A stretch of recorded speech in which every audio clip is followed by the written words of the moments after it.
look like they have borrowed, Wingspan, borrowed your patience pants for the day, don't they? The vultures, well, particularly the ones in the tree, have got some great patience pants on, so I think they may have borrowed some patience pants. But they've definitely got their thinking caps on, I can tell you that much, because they are finding some decent scraps here on the floor. Some decent scraps. We've got a great ganging up of 3 against 2 here. I wonder if that lion is going to react. It's kind of just turned its head to the side to let them know, hey, I know you're here. That's the young male, if I'm not... Oh, no, the young male got up and moved. That's not a young male anymore. But it'll be interesting to see if they have a bit of an explosion. But just as a quick reminder, because it is January, it is early on in the year, in the next few days, nice and early in January, we are going to be having a tribute to Nkanyeni and the lovely wild, free and very long life she lived as a wild leopardess in this area. And we would love to hear from you as well, so if you do have any special memories of Nkanyeni, please share them with us. You can send those to nkanyeni@wildearth.tv in preparation for that fireside chat. We would love to see you there. I was not lucky enough to meet her, but I know that a lot of people were, and she was a very special leopardess. So I'm very much looking forward to seeing everybody's favorite memories of Nkanyeni, because that will also help me grow even more attached, I suppose, and fond of such a brilliant old leopardess.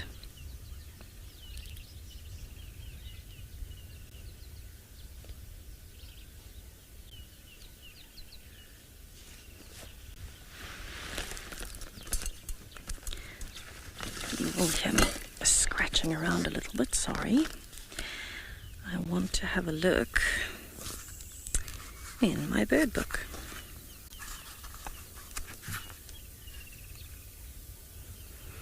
But it really just has been a spectacular kind of morning, don't you think? Spectacular. We've had so much activity.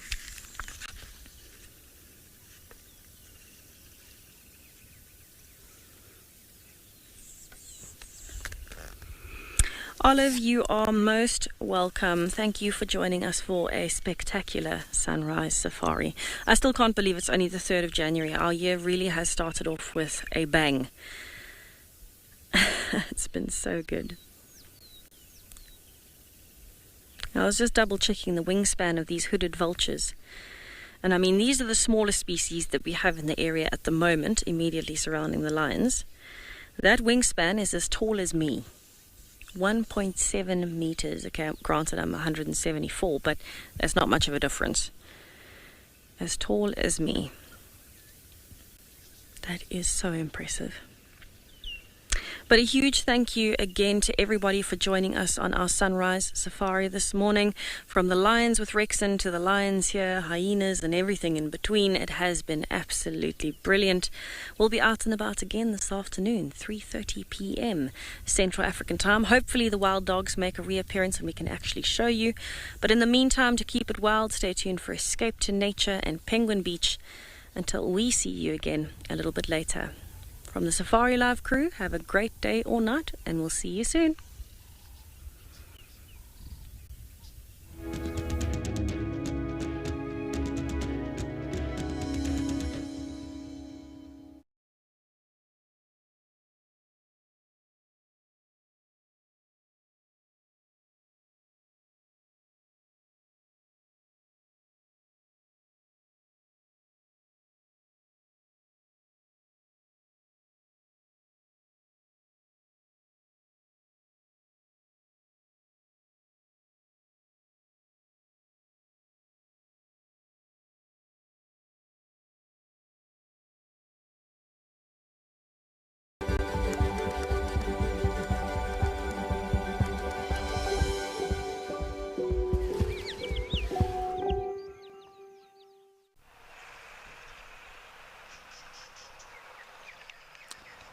Good morning and welcome to Escape to Nature. You're here with me, Alex, and a happy New Year to those of you that have joined today. Of course, a few days later than New Year's, but happy New Year's nonetheless.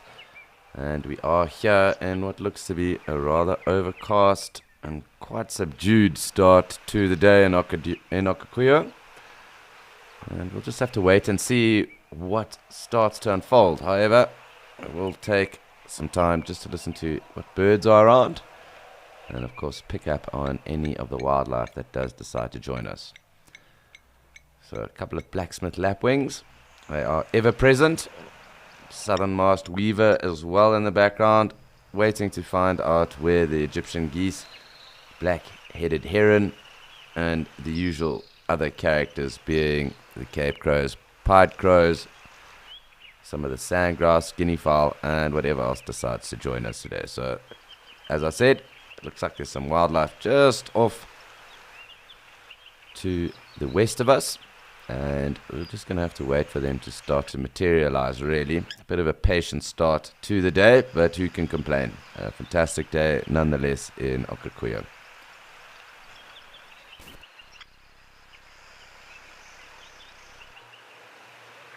So I did just touch on the fact that it is overcast here, but it is time for us to have a look and see what is going on across the different locations today with regards to the weather.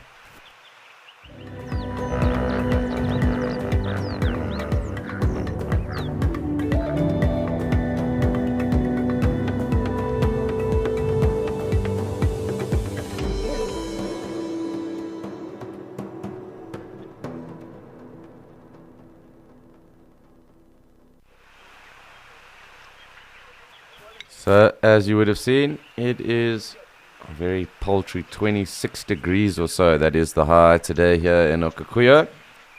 Rather cool for this area. But let's wait and see what that might bring us. Because it is rather cool, we could have some interesting things going on. I'm sure we will have interesting things anyway. As I said, we're just going to have to wait and see. Not even much bird life at the moment, so we'll just have to wait and see how that works. The wind clearly is also probably playing its part. The wildlife, I'm sure, taking a bit of respite in any of the thickets that are around here as well.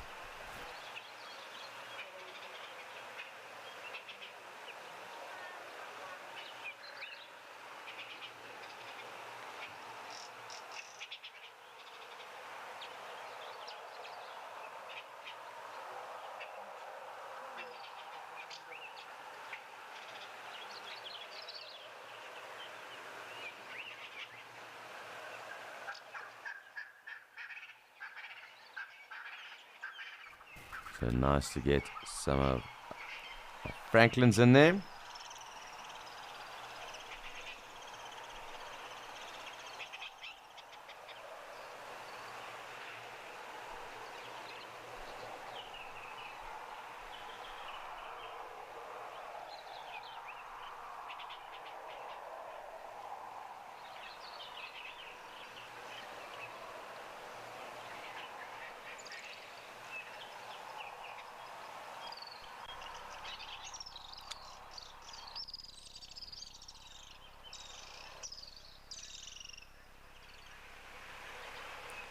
Hi, Crystal. So thank you very much for asking that question. And these clouds are pretty much indicative of a system kind of forming. So we would then assume that they are kind of strato. So that kind of strato, not cumulus just yet. Rain would obviously beget rain. So with cumulus, that is what we kind of are then looking for. So those little cumulus then form into that cumulonimbus. So these are altostratus kind of waiting in on a front of system to build. But that in fact is that redneck spurfowl, not a Franklin, that is calling.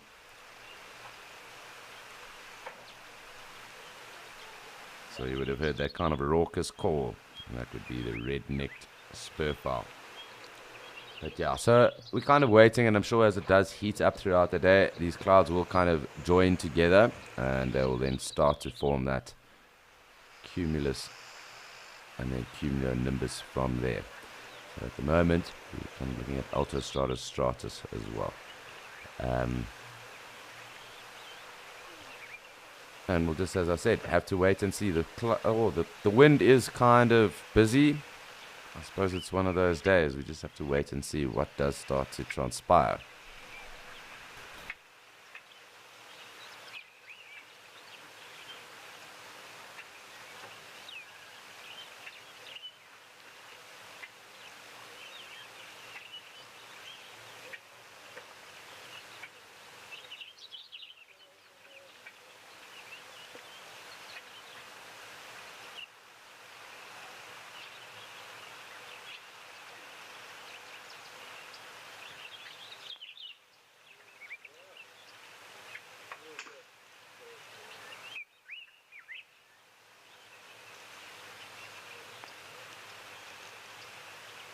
It really is quite quiet and subdued at the moment. I think just pick out some distant guinea fowl.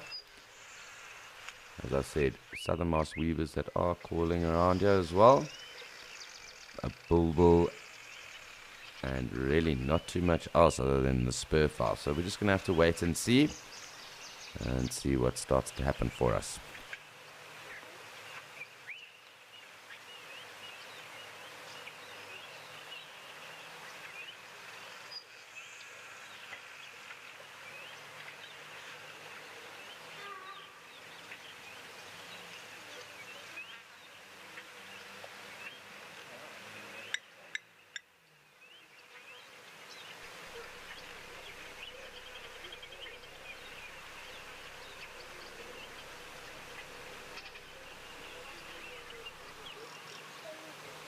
Hi, Jeremy.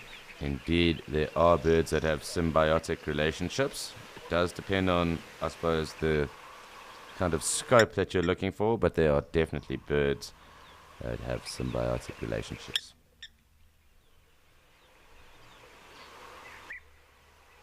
You can just hear a European bee eater as well.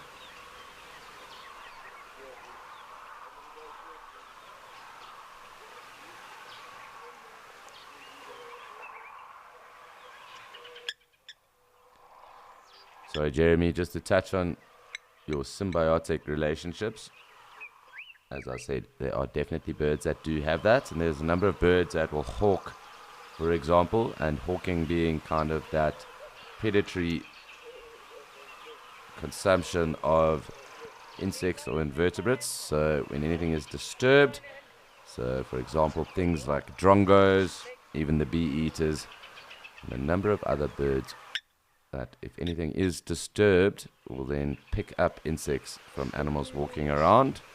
But of course things like oxpeckers also have a symbiotic relationship, and I suppose to some degree you could even say that vultures have a symbiotic relationship with predators as well. But it depends on how you kind of want to gauge or look at that question.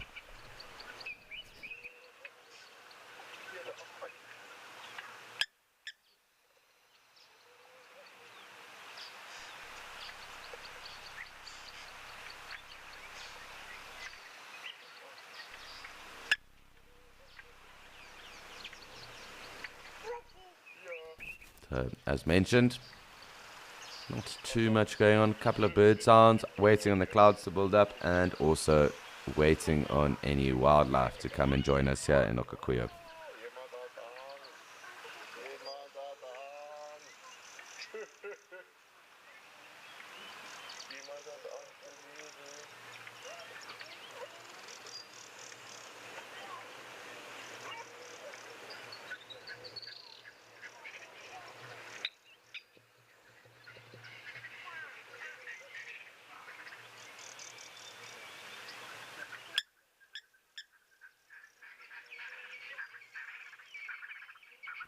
So quite a cool morning chorus of weavers and spurfowl.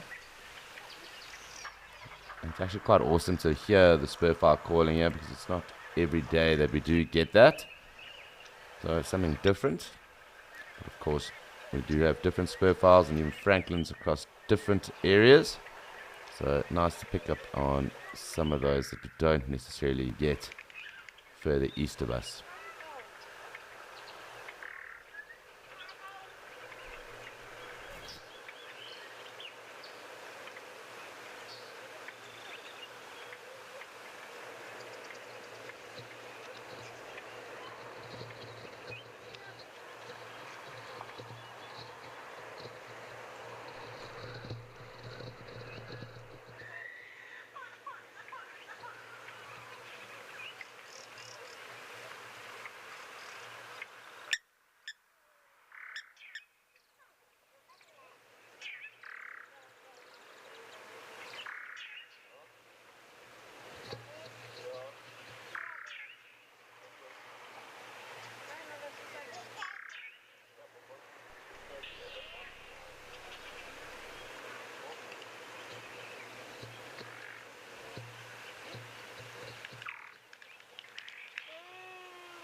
So just still picking up on the bird audio that is around, but otherwise awaiting any of the mammalian life that might come join us. We'll just have to wait and see. I'm sure as the day heats up, it will get busier, but just a quiet start at the moment.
Hi, Mark.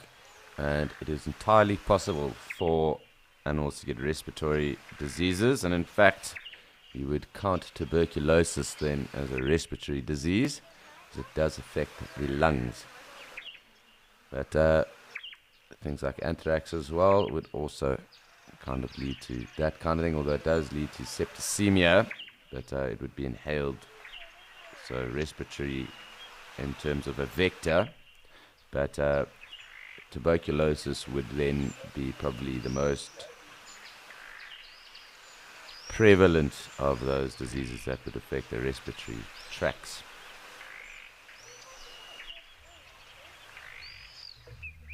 And of course, it does affect a number of animals, and in particular, where it is probably best documented is in the Greater Kruger system, and being bovine tuberculosis, the buffalo are the chief carriers of it. Of course, things like kudu and even impala have been noted to be carriers as well, but it is the buffalo that are the chief carriers. And there are a number of predators or carnivores that does affect. Lions, of course, are documented and well documented to be affected by it, but leopards have also been documented too, as well as things like honey badgers as well. So it really is kind of indiscriminate in terms of how it does affect carnivores as well. So something always to be kind of cognitive of and to be aware of as well when you are in an open system such as the Kruger Park. Tuberculosis definitely does, and there is in fact kind of a red line, a corridor that then affects the buffalo, and it is noted that that corridor, kind of everything west of Hoedspruit, is known to be kind of TB free buffalo, and everything east of Hoedspruit is kind of deemed to be TB buffalo. So generally buffalo and the TB versions, or those that aren't carriers, are farmed or kept. They occur west of Hoedspruit. So that is the red line that kind of runs on that longitude then from Hoedspruit. And anything, as I said, east of that deemed to be TB buffalo, and everything west of that kind of deemed to not be. Although there have been instances now of TB buffalo occurring in Madikwe. Of course, that is managed. But those TB buffalo, or the TB-free buffalo that were initially part of the, I suppose, the pioneering herd, if you want to call it that started in Madikwe, were TB-free. And it took a mistake with regards to some Inyala that were brought in from Natal that were carriers of TB that then infected the buffalo in Madikwe and did lead to some complications. But the vets are obviously aware of it, and they do take precautions and handle those matters as well. So just a point of interest, really.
Of course, those spur files seem to have quite a bit to say this morning, and I suppose to some degree a bit of a relief listening to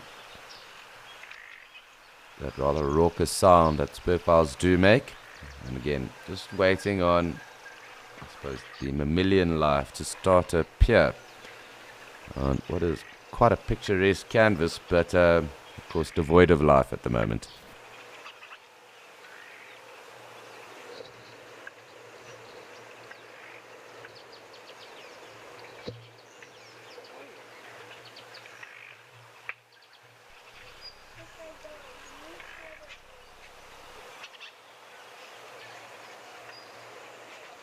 So of course, while we are waiting for the wildlife to descend upon us, do remember that this is of course an alive and immersive experience in your journey into the African wilderness with us. So do send through your questions, your comments, points of interest, things you want to know more about. It is always fantastic interacting with anyone that has decided to send those things through. And of course, we will try to probably have a zebra count at some point throughout the day. But if you do have anything interesting, please do send it through. It's always fantastic hearing from you guys, and it does keep us on our toes.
Hi, Ethan.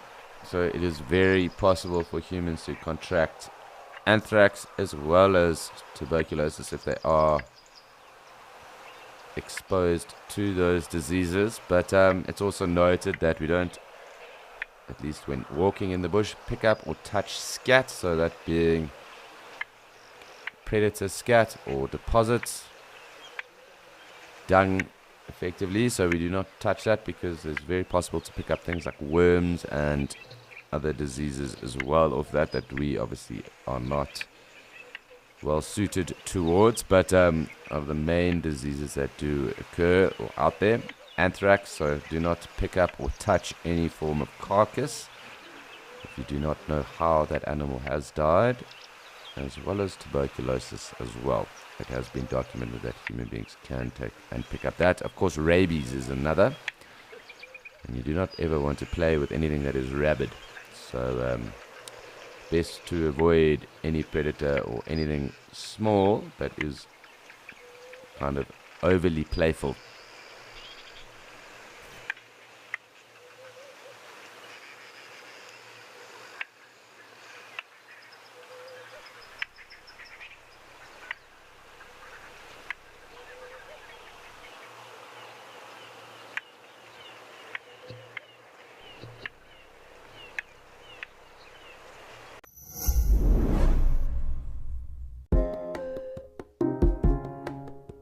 I'm going to make a combination of the thorns and the bark. That's what I'm going to do. It's basically just a very big open system.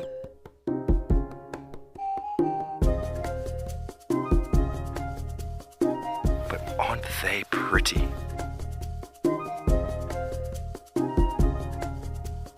Thank you for joining us and have a fantastic morning.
So we're still waiting on mammal life to come and join us. Lots of birds still calling, and again, a very peaceful start to the day.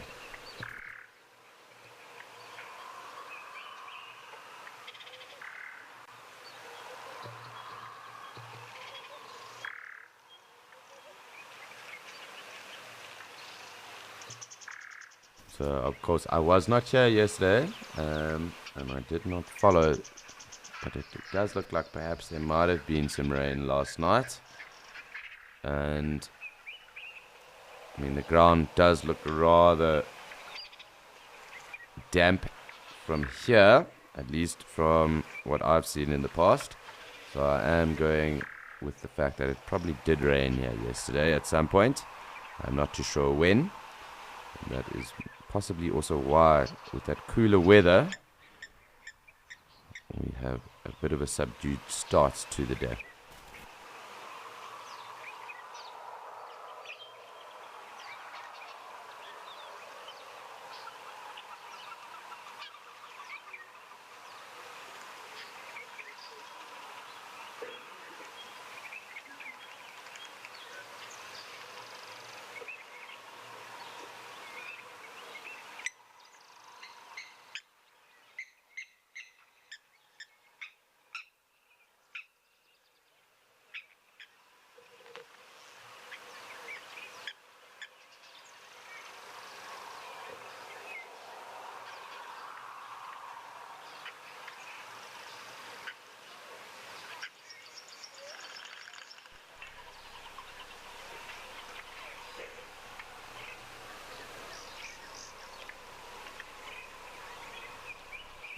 Hi, Linda. And the answer, I think, lies in the fact that it is rather hot and obviously rather open.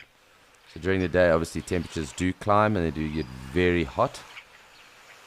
And of course, with it being open, it doesn't mean that there's much cover for any predators either. So the predators are generally more active at night in this area, and we do pick them up from the evening onwards. Not to say that we haven't seen predators throughout the day. We have seen a number of jackals and of course the lion, but there are other predators in the area. And safe to say that the cover of night is the best way for them to move around in a very open and expansive area such as this.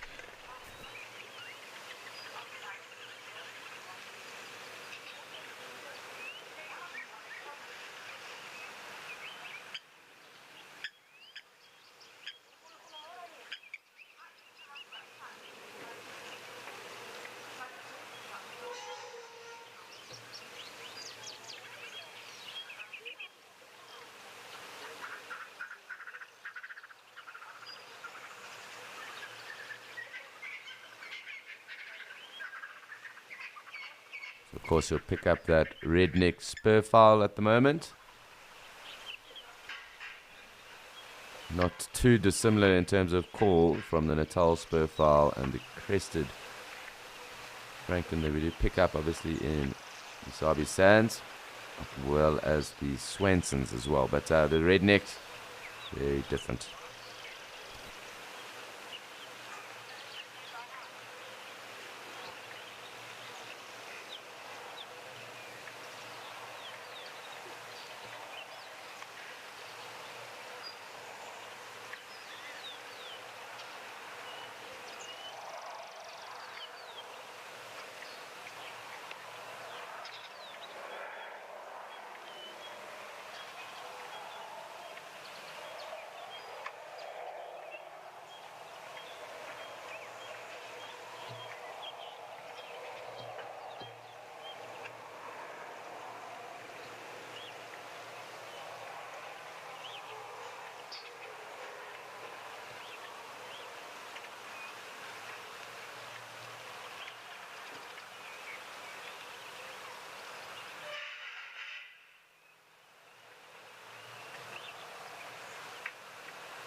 High white mane, and I'll go across there now.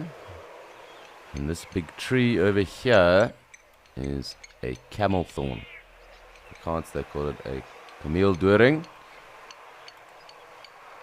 and it is endangered as well. So heavily protected tree. It is obviously also used as firewood in areas, particularly in the Kalahari.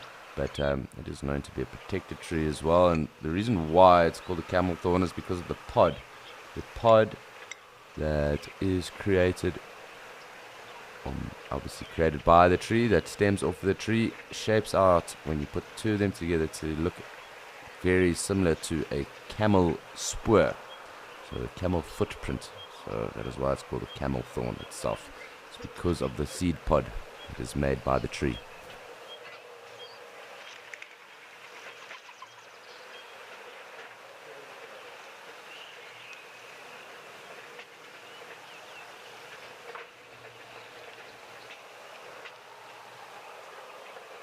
So this being the tree in question, of course, towards the other side of this pan, that green line that is there is generally termed Mopani thicket. There are obviously a number of other trees within the Mopani, so other acacias, or actually Senegalias now, but Mopani being the most dominant of those species.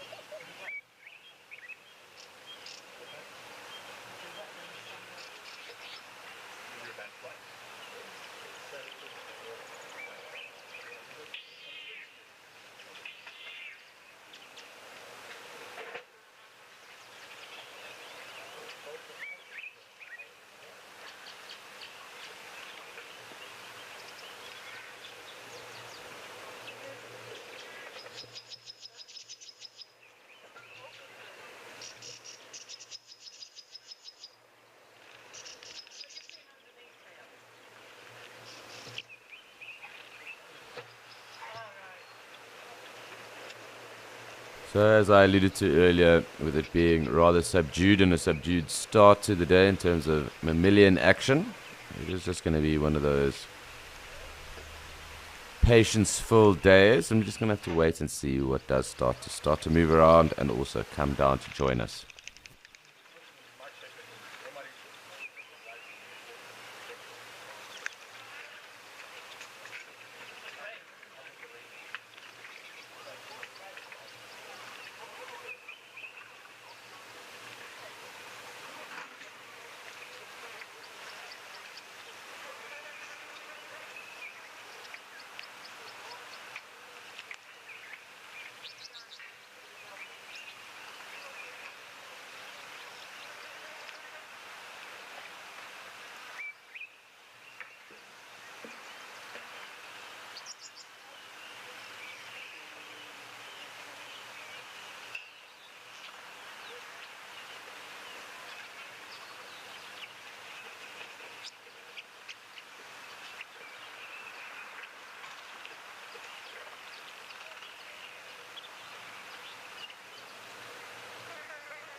Hi Ryan, awesome question. And quailias are in fact the most commonly found bird actually in the world. So yes, in this area of course they are known to be around. There are seed eaters as well, but they are also known to occur in the highest numbers in terms of a population in the world as well. So the most commonly found bird in the world.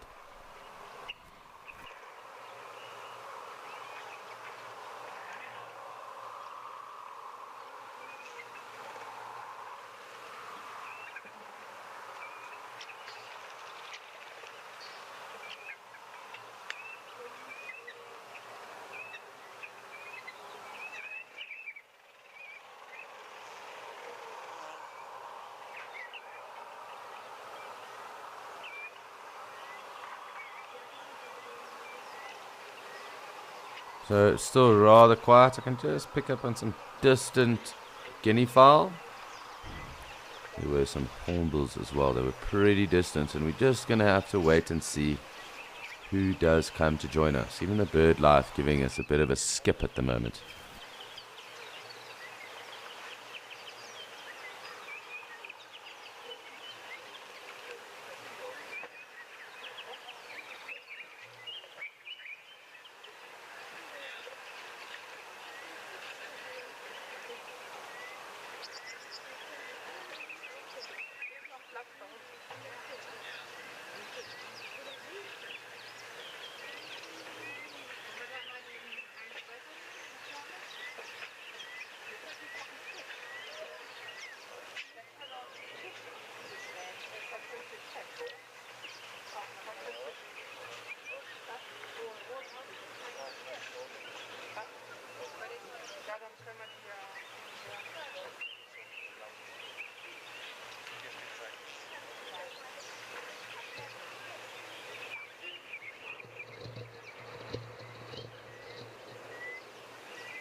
I suppose to some degree, it is probably a good idea to take a punt as to what will actually be the first animal to come join us there. Will it be the springbuck? Will it be zebra? Will it be gemsbuck? Will it be wildebeest, kudu, or impala?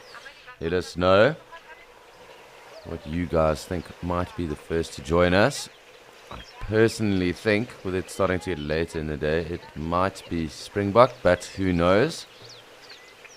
Very much up to the natural world what will come through. So if you do have an idea, or if you're willing to take a punt, let us know. What do you think will be the first animal to come and join us?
So just going to have a little pan around and see what on earth is going on around here.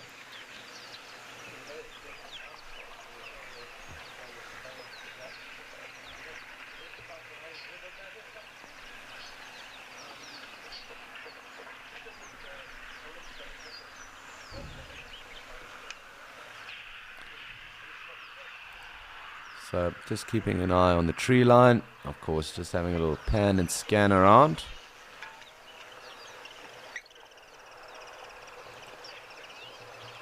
And rather disconcerting.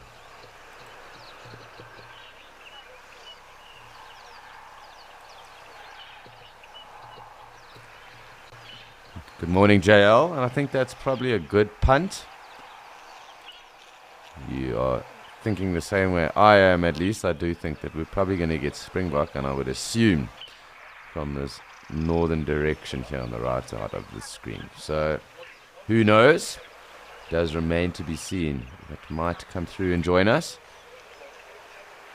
And definitely a game of patience. One that we will endeavor to win, at least for while we are here.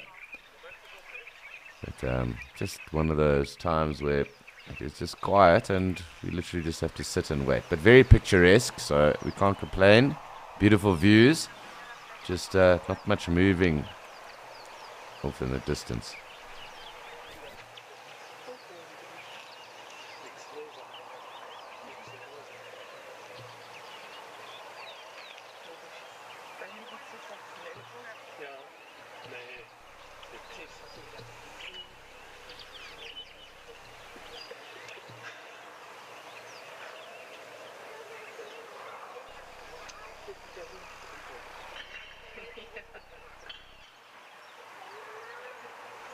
So as mentioned, it looks like a little bit of cloud spotting is probably the way forward at the moment. Just picking up some of the bird audio and waiting.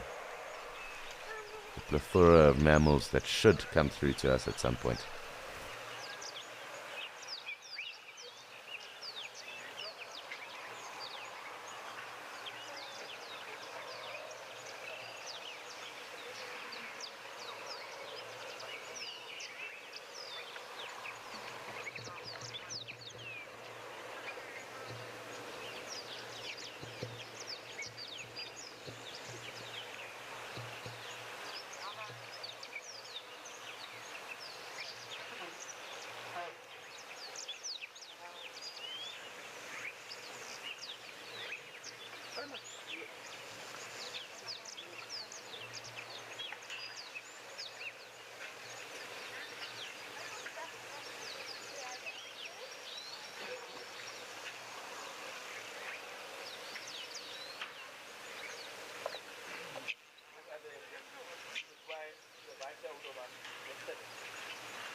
So just listening to the weavers and awaiting wildlife to come and join us. So just one of those moments where it's just nice to pick up bird audio. And, you know, we're just going to have to wait and see what does happen throughout the course of the day. But quite clearly it probably did rain last night. And that does mean that the wildlife and animals aren't necessarily the most interested in coming through to join us at the moment. So we're just going to have to wait and see, play a bit of patience. But otherwise, just enjoy a very peaceful Okakuyo at the moment.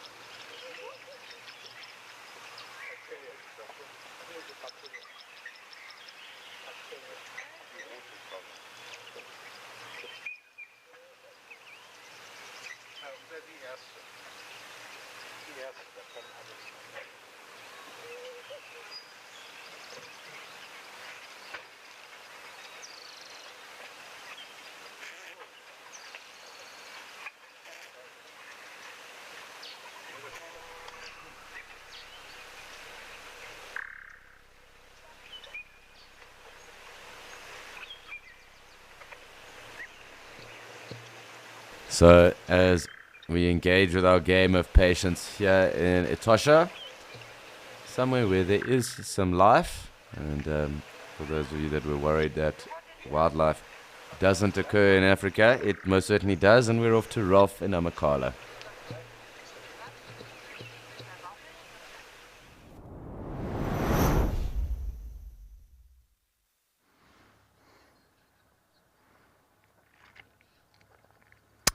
Hello, good morning, and a very warm welcome to the Amakhala Game Reserve in the Eastern Cape province of South Africa. And I say a very warm welcome because it's not only a hearty welcome, but it's also an extremely hot morning out here.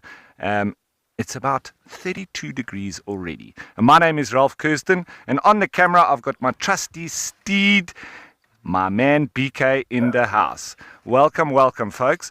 It is hot and sweaty, and what is the best thing to do when it is hot and sweaty? Follow elephants, because they are the guys that is going to be around the water holes. They're going to be spraying water on themselves and cooling off. All the other animals, in my opinion, are going to be relaxing in the shade, and those animals include all the predators, the lions, the cheetah, the leopards, the hyenas, etc. So for me, when you're on safari looking for wildlife, especially when it's hot in the middle of the day, go looking for elephants. They are the ones that are going to be active, and they're going to be next to the waterhole. So that's exactly what we're going to do. So it's no surprise that with the heat, they have come down and started spraying mud. You always see them spraying that mud behind their ears, on their bellies, and on their backs. After that, they generally do like to also go for a bit of a dust bathe and try and seal in that lovely cool water that they're spraying on themselves currently. So it just helps with thermoregulation. You'll see a lot of wafting of the ears as well, maneuvering that sort of radiator that they have in the form of those ear flaps. Lots of blood running through them, and so it does help with the water that they're spraying on to cool that air behind the ears, and in so doing cooling the blood that flows to the brain. So whenever I go on safari and it's very hot, and in particular in places like Namibia, Etosha, it's a very good idea to hang around the waterholes during the heat of the day, and the elephants will be coming down to drink. Sometimes you can see them in huge numbers, as you may have witnessed at Okukuyo, sometimes at Mashatu as well.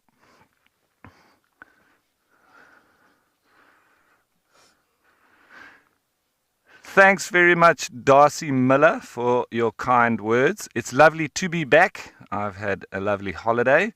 I spent it with family and friends in the lovely, my hometown of Port Alfred.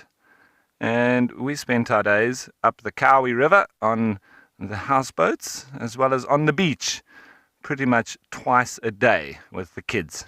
So we've had a wonderful time, but it's time to get back to work. Well, can you call this work? I'm out here following elephants around. This is my office, so welcome. And those plants just in front of the elephants, they're called tall white squills. This is the time of year when they do flower. You don't see those sort of tendrils coming out of the ground any other time of the year except now. And they do last for a couple of weeks, and then they just drop down after having been pollinated. I'm just watching these bulls. There are 3 of them here. The one here closest to us, it's one of the bigger bulls on the reserve. But it's sort of like the 3 musketeers. I haven't seen Afstert yet. He's the one with half a tail. But we have seen Collie, which in Afrikaans, kol, means like a bit of a hole. And he's got a bit of a hole in his ear. I wonder what's disturbed him. So when it does get very hot like this as well, the elephants can be a little bit narfy. They can be in a bit of a mood. But I'm hoping with the water that is helping cooling them off, they might not be too moody. We'll just stay a little bit back from them, just in case. I don't like to have an elephant bull in must, especially when it's very hot. It just adds to the aggression that they may have. So we keep our distance. See, ears out like that, trying to make itself look bigger. So it might just be a little bit of a standoff with the other bull that is there.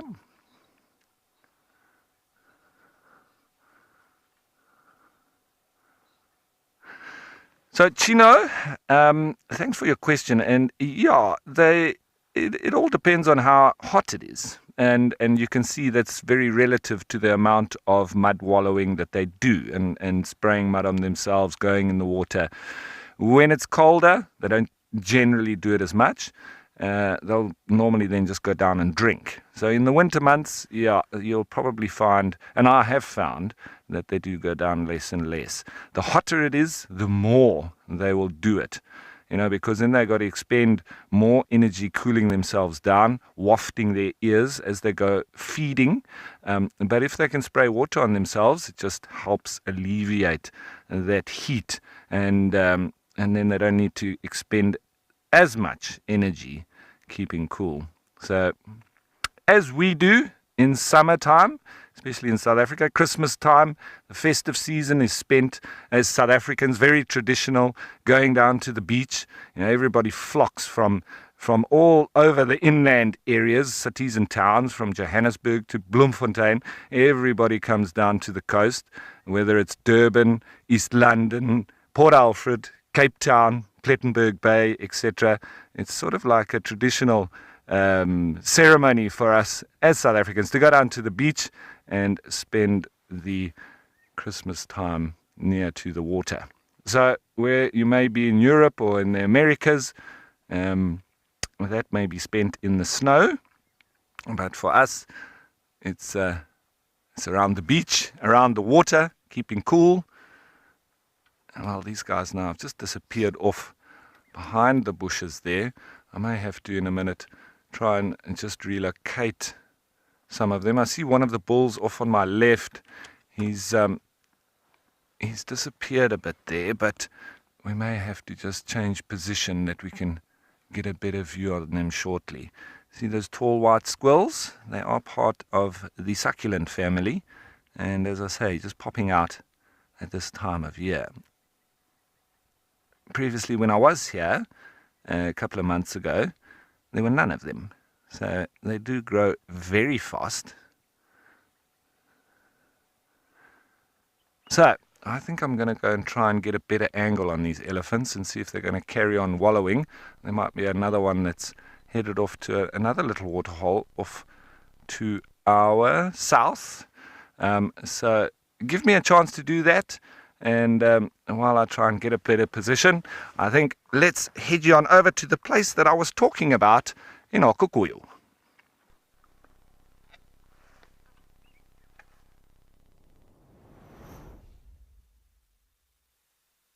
Well, thanks, Ralph. And the place that you are or were talking about, pretty devoid of life at the moment. There are obviously audio. Well, there is obviously the audio of that Egyptian goose at the moment. So nice to hear that. Something different, at least for the morning. And again, just having a little pan and scan around. So we're just going to have to wait, as earlier, on wildlife to come and join us. So quite eerie and pretty disconcerting really at the moment, but we'll just have to wait and see what does transpire. I'm sure we will start to get animals through, but with it being a bit cooler, and more than likely with there being rain last night, they are holding off on us. So we're just going to have to wait and see, listen to this Egyptian goose that is calling, and pick up on any of the other audio that is around at the moment.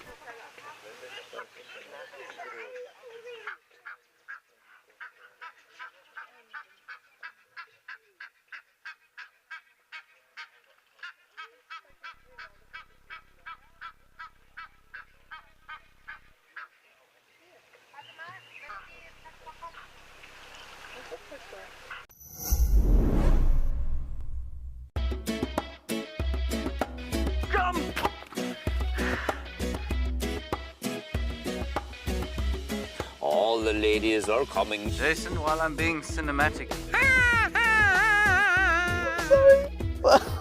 From the sublime to the ridiculous, everybody. Of that ethereal and unattainable thing, the happy marriage. Nice to see him. This is an unbelievable afternoon.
So, just listening to our Egyptian goose at the moment, waiting on anything else to come and join us.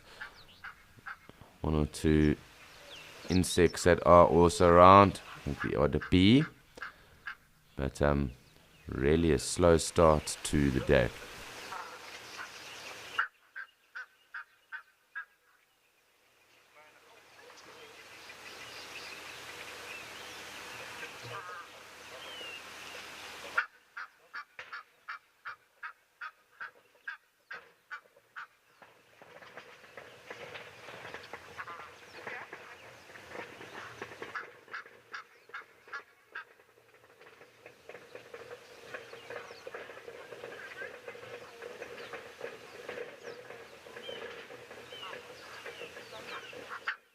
first acacia pied barbet as well.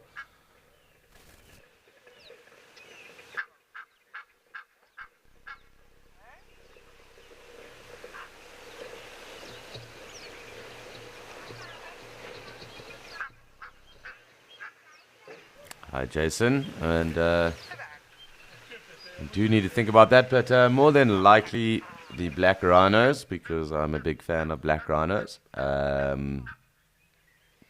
Did see some lions in the evening, which are also awesome to see. And then some of the, I suppose, oddities or rarities being the one sighting we had of the red hartebeest. Nice to see the eland when they came down. Nice to see birds of prey when they were also around. But for me, definitely the highlights are the black rhino.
In amongst this audio of the Egyptian goose, we do have that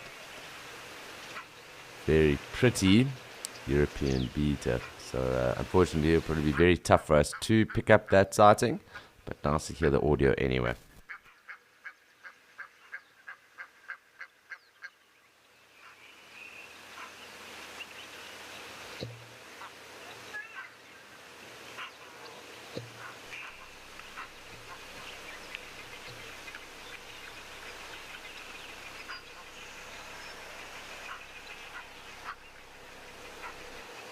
So we are still obviously waiting on the descendants of any mammal life here at the waterhole, but where there is some mammal life is across with Ralph and Amakala, and we have to join him.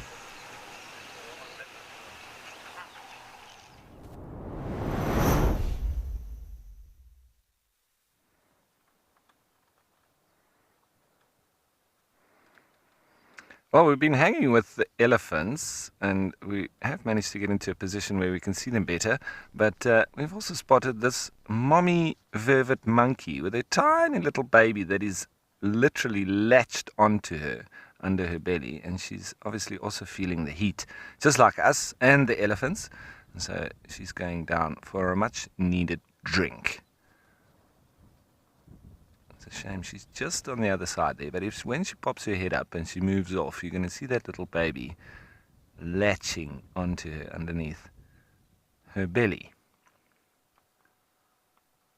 Highly intelligent creatures, these little primates. They're not as adept on the ground as the Chacma baboon, but they do still sort of habit the areas around trees on the ground, and they go in search of seeds and things like that. But they're not as terrestrial as the Chacma baboon. As I say, they are more arboreal or tree-dwelling. Baboons spend a lot more time on the ground. However, down here, they do need to cross areas where it is pretty barren of trees. So they generally run across those areas when it's out in the open and then make their way to the thickets.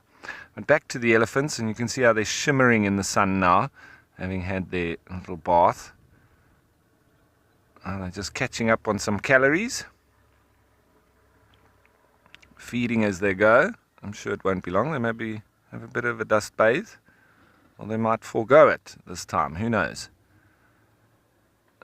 It is the general way that they conduct themselves around the waterhole. But as always, elephants don't put themselves in boxes. They're highly intelligent, and they'll do as they feel is required. But they do feel the heat a lot, and the thermoregulation that needs to take place is very important to keep themselves cool. And as I say, getting very hot. Last night there was a lot of thunder and lightning around. It seems like it is building for a storm. The forecast is that we should be getting rain in the next day or two, and it seems like it's going to be a lot of rain.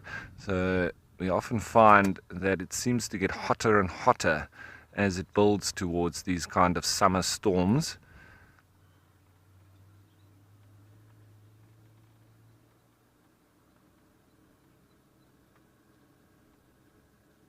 When it gets very hot like this as well, you generally find that the birds get a little bit more quiet.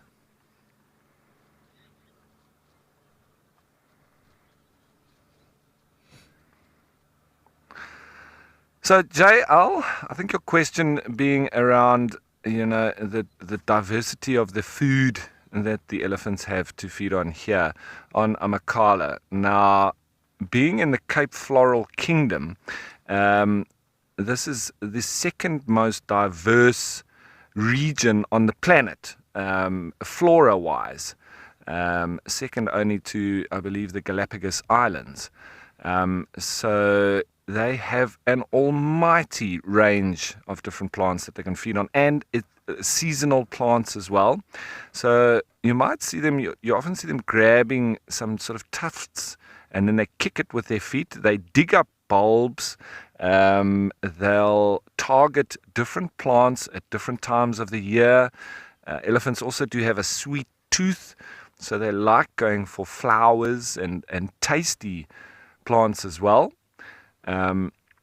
So here in the Eastern Cape, and in particular in this region, we are very close to the Addo Elephant National Park.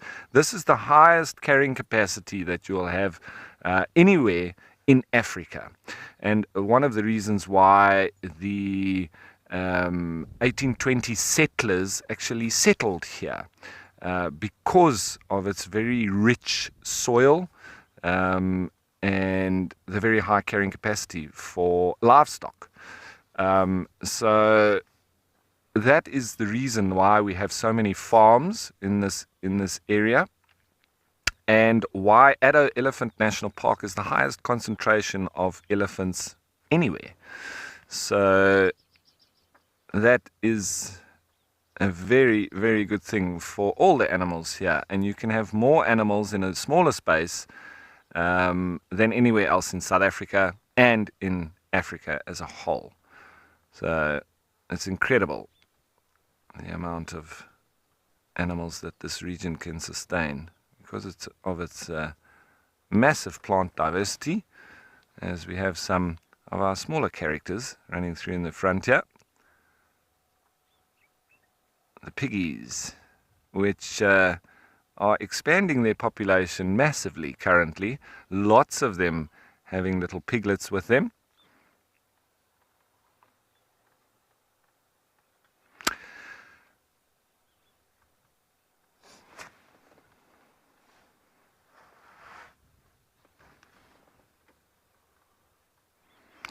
So, as predicted, we saw these guys having a little bit of a mud wallow, and with it getting so hot, it seems like the breeding herd is also making its way over here. I don't know if you're going to get blocked by the pole. There you may just see it coming into frame. That not only protects us from the rain, but it does give us a little bit of respite from the heat as well, depending on which side you're sitting on the vehicle. Now, those ones seem to be having a bit of a dust bathe. I'm not sure if they've already had a bath before. They might just be bathing as well. Maybe the soil is nice and cool in the shade there, but see that wafting of the ears. You can actually tell just by that, if you're not actually in the location, feeling the temperature for yourself, you can almost judge how hot it is by just seeing how many wafts and how frequently the elephants are moving their ears. So on a cooler day, they may not move it or move them at all, but now you can see pretty much all of them are having to put them backwards and forwards. That's just moving air over those many vessels and blood behind the ear flaps themselves. It's a very important function, that.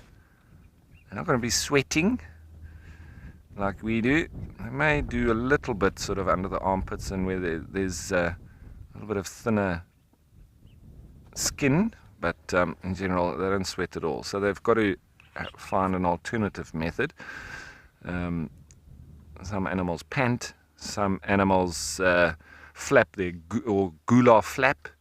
They vibrate that, and the elephants use their ears.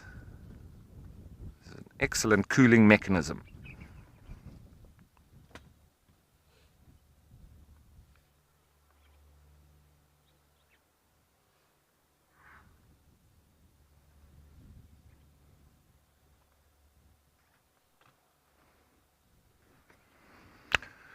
And so always interesting to also note the elephants' colors in different locations. In Okukuyu and Etosha, you'll see them taking on a white color because of the calcrete rocks that you find there, with that remnants of the old ancient inland sea that was fed by the Kunene, having left all those mineral salts and calcrete rocks. That results in a very white soil. And obviously when they dust bathe, then they take on a very white color, leading a lot of people to believe that they may be albinos or leucistic, but I can tell you they're all gray underneath that dust covering, and when it rains you can see them revert to their original or natural color, and then a couple of days later they'll all turn white again. Well, in Mashatu you'll see them taking on a red color, as with Madikwe. There being a lot of iron in the soil there, and very red or granitic based soils. And here in the Eastern Cape, they take on a bit of a drab brown, not so red. A lot of sedimentary soils here, with this particular region historically actually having been under the ocean. So a lot of deposits here, and a little bit of iron, but also lots of mineral salts as well. So it's a bit of a mix between Madikwe, Mashatu and Okukuyu or Etosha, which is quite interesting. So here we seem to have a mix of all of it. But then you see the color of the elephants themselves doesn't change too much from their natural gray color when they throw the the soil on themselves, because it's a little bit neutral, that color, and closer to the elephant's actual natural coloring. And there's just two young bulls just having a bit of an argy-bargy. Sometimes they can just play. Lots of skills learned through play, as with humans.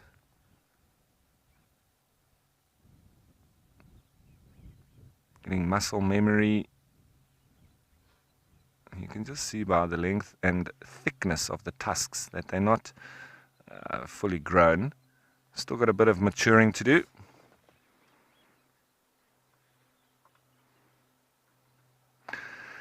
Carol, yeah, good question.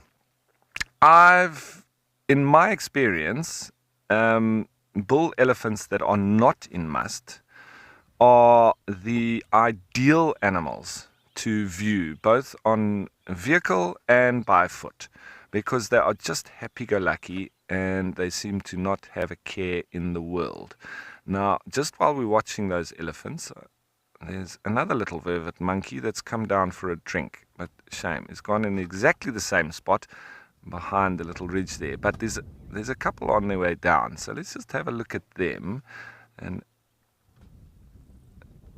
quenching their thirst here in the heat. It must be hot on the soil there as well, so maybe why they're running in the bare patches. Oh, there's the one with the little baby. How cute is that? That baby can't be more than a week old.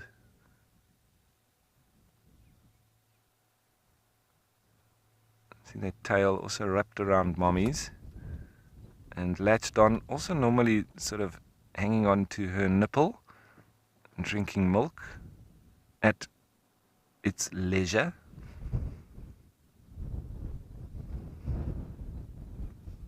Needs to have a quenching of the thirst. It seems like these elephants might all be pulling into this zone.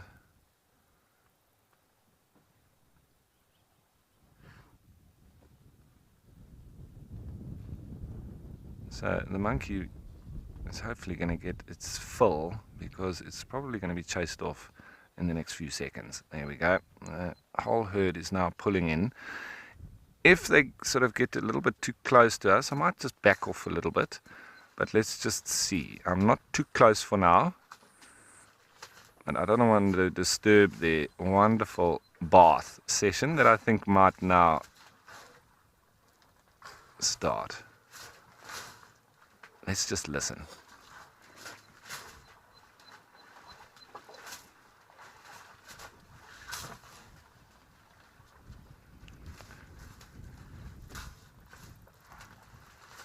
It's a pool party.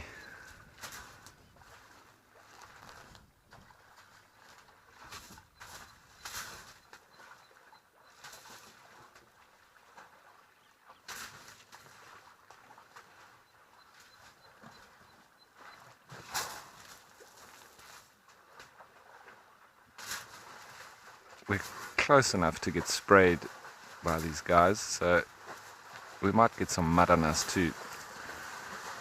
Look at this youngster getting stuck in. Oh, he's gonna lie in it. There we go. That's what I'd do.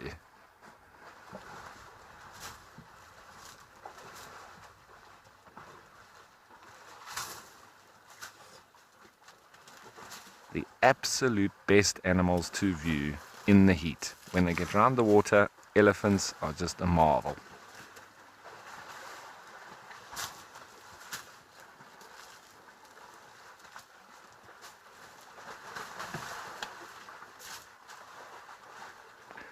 Quite a small little waterhole this, so there's a little bit of pushing and shoving to get in the mix. But the females do generally also let the youngsters get right in there.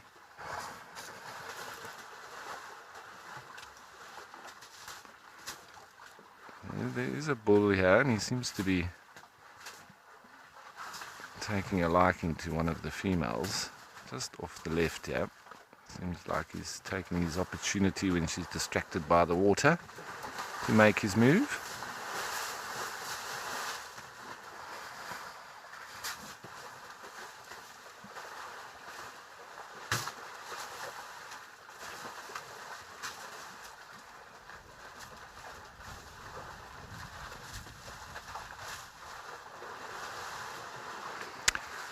So Julius, that's a very good question, because you could think that elephants could be territorial around waterholes, etc.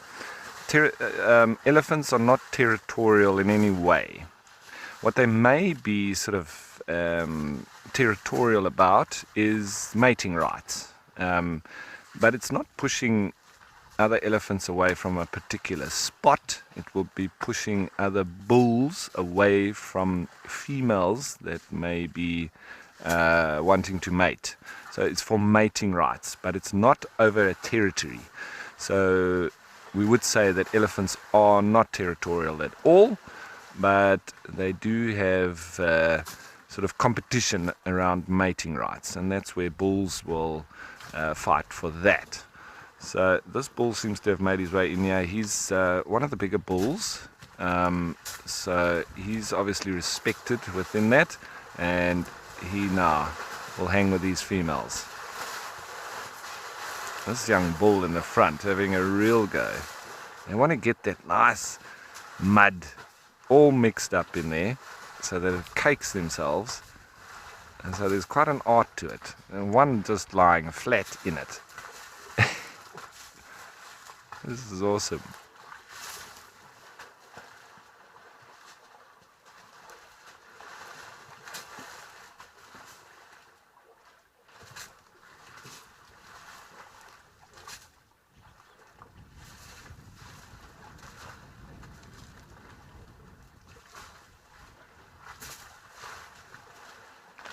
And we've been doing exactly this in the last little while, down by the beach though, not in the mud.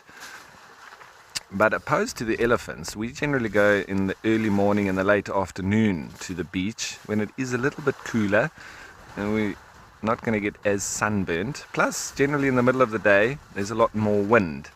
So better to go in the early morning, late afternoon. But today, it seems like there's not much wind at all. So it would be a perfect day for the beach.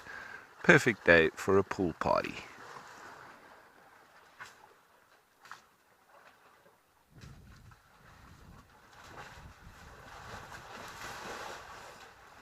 And the youngsters learn from the adults as well how to get the best mud by pushing their legs backwards and forwards like that, mixing the mud up and then sucking it up. But you can see that there's just sheer pleasure that these guys are getting out of this.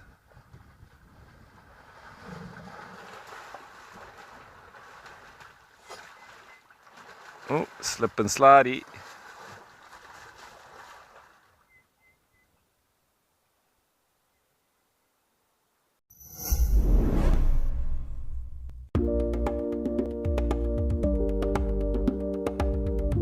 Oh my goodness, everyone.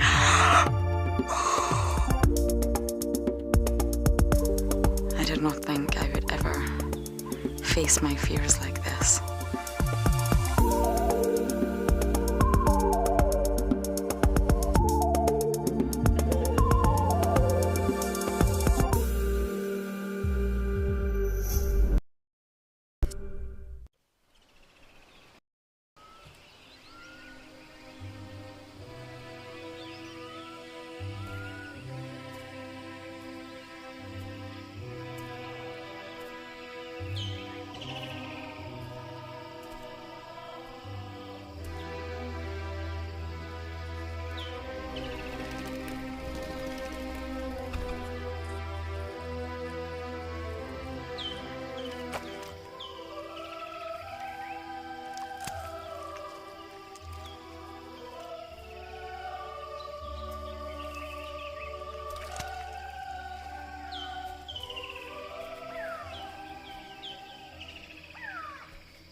So we're in direct firing line of this one. We may get some mud on us. Just get ready, BK. If it sprays straight out the back, we could get mud all over the camera.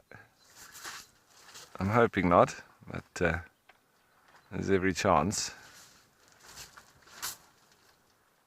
And this one's aim, though, seems immaculate. Dead on target.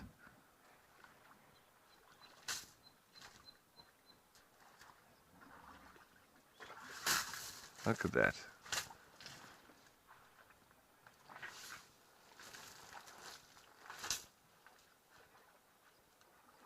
The accuracy of a bullseye archer.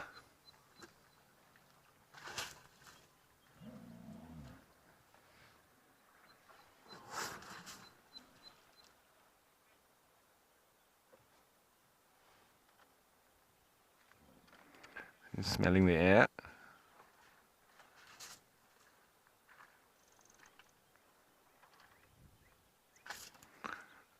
And surprisingly hairy are elephants. You don't really realize it until you get up close and you see that. They've got quite a lot of whiskers, especially around the mouth and the head and the eyes, but over the entire body actually. And it sort of makes the hairs lie down when they throw mud on themselves. A very hairy tail.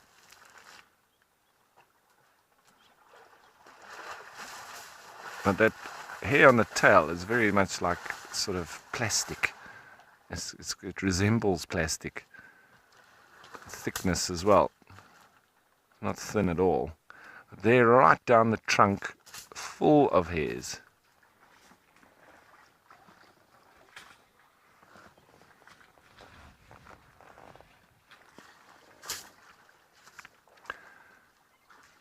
Is this youngster smelling us? I'm trying to see if there's not another elephant behind us, but I don't see one. Maybe it is.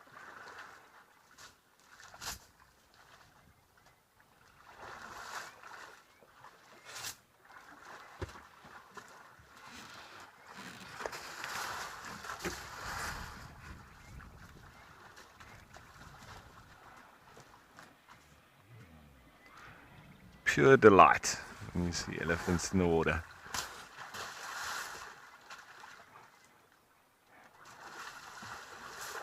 And they love sliding around in the mud as well. It becomes a real game. Especially for the youngsters. But you often see the adults doing it too.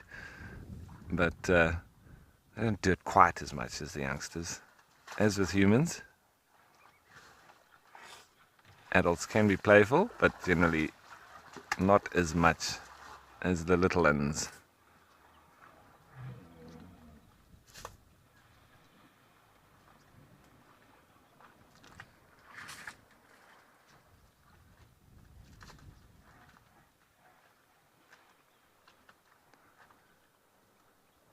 So, looks like the matriarch's given the signal. Looks like the pool party's over.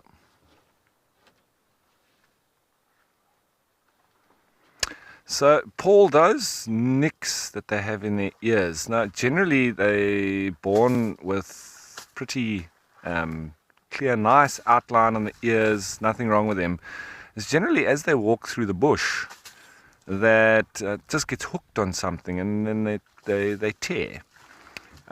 So it can be a sharp stick, a branch, they do go through a lot of thickets, and it's normally something like that it hooks on. It's very much like just your ear, but just imagine just imagine walking through the bush, and thick bush all the time. You would also get sort of scratches, tears, rips in your arm, in your ears. A lot of different plants here have thorns, from the acacias, the old acacia or Vachellia, the cat thorns, and a lot of sort of spiky trees that have the potential of hooking onto them and then making a little nick, and then it can just progress from there. Might get hooked again, or it's generally something like that that makes it. So no, not hereditary, normally environment based, and just behavioral from where the animals have moved through in the bush while they've been feeding on their daily jaunts. They're not quite as rhythmic as rhino would be, for instance, moving around on a sort of daily routine, going from in a rotation from midden to midden.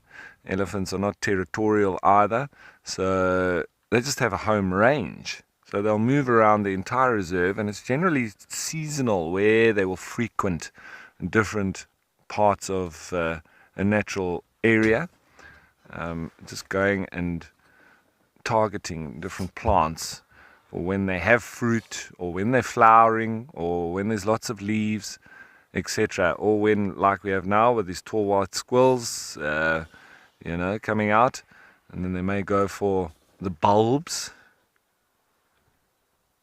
in different areas. They may go on to, different altitudes as well, sometimes on top of the mountains, like I've seen in Damaraland with the desert elephants going on top of the koppies, or the small mountains, to target the comifera plants, which are the plants that look pretty much dead during winter, and they only flower after the rains, or flower and leave after the rains, but they have very sweet, nutritious roots that they'll push them over for, and they feed on those, and those are found very often on top of koppies, etc.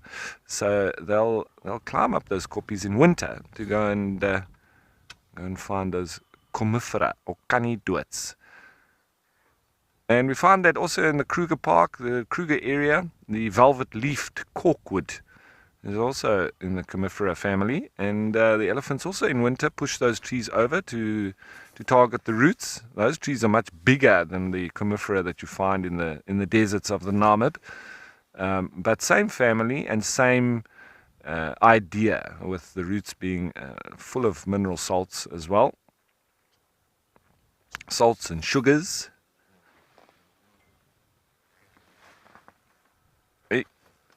Big wasp on on BK's leg has flown off now. Lucky it didn't sting you. I think we would have heard a wail from BK in the back.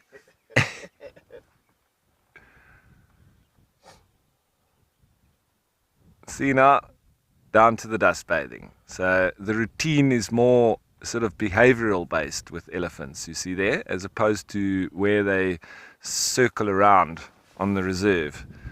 They like to go for their mud wallow and then for the dust bathe.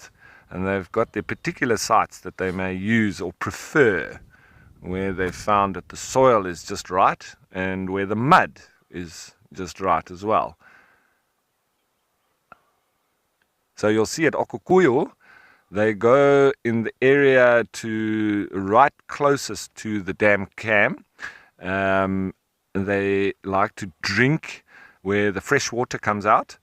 And then they like the soil just to the left, but also on the camera side of the dam, where they've got that lovely powdery soil. They go there. Whereas at Mashatu, they go to the Rocky Point, which is on the other end, away from the dam cam. And that's where they like to get their water and drink. But in there, the soil, I haven't seen exactly where they prefer throwing the dust on them. But you can see what I mean in that they generally know where to find and passed on through the generations, from the adults to the youngsters, and then the youngsters go with the adults. They identify these sites, and then they continue on with that sort of passing down of the routine to the next generation. It may change depending on the conditions, and they find a new site, but it's the older, wiser individuals that will lead the group and to find these spots.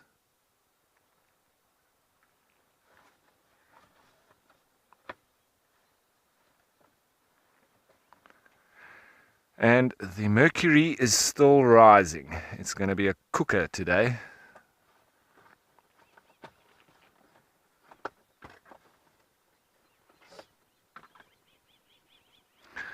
So, Chad, they can mud wallow more than once in a day. And with these, having done it now early in the morning, they may do it again. Sometimes, they may do it even 2-3 times a day. Notwithstanding that they still need to go and feed and get those calories in. These are massive mega herbivores, and not having a very efficient digestive system, being hindgut fermenters, they do need to almost constantly feed. So the time that they spend mud wallowing is time that they're losing out on gaining calories to get energy to move on.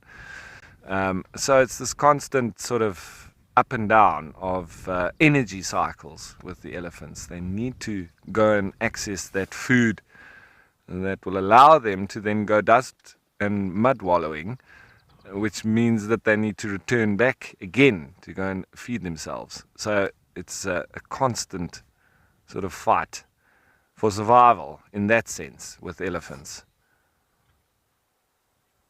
So they need to do the mud wallow, with great skill, and which we're finding that these particular elephants have got it just right. You can see how the way that they use the least amount of trunk throws of mud, and they cover themselves almost completely under the belly, across the sides, behind the ears, and over the top of their back. And then the same with the dust to seal it in. So they've got it down to a fine art, and then off they go again to feed.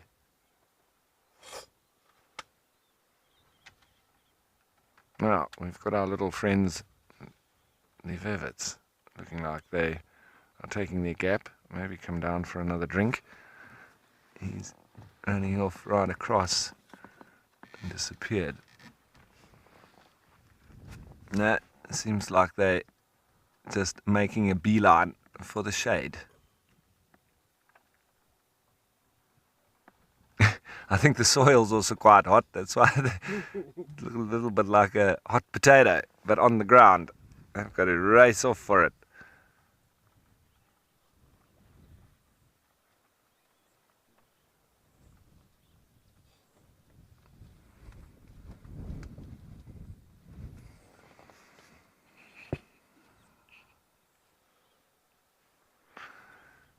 So, looks like the dust bathing is now coming to an end. Oh, here comes another one of our friends. Yeah, but also making a beeline, not staying still for long. That soil is burning his feet, I'm telling you. Classic. It reminds me of when I used to take my guests to Sossusvlei, and I always used to remind the people that in the early morning, the sand can be very cold, actually, that you want to wear shoes. But then as the sand heats up, then you take your shoes off. But by the time we come back from going to Dead Vlei or Sossusvlei or Hidden Vlei, the soil can be over 80 degrees Celsius on the surface. So it can literally burn the soles of your feet and give you blisters. So I always used to warn guests that don't leave your shoes behind. Bring them along, even if they just stay in your bag, because later on you're going to get burnt by the heat coming off the sand.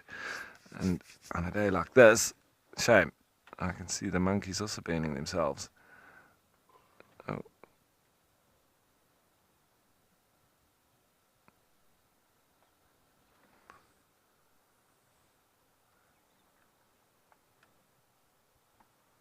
Sometimes also when it gets very hot like this, the elephants they can drink, they can mud wallow, they can sand bathe or dust bathe, and then you might find them going and standing in the shade and actually standing out this period of extreme heat. And then once it gets a little bit cooler, then they become more active, and then they do need to then catch up on that feeding and intake of calories. So then they might just spend a few hours taking in a lot of vegetation. But yeah, when it's very hot, you might see that real dip in activity, and they sort of just stand, waft the ears, and enjoy the nice cool that they've taken from the mud wallow and the dust bathe.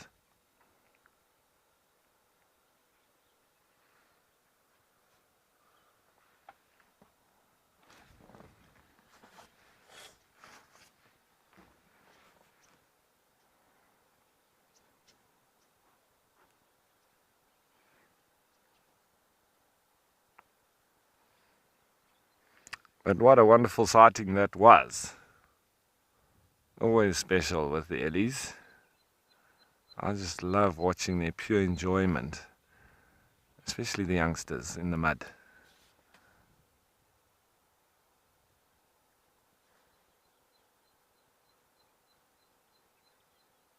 And we have the ever-present tire or bicycle pump bird, little rufous-naped lark. You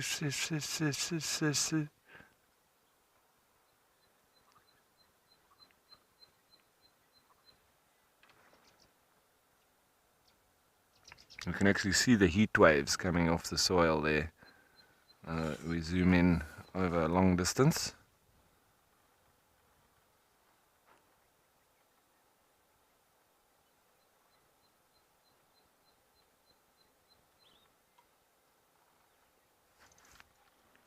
We've got a little, I don't know if it's the same one, another female with a baby. Could be, but it could be another one. I think the other one that went through in the beginning, I think this is another one. There's quite a few babies with the monkeys.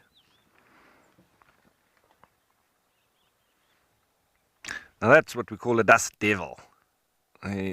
When the heat gets up like this, you often find these dust whirlwinds, and we like to call them dust devils. And you see them particularly when it's very hot like this.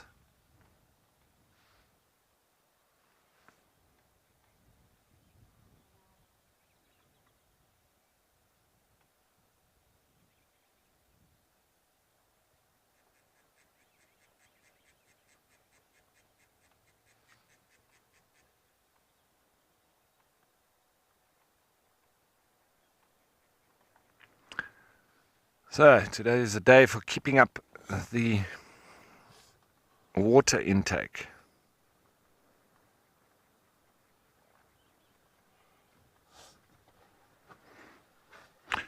Righty, so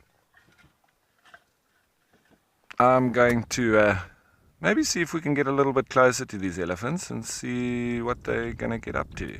I have a feeling they may be heading back down into the Bushmans River Valley. But we'll have to just wait and see. Well, it seems like Nick is back in Kariega. So I'm going to shoot you on over the Bushmans River and the Kariega River to him over there.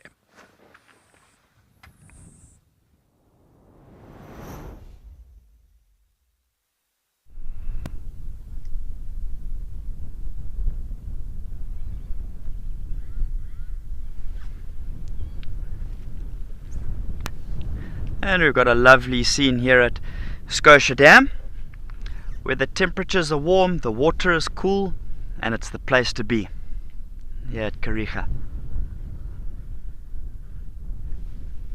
Just to introduce myself, I'm Nick. I'm going to be your photo naturalist for today. And we're starting off with a stellar scene here.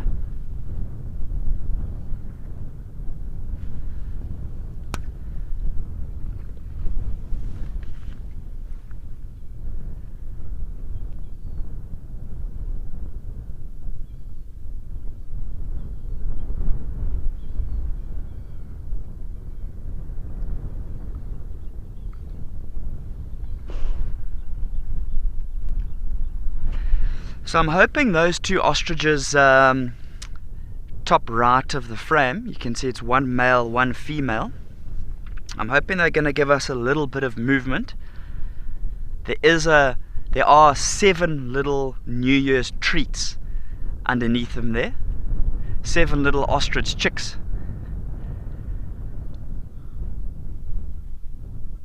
And I've been trying now for 3 days to be able to get these little chicks for you guys. And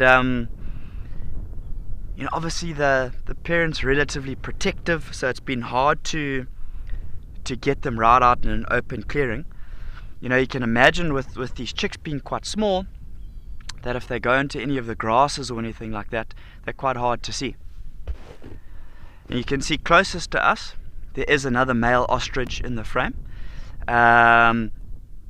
There there's been 3 of these males closer to this side of the waterhole, closer to where we are, and it's been quite interesting. When there has been any movement from them, the pair of ostriches on the other side, closer to the giraffe, have kind of been doing a little bit of displaying, just letting these other male ostrich know, don't come much closer. You know, they're allowing them to come down to the water and things like that, but they obviously don't want them too close to the little chicks.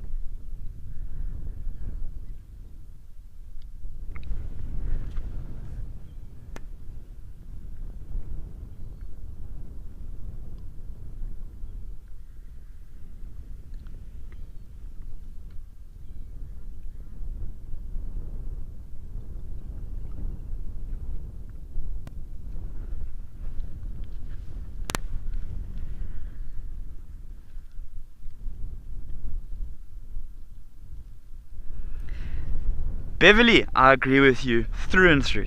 The colors at Kariega are always stunning. Lush, green, vibrant, amazing colors.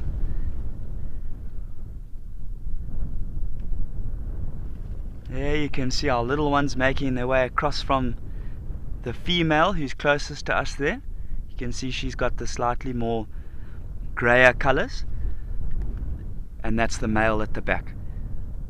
And you can see just how hot it is. You can see the male's got his beak slightly open there, trying to cool down.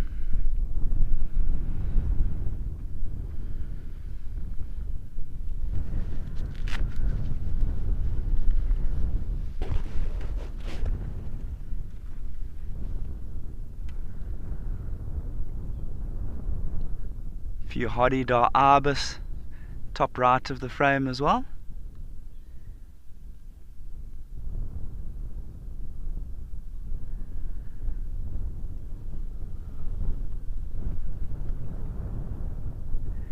You can see the wind ruffling the feathers of the female ostrich there. Amazing to get such a beautiful view of these little chicks right out in the open clearing like this.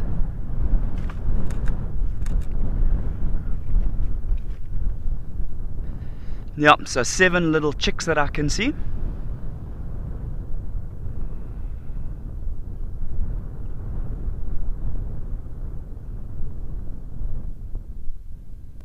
And what a way to start our viewing here at Kariega.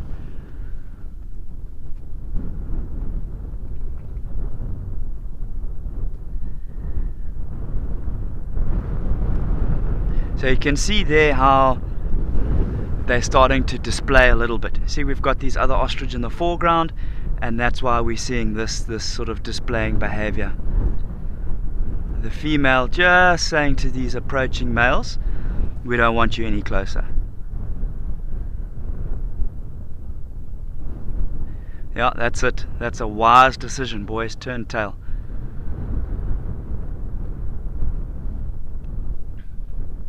Lovely interaction to see.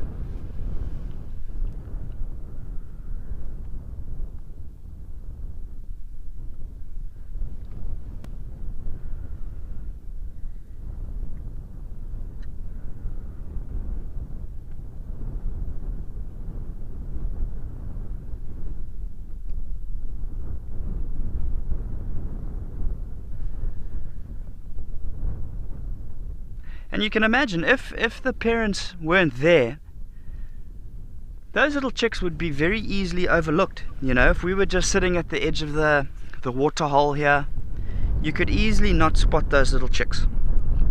So they are still quite far away, but remember, they're a slightly different color.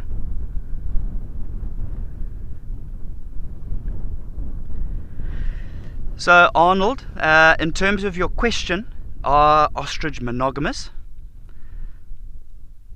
So there will be a male that will mate with several females. And obviously those females are going to be quite picky if they're obviously mating with one male. So it's very interesting. So they're not monogamous, they'll be polygamous. You can see the other ostrich moving in the foreground there.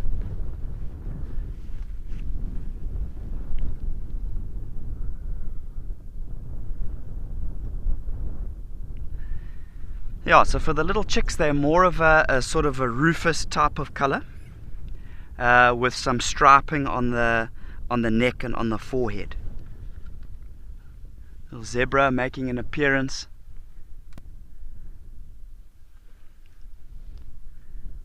Giraffe.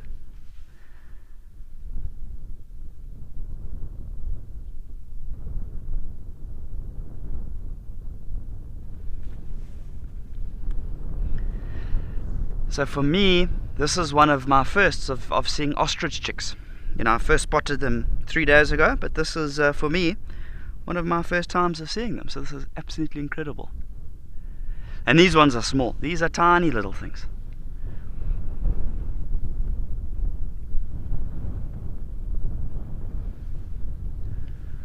Another ostrich coming across here. At least giraffe rather, sorry.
Oh, what a lovely scene here.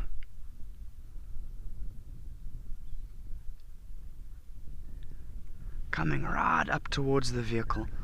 I am zoomed out all the way that I can go.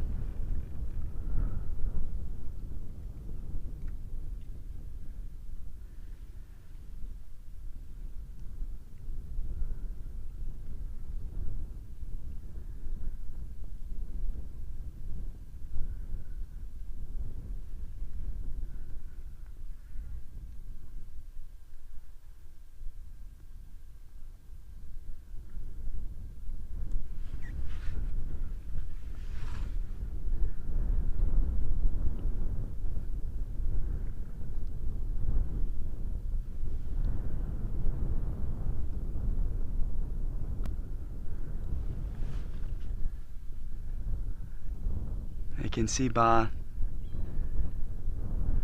the horns here, this looks like it could potentially be a female on the right hand side.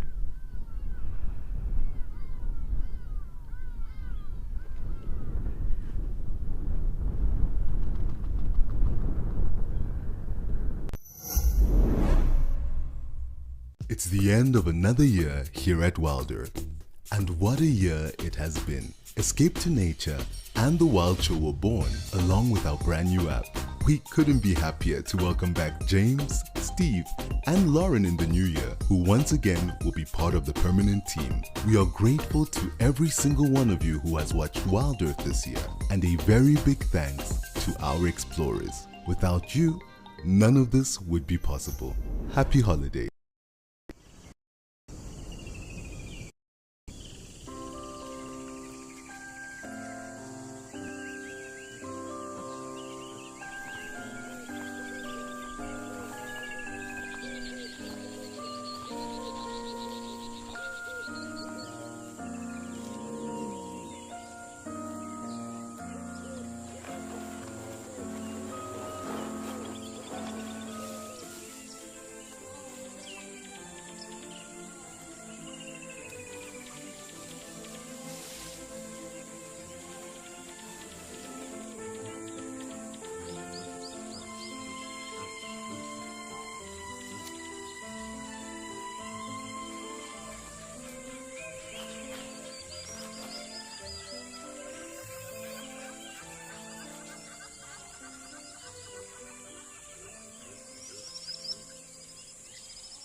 Sure, not quite sure on which giraffes to focus on here. There's so many of them.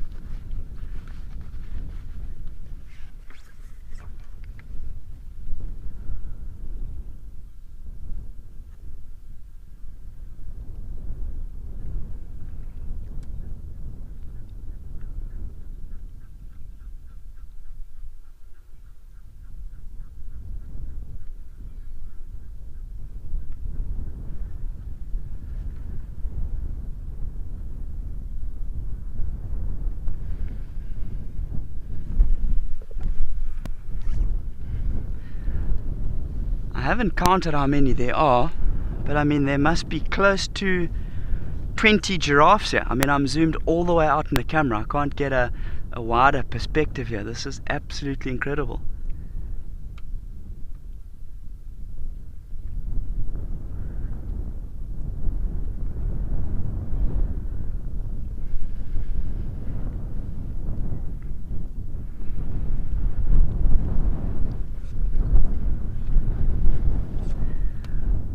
We might have two more sparring on the side down here.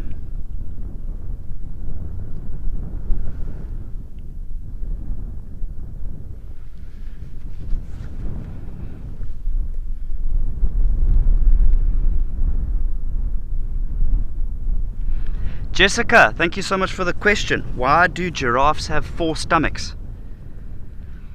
So the giraffes have got 4 stomachs because they're ruminants.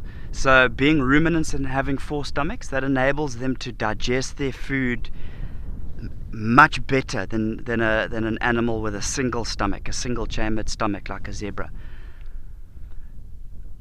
So think of that digestion, instead of it being good, as in, 1 times, think of 4 times. For a 10-year-old, Jessica, that's an amazing question. So it basically it makes the digestion process more effective for the giraffe, so they can get more nutrients out of their food. So I don't know if you've been seeing, most of these giraffe, like we can see in the frame, they're kind of chewing away. And remember, being a ruminant, they can regurgitate that food, that cud, and keep chewing it. And another giraffe making his way across.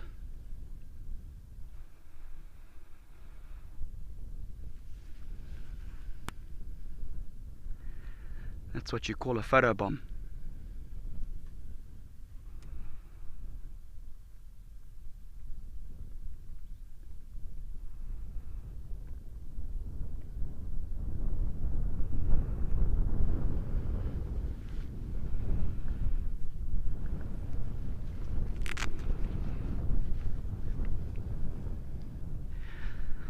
Well, one thing is for sure, there is no shortage of giraffe at Kariega today.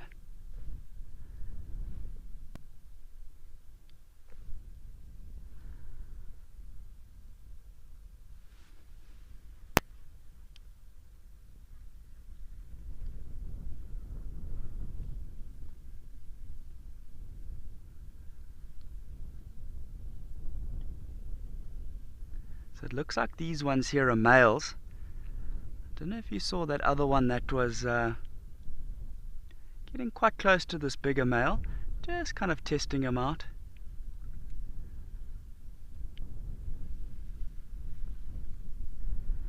Amazing to see the color variations. Look at this giraffe in the center, how much paler he is. Remember, there's always going to be genetic differences, but as a general rule of thumb, the males will darken with age. Giraffes living to be around 30 years or so. I've seen some giraffes that have been almost sort of blackish in color on those little blocky areas.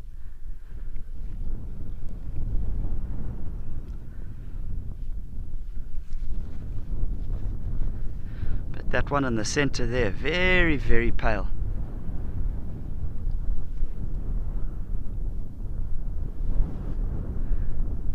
Got a few more giraffe that are going to be entering the frame from the left here now.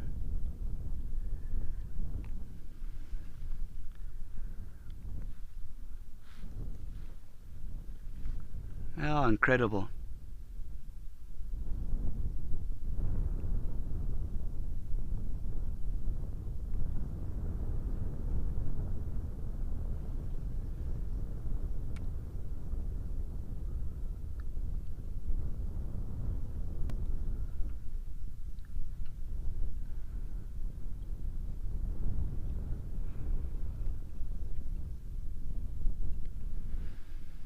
It's like a migration of giraffe here.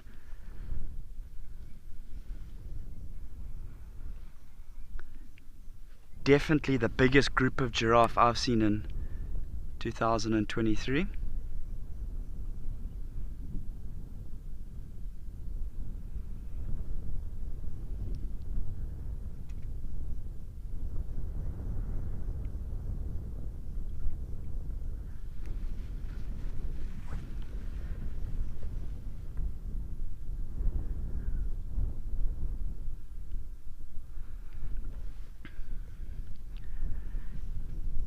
Eagle Lover, thanks for the question. How do ostrich chicks adjust to the heat? Very, very good question. Let's have a look and see if we can head back to these ostriches here. And I'll answer your question now.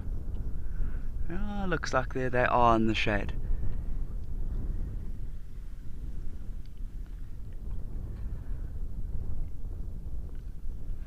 So those ostrich chicks, Eagle Lover, are pretty much answering your question there for you. You can see the two adults on the right hand side, the trunk of the tree, of the scotia tree, and in the shade just on the left hand side. Those are the little chicks in the shade.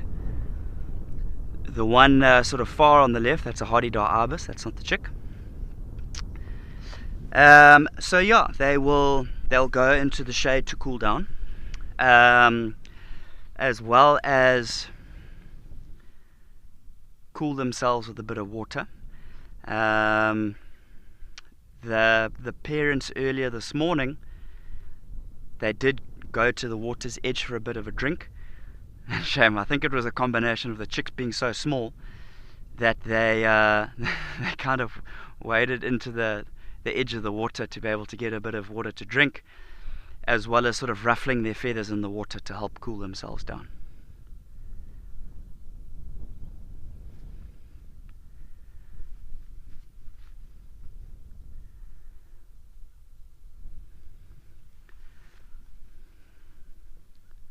So if you think of something like a rhino, which will mud wallow to try and keep themselves cool, the ostrich is not going to be doing that. I reckon on a day like this, heading into a cool patch of shade like that, that's about as good as it gets. They've done so well.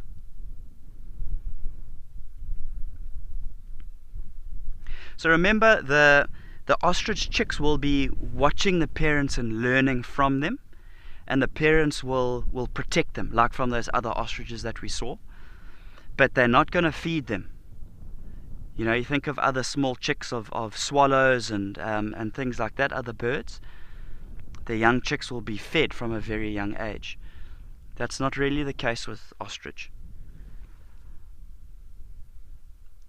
So remember, when the chicks are in the egg, which is obviously a massive egg, when they come out, they don't have an egg tooth, so they really struggle to get out of that egg. I mean, they're big when they come into the world. They're probably around 1.2 kilos already. And in the process of coming out of that egg, fighting to get through, they consume a lot of the sort of the egg yolk itself, and that's nutritionally very dense, lots of nutrients in there, and that kind of keeps them going for the first short of a week or so, which is amazing, really helps them.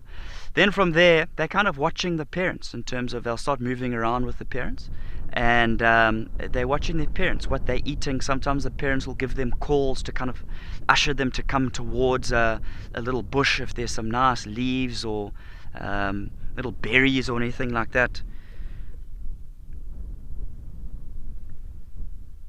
And they'll have to eat, you know, for themselves. The parents are not going to physically feed them, so they're being thrown in the deep end, really, you know. I think in terms of, to get back to your initial question of something like keeping cool like this here, you know, the parents will kind of give them a hand and lead them towards the shade. But I would say they're definitely going to be born with some level of instinct as well. Definitely a lot to be learned, but they're also going to have some degree of instinct.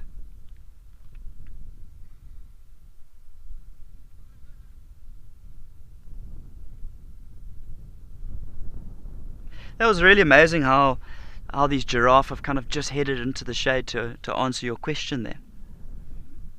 Yeah, nice that we got to see them kind of in the sunlight so you could get a bit more detail from the chicks.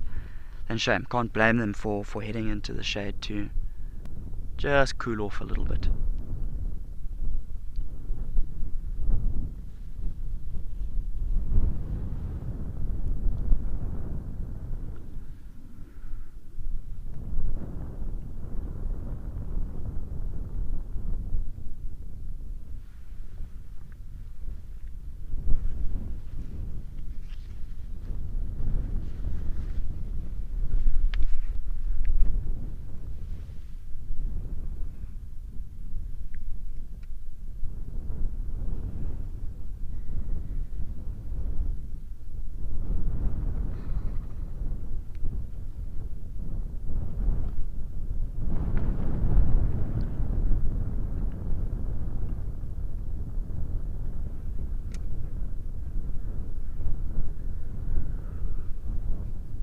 This ostrich giving us a good demonstration of a little bit of feeding behavior.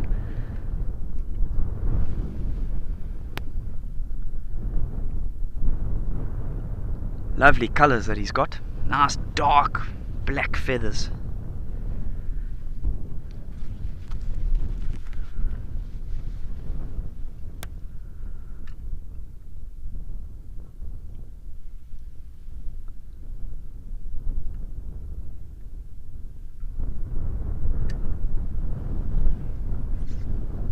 You can see in the background behind this ostrich spoonbills and sacred ibis in the background there.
Looked like possibly even a yellow-bill kite flying up there.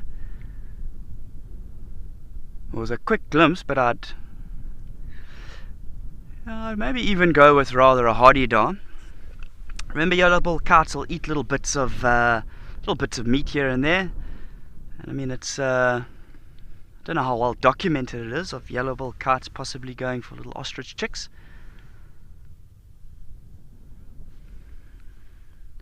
So I'd maybe say, I mean it was a quick glimpse, but a safer option is probably a hardy-daw.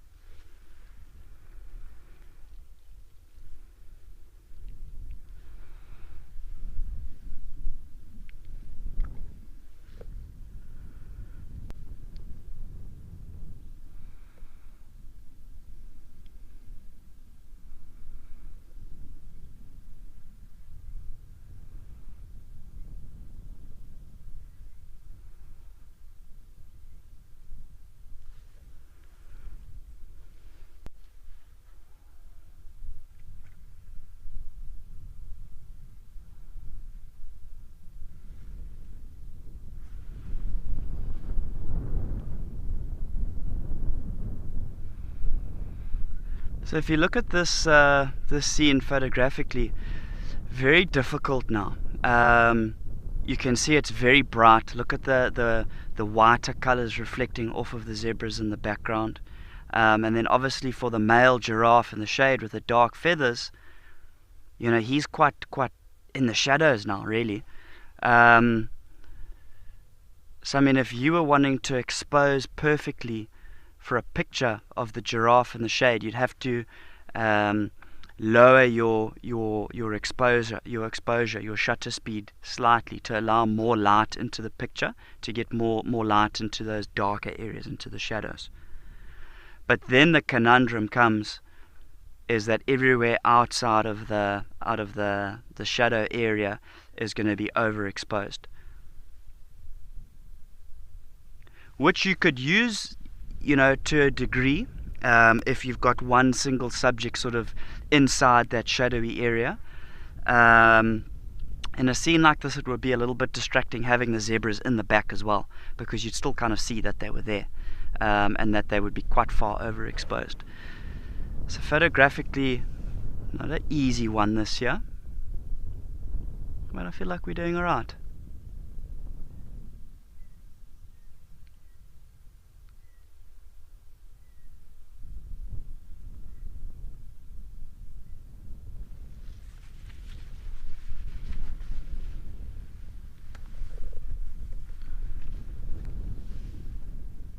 Going to zoom out slightly. Looks like we've got some eland starting to come down to drink.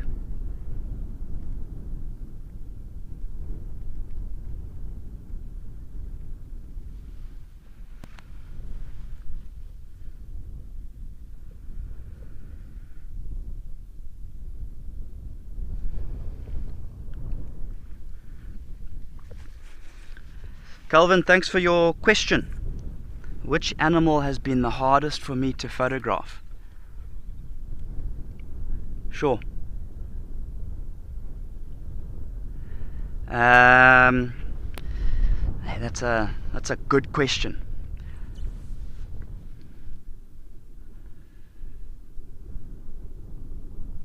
I've got a love for. I talked about my favorite animal being black rhino in terms of their behavior. But I feel like photographically, I feel like a leopard is very tough. You know, in terms of the time of day that I love to photograph leopard, you know, right at the end of the day, the sun's gone down, their eyes are starting to dilate, open up a bit. You know, they love thicker, denser areas, which makes it tricky.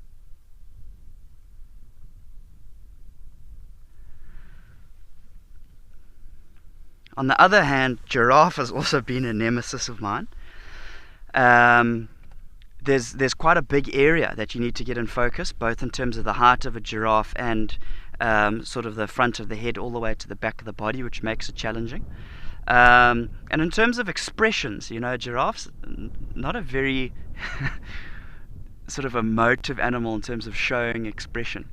And in your photograph, you obviously want to try and capture as much sort of expression as you can.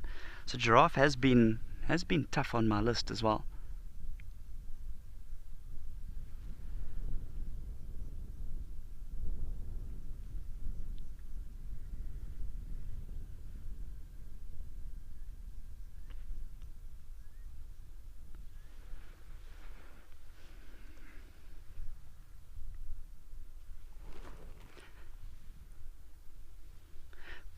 But I guess that's the beauty of photography, though, is, you know, you can struggle with something, and you work on it. You know, you can always try and get a better shot.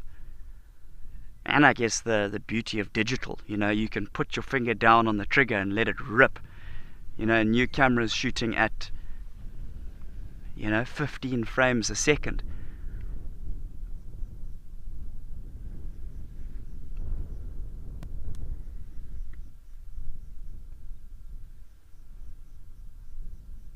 Oh, we've got some action from the ostrich here. Not too keen to have those eland around.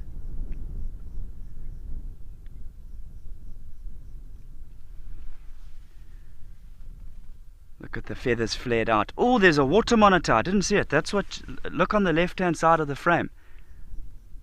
There it goes. It wasn't the eland. Sorry, guys. It's a water monitor. See that sacred ibis, the white bird? Just to the right of it. There it moves. See if we can go in a little closer. That's as far as I can get you in there. Wow, that's incredible. And it's a big one. Look at the size of him. Long tail. So remember what he's doing. He's patrolling the edge of the water here. There's some warthogs coming at the back, little piglets as well. It's all happening here. So that monitor, he's patrolling the edge of the water there. He's looking for eggs. Think of thick knees, think of lapwings. He's looking for eggs he can eat there. Most likely. He could even be hot, you know, and he could be coming down to cool off. It's going to go up a little bit. That monitor's playing hide and seek with us. See if we can potentially get this warthog with the piglets coming out.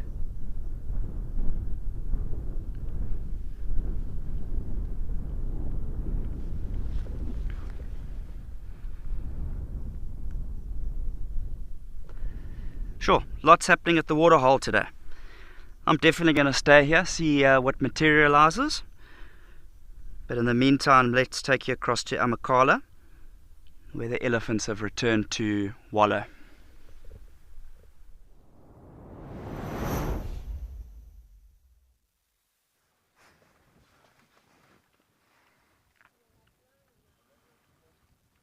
Well, the one group of elephants moved off after their wonderful pool party, but it seems like another group has decided that it is time to come and cool off.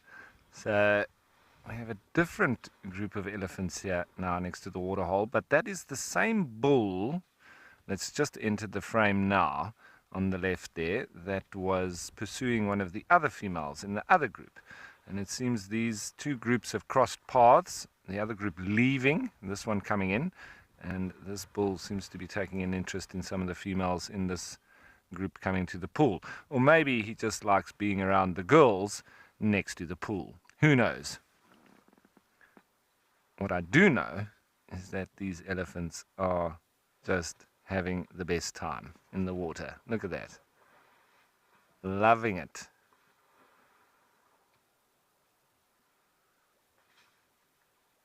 Happiness is an elephant in a mud wallow.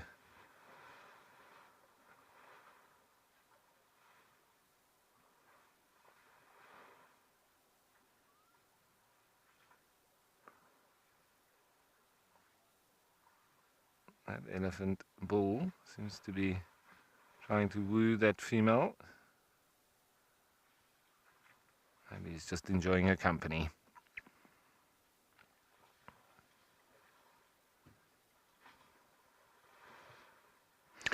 So Helen, elephants can use their tail as a form of communication. It's not a massively important one. Generally, they are sort of, keeping the pests at bay. As with all the animals' tails, apart from primates who sort of use it as an extra appendage, the rest of the animals sort of keep their tail to keep the pests away from the nether regions there. But if you see an elephant, when they curl their tails up, it's quite similar to rhino. It can show that they're in a very stressed mood. So much like a dog or a cat, when they're wagging it, reasonably happy and nothing to worry about. But when you see an elephant with a curled up tail, you need to beware. So in that sense, there is that little bit of communication that may be used. But that's the only really thing or real way of communicating that I've seen elephants use their tail for. Other than that, it's just a wishy-washy, sort of swishy-swashy way of keeping the flies and the irritating, biting insects away from the sensitive regions there at the back.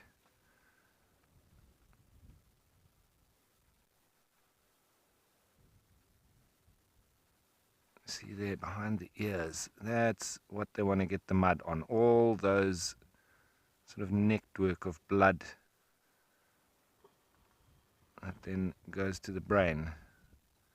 So now with the wind starting to pick up a little bit, they're not having to waft their ears backwards and forwards, just put them out a little bit, and then it's being caught by the wind. So they save themselves a bit of energy when there is a bit of a breeze.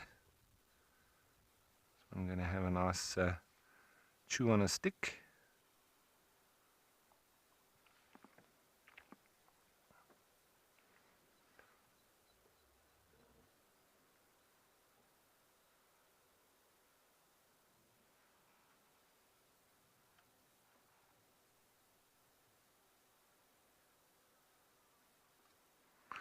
So there is another mud wallow down there, but it's almost dry, so they're not going to get too much joy down there.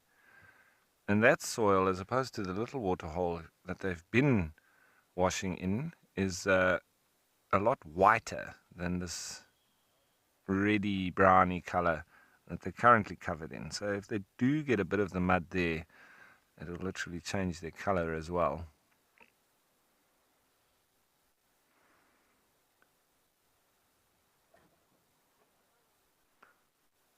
And they do look beautiful when they've got that mud cover on them.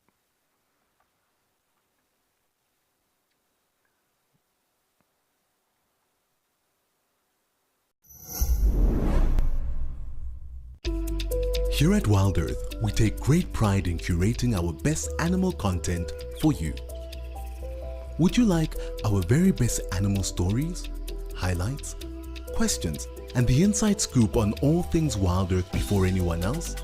Find it all, as well as info on our exciting plans going forward first, in the newsletter handmade just for you. Available to all Wild Earth explorers.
I just love it when they throw it up with such skill that it lands perfectly on their backs. Going in for a slide. See, the adults also not abject to having some fun. They're going to roll in it. They sometimes tusk the mud as well to loosen it up and get some more of that valuable thermoregulatory mud helps then with the solution that they're going to be mixing up with their feet.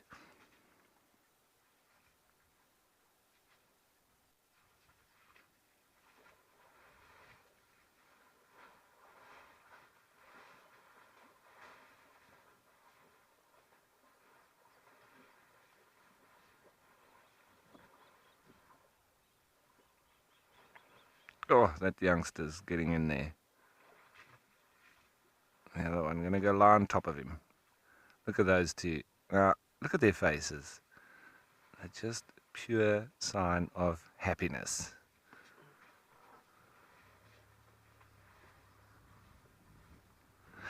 So Nelson, scent is a big part of recognizing different individuals, but also the sight and the sound. They will communicate with each other. So all three, I would say the biggest one is smell. You see when elephants sort of greet each other, a lot of tactile touch and smelling of each other. So I think that's number one, is smell. Number two, tactile, coupled with vocalizing, most of which we cannot hear because they speak in subsonic tones, and it's too low for the human ear to pick up. But there is some sort of devices that have been created to be able to pick those up. It'd be wonderful at some stage. I would love to be able to access one of these machines that would be able to pick that up, and then be able to hear a lot more of what's going on with these elephants.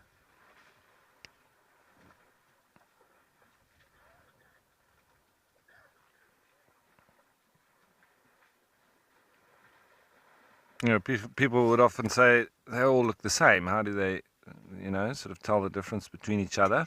Well, maybe elephants say that humans all look the same. How do we tell between each other?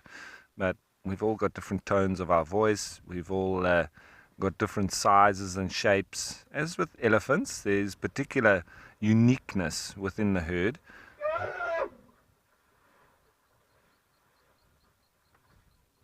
A little bit of communication there. That's one of the tones that we can hear when they trumpet like that.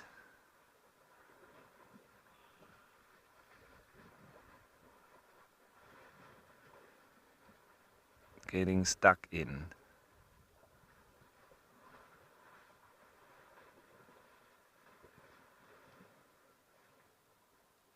Look at that smiley face.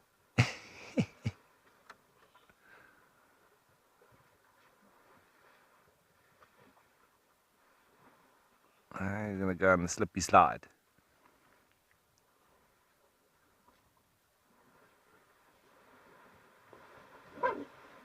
Oh, getting a bit too boisterous.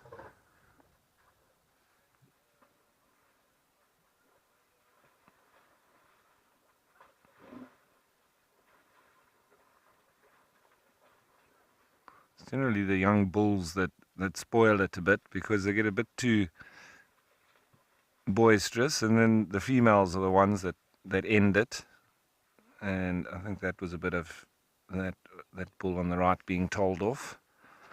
He wants to get in there with the youngsters, and the mommies are probably concerned that he's going to be too rough and may injure one of them. So been told to back off and wait his turn.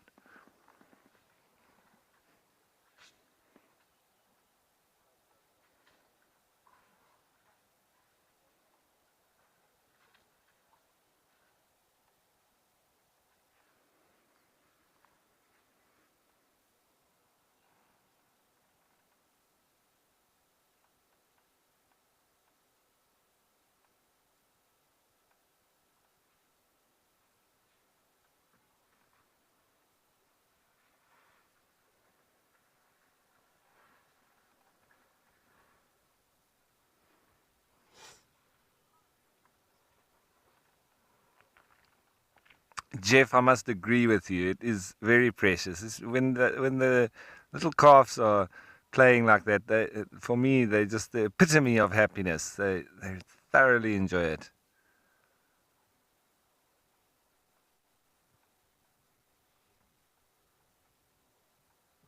And I thoroughly enjoy their enjoyment. It's awesome to watch them. And some of the best safari moments, it can be sometimes very mundane, very quiet, not much going on in the middle parts of the day. Animals, it's too hot, especially on an extremely hot day like today. They seek shelter, shade, get in maybe a little bit of a windy spot so that they can keep cool. They're not going to be particularly active, and sometimes no activity whatsoever. But the elephants always, just sort of help out with the safari viewing at these times, because, well, at least they give us something awesome to watch.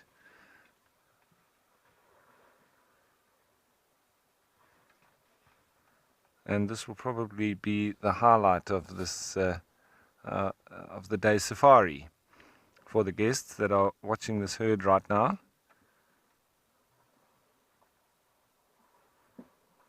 So the day safaris go in between the overnight guests safaris, the morning or the sunrise and sunset safari, and they come pretty much like we do with Escape to Nature. And they come in between those times, and it's just for a day activity. So they're staying somewhere else, or maybe they're just passing through, and they've decided they want to come on a safari, but they don't want to stay overnight. So this is the time when they come out. And honestly, sometimes it can be a little bit boring, especially when it's hot like this. But luckily, we have the elephants that never fail to deliver.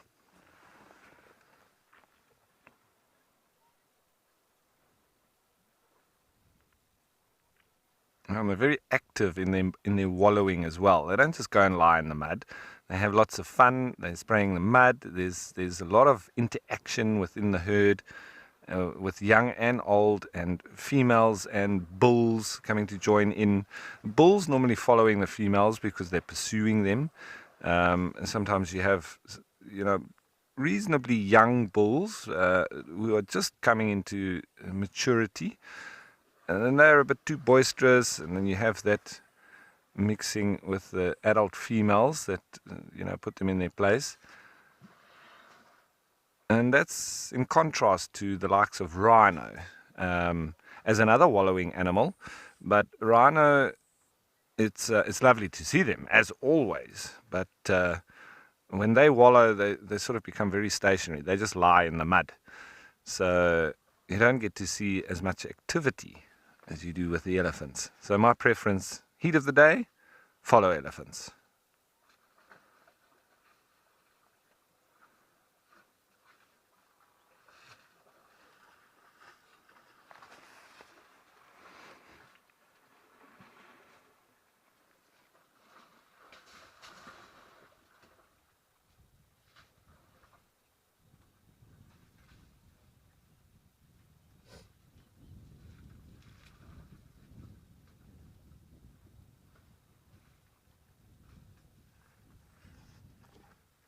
There's another couple of individuals that are making their way through. There's a youngster that's just arrived.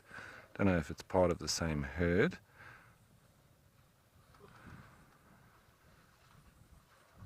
Seems to be. Doesn't seem to be any real major issue with its arrival.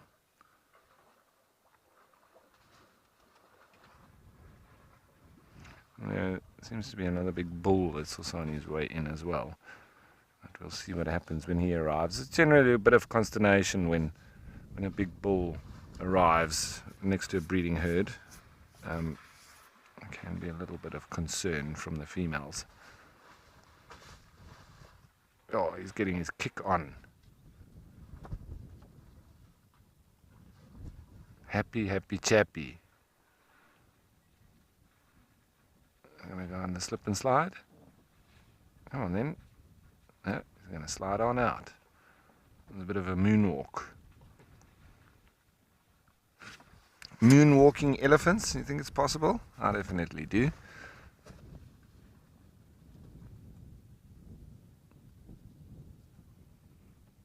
See, now they've all gone dead still. For me now, there's a conversation going on.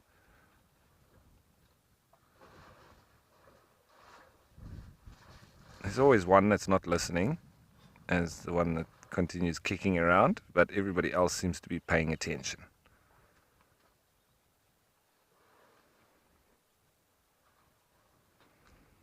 Family discussion.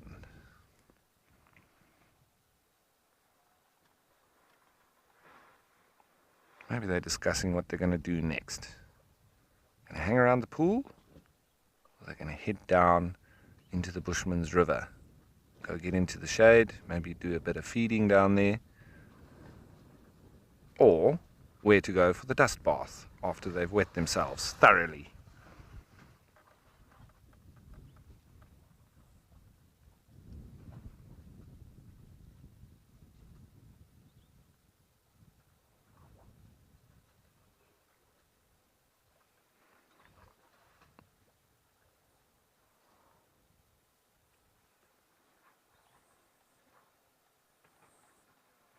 So I'm getting right in the mud there. I think it's one eye is underwater or under mud. It's just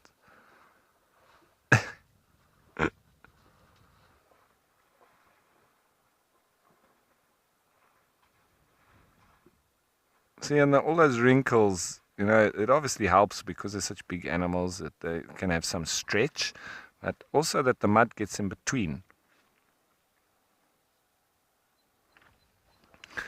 So Simon, as far as I'm aware, these are sort of descendants of the mammoths. But jeepers, I've actually got to look into that a little bit further. But mammoths are basically massive elephants with much bigger tusks. But I'm going to have a quick look and just get a little bit more insight on that.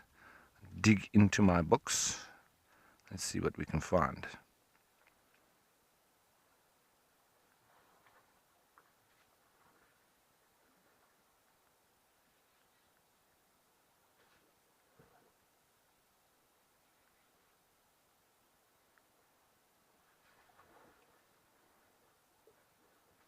Yeah, so as I thought, they're both part of the Elephantidae order, and also part of the Proboscidea,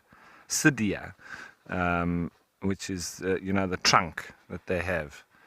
And you get the Asian elephants, the African elephants, and the mammoths. But the elephants are the only ones still alive today. So the mammoths have perished, but the elephants obviously have continued to survive.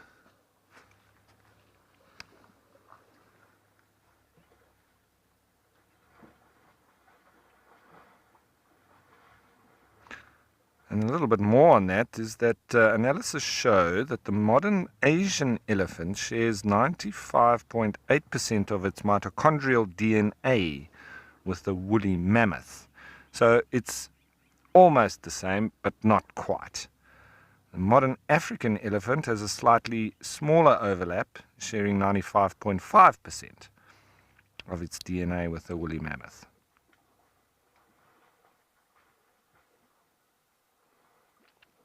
So we could just say then, to sum that up, the mammoth was the ancestor of the elephant.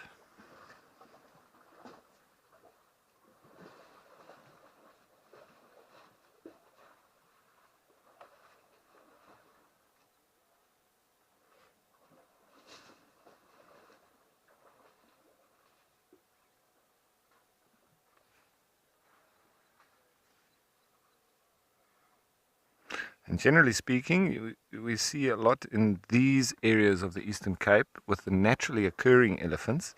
You may find a lot of tuskless elephants. And for any new viewers or people that haven't heard the stories as I've told them, the Addo elephants are the descendants or the ancestors of the elephants that are naturally occurring here. But it went down to one herd of only about 25 individuals. And they were not shot because they didn't have tusks. And that's why all the elephants in this particular area or region were shot. It was for the ivory. and at the time, very big ivory trade. So all the elephants with tusks, they were mowed down for that very valuable tusks that they carried around. As we've got one elephant just coming past us. And you can see just a complete difference in color, because this one hasn't been at the pool party as of yet. So, I'll point them out. Not all of these elephants are descendants of the Addo elephants, but we do have quite a few individuals that are, and they don't have tusks at all. So if you go to the Addo Elephant National Park, you also see quite a few that don't have tusks, but they've also introduced from different parts of South Africa, obviously just to mix up the genes. We wouldn't be able to just continue breeding from that initial 25 individuals. There would then obviously be inbreeding, and you'd have a real drop in the genetic quality. And we've got another group joining us here. Everybody going to be fighting for this little waterhole. Seems it's the prime spot. Even though we've had quite a bit of rain recently, the waterholes seem to be drying up. Must be because of all the heat, lots of evaporation, and lots of the animals also utilizing these spots when it is very hot. And so it does assist or increase the evaporation from the waterholes themselves.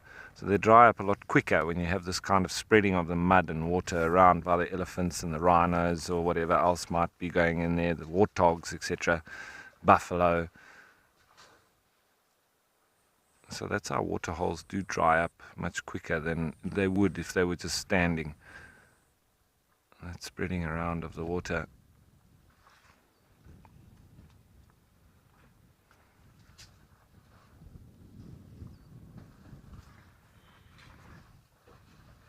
There's a big bull arrived just behind this young bull on the right. So he'll be the one that's sort of taking charge right now, and it seems everybody else pushed off when he arrived. So, oh, he's having a bit of a leg scratch. Inside, outside. Maybe he's just doing a bit of an elephant floss. You know the floss, BK? You know, the arms in front, arms at the back? Yeah? I can't do it. Kai, my lighty, or my little boy, he can do it very well. Very good dancer. But I believe this bull, also a bit of a dancer. See, he danced his way into the pool. Oh.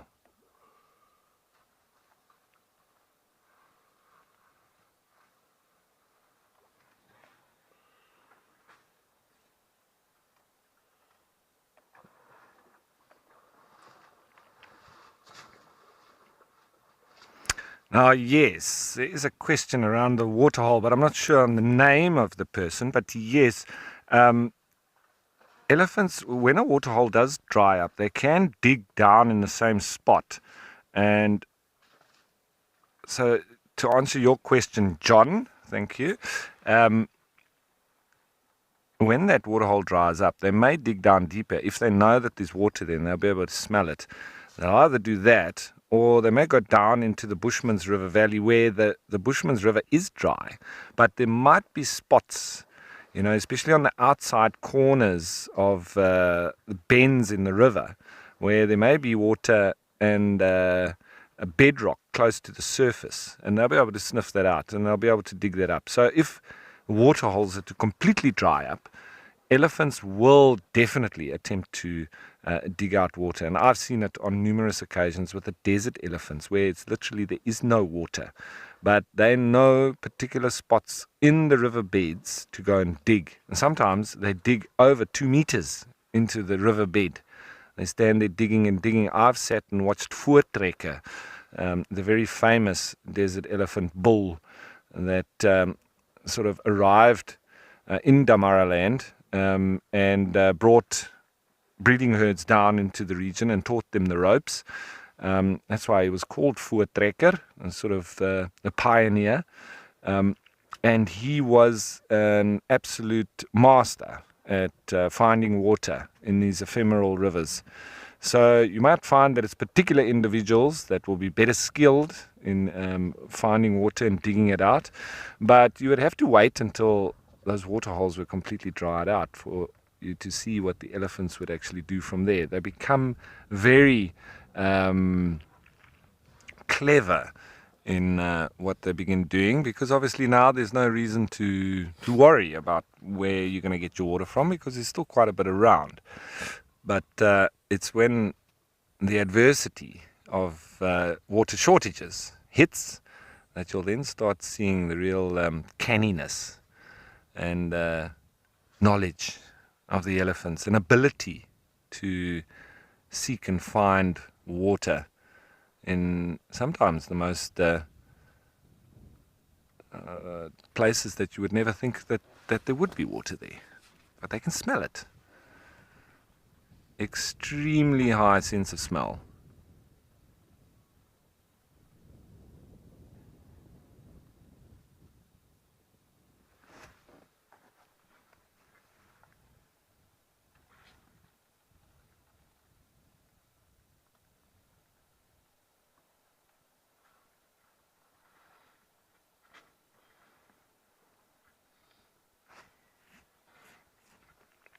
So, and when we say that elephants have an extremely high sense of smell, they've got more smell receptors than any mammal, including dogs. So that means, even look at bloodhounds. They have a much stronger smell than bloodhounds.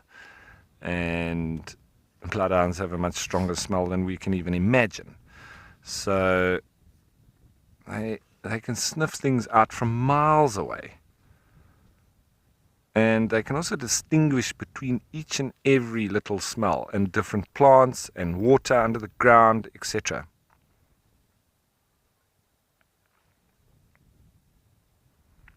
And they say that they can pick up water from, over land, up to about 20 kilometers away. So as they walk, they would obviously be able to sniff in different directions. They would be able to smell if rain is coming, up to about 20 kilometers away. Depending on the wind, it could probably be even further. And the nostrils are right at the tip of the trunk. That's where they would then be doing the smelling from. They also obviously breathe through it. And then, as we're watching now, they suck water up through it and use it to squirt and spray water, mud onto themselves, as well as spraying water into the back of their mouths.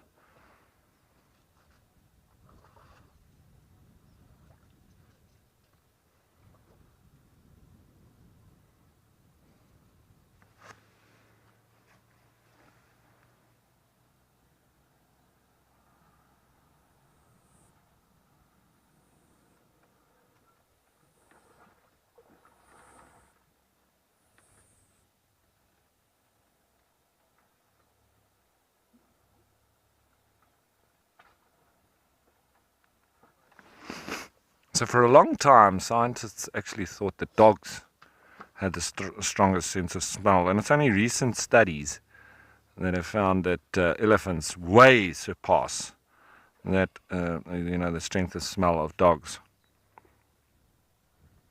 And just looking at some of the literature, I've found that elephants possess a sense of smell that is likely the strongest ever identified in a single species. And they say that the African elephant's genome contains the largest number of olfactory receptor genes, nearly 2,000. And these are the olfactory receptors which detect odors in the environment. So that means that elephant sniffers, or the nose and the smell, is 5 times more powerful than any dog. And even stronger than any other animal in the world.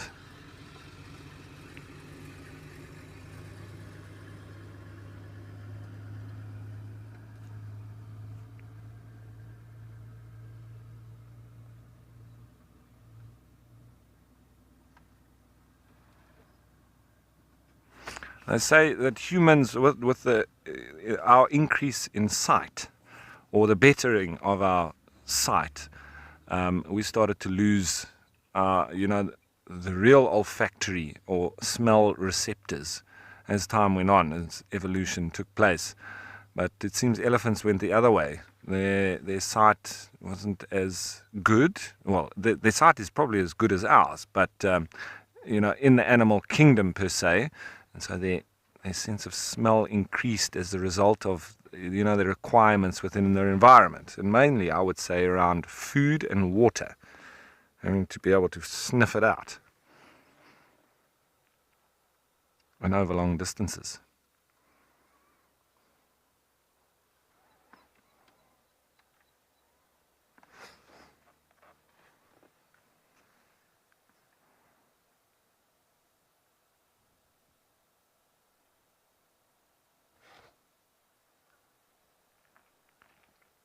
Imagine being able to use that sense of smell of elephants.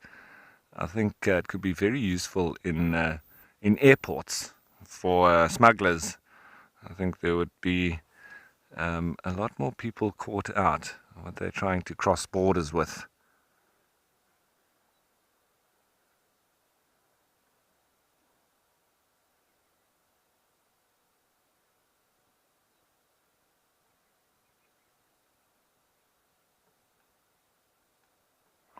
And there's something very interesting that I've just found as well. And it's about elephants' sense of smell and how they've actually been used. And I'll just read a little bit. It's from the University of the Witwatersrand, and it's from Asher D.K. Miller. And he writes, for 27 years, Angola, which is a country to our north, just north of Namibia, was gripped by civil war. 500,000 human lives were lost, and wildlife too was decimated to sustain the troops. Rhino and elephants became valuable targets. Rhino horn and ivory served as currency for arms among rebel forces. During the conflict, though, elephant populations fled across the border into Botswana, Zambia, and the Democratic Republic of the Congo. When the war ended in 2002, animal populations slowly started to return to their pre-conflict grazing grounds. But a huge problem remained. Millions of landmines were still in situ and undetonated across Angola. So many elephants were killed and maimed by the explosives as they attempted to recolonize. Data collected from collared elephants moving through the affected areas showed herds avoiding minefields. This suggested that at least some of the returning elephants had associated minefields with danger. What could this association be based on? How did they pick that out? Because many times the landmines are actually buried. Had the minefield avoiding elephants seen others killed in those areas? Or had they associated the smell of landmines with danger, extrapolating risk to other areas where the odor was present? We couldn't answer all the questions, but to narrow down the search, the colleagues and himself, they set out finding out whether elephants could smell the main component of landmines, which is trinitrotoluene, or TNT. We'll say that much easier. That's a difficult word to say. TNT is a low volatility, the ease at which a substance moves into the air column. This makes it difficult to detect using smell, but some animals are excellent landmine sniffers, among them being dogs and Gambian pouched rats. Bees are also good at it. But they found that African elephants have more than double the number of genes associated with olfactory reception compared with dogs. So that's what we said, about 2,000. So this suggests that olfaction must play an enormous role in elephants' lives. In fact, elephants have the highest count of any species tested to date. That's what we've sort of discussed. So not only were they eager to find out whether they could detect TNT using the smell, but also how their abilities compared to those of highly trained TNT detection dogs.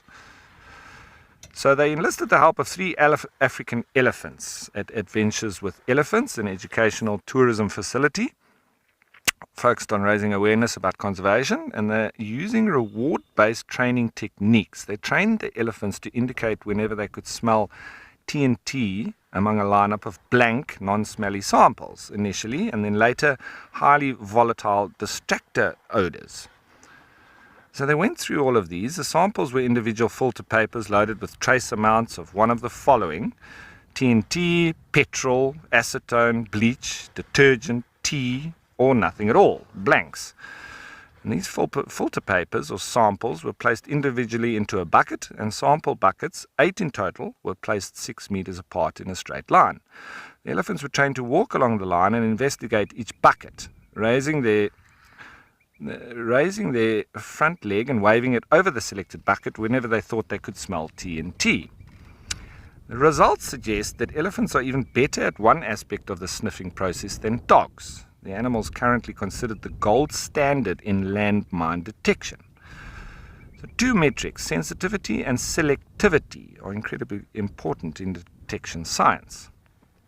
So measures of these allow researchers to understand how well a biodetector, such as a dog or elephant, is performing. They also allow for comparisons across species. The elephants missed only 1 out of 97 TNT samples during their trials. This translated into a phenomenal sensitivity score of 99.7%. So sensitivity is the propensity to indicate whenever a target substance, in this case TNT, is present. In comparison, sensitivity scores for TNT detecting dogs was reported at 93.7%.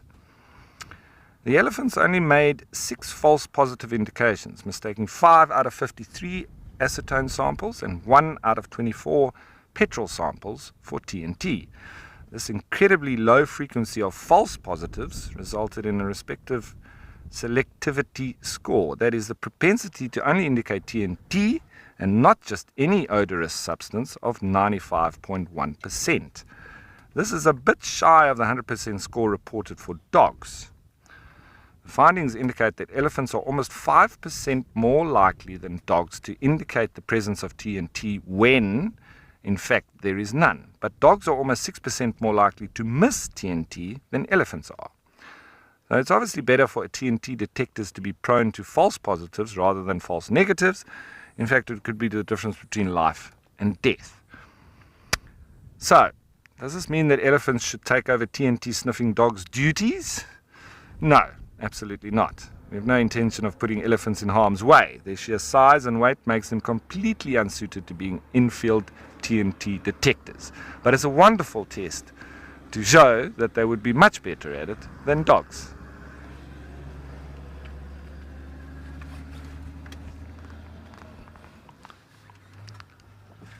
So, Layla, I have to really agree with you. They are absolutely incredible animals. And the more you dig into these kind of things, the more you find about them. And I've been following elephants around now for 30 plus years, from when I was a youngster going into the game reserves with my family to becoming a professional guide and ultimately, following elephants on foot in the Namib Desert. And those very special desert-adapted elephants, right across into Etosha, etc.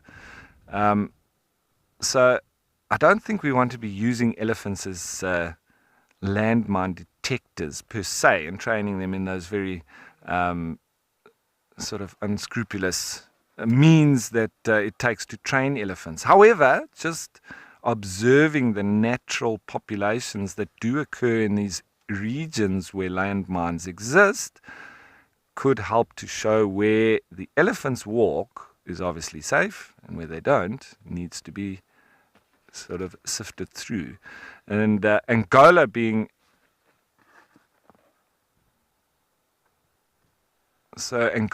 one of the regions that was in civil war and had a lot of landmines, Mozambique being another on the opposite side of the southern tip of Africa, on the eastern shores, also has a major problem with landmines, but there has been a lot of clearance, and I'm pretty sure that there is also some elephant data that was used in those methods that they partook in to get rid of them.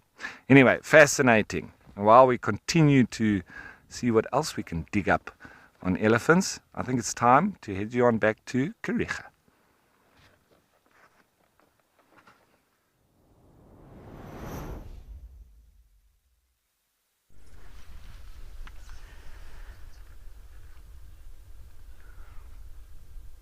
And we've got some more visitors coming to the mud wallows and the water close to Scotia Dam. So our little ostriches with the chicks were still kind of plodding around in the shade there. And I was just waiting to see what they were up to, and I was so enthralled by watching the little youngsters. I didn't even see these buffaloes just arriving behind me out of nowhere. I repositioned quickly and we've got a lovely view of them here.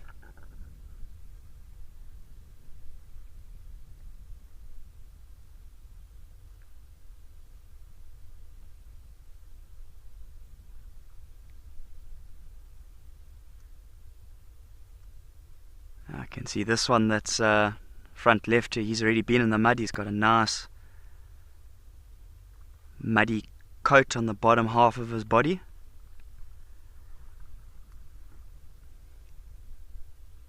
Not quite sure if he wants to get in or out.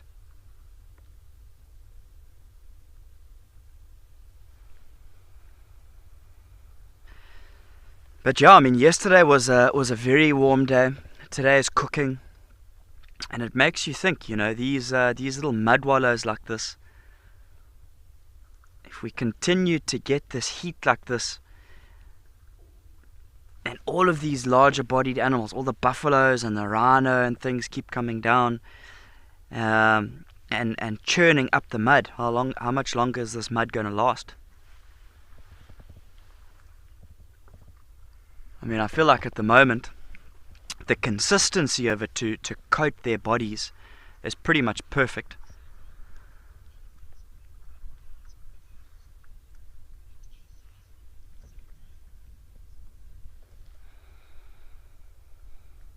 Sandra, I agree. What a day. We're trying to bring the best to you, and the animals are producing the goods for us. Elephants wallowing, buffaloes wallowing. Maybe if we can get some rhinos wallowing, that'll be the trifecta.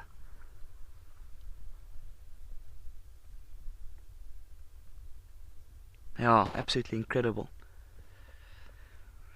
So yeah, I mean, you could see at the back there that one buffalo that's just got in the mud there and laying down. You could see there was a little bit of movement, and you can imagine if one buffalo gets upset with another one and kind of charges around very quickly in the mud there, how that's going to churn a lot of the sort of the more watery areas of the mud wallow to more of a sort of a viscous mud, and then, you know, continuing from that, the viscous mud into, you know, not so viscous mud. Or drier mud rather. So it'll be interesting to see, you know, how long this little mud wallow will stay here. For our sakes, I hope as long as possible.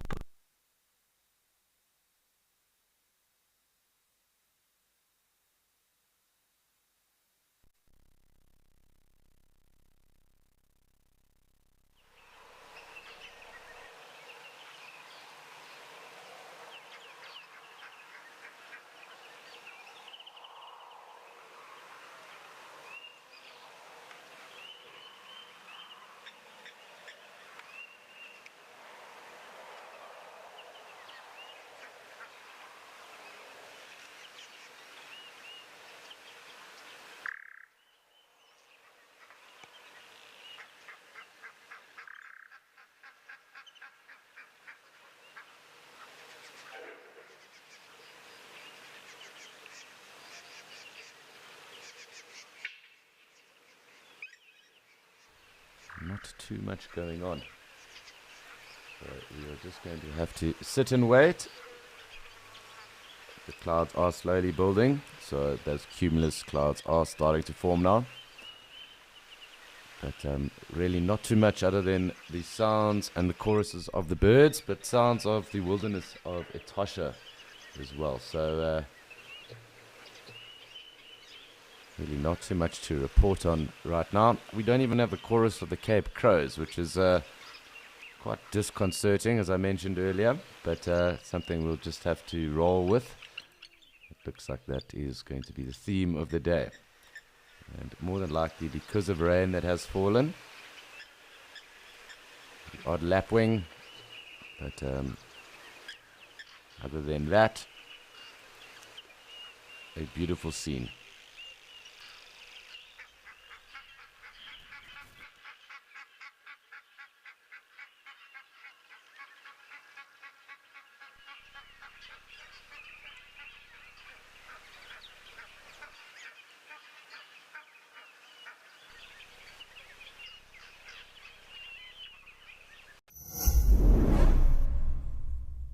Would you like a stay in the African bush?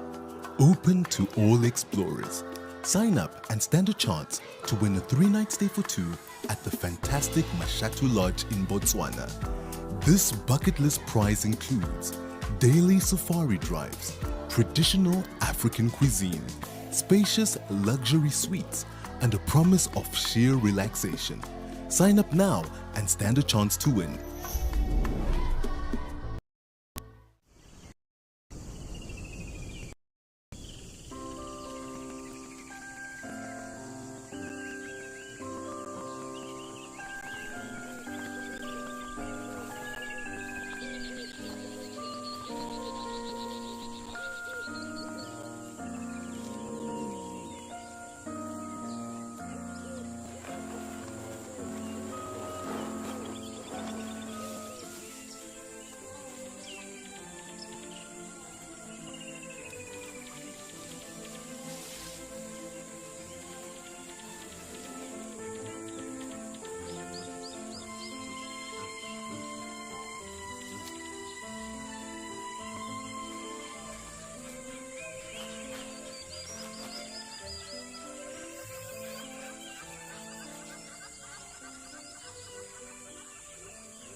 So, unfortunately, we just have the clouds, the chorus of the Egyptian geese, and not too much to write home about. So, one of those silent moments, and I suppose you'll just have to reflect on life and await what I hope to be the approaching mammals at some point. But it's just one of those times and days when not too much is happening.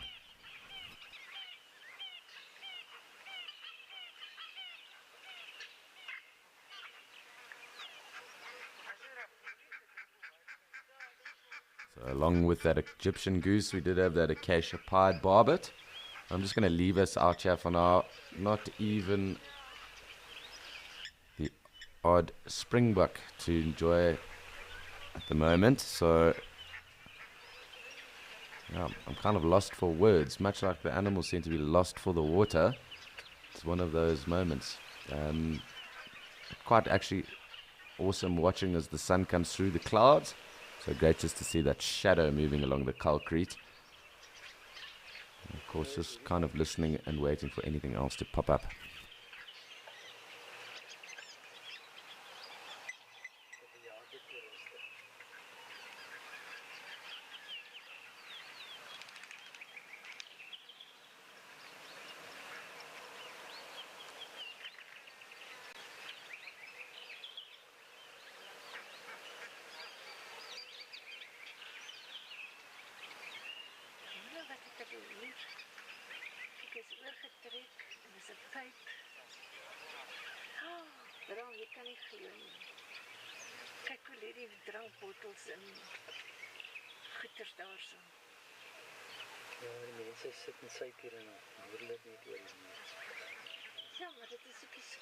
Actually, just heard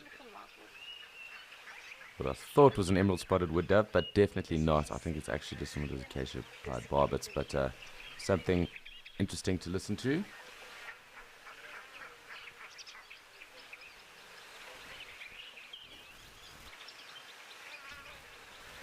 So, Norma wants to ask, or she states, that cows produce methane, which is in fact harmful to the environment. Do wildebeest or other African animals do the same? And Norma, the answer to your question is that all mammals produce methane, so human beings would probably then, by per capita, being the most populous of the mammals, produce the most methane out of the world. We also obviously have things such as cars and the rest that add to the carbon dioxide and everything else that does go on. But in a natural system, with indigenous animals that are there, they all form part of that tropic or even life cycle that is around there. So, they're contributing to, say, methane. They also then decompose and contribute to the nutrients of that cycle, or that system. And, where things are, as I said, non-alien, endemic, or indigenous to an area, that system obviously benefits from having them around. So it does also then come down to things like ecological carrying capacity and the rest. However, in an open system, one that is free-flowing and in equilibrium, we can assume that all things living and being, such as paribus, would then be beneficial to that system.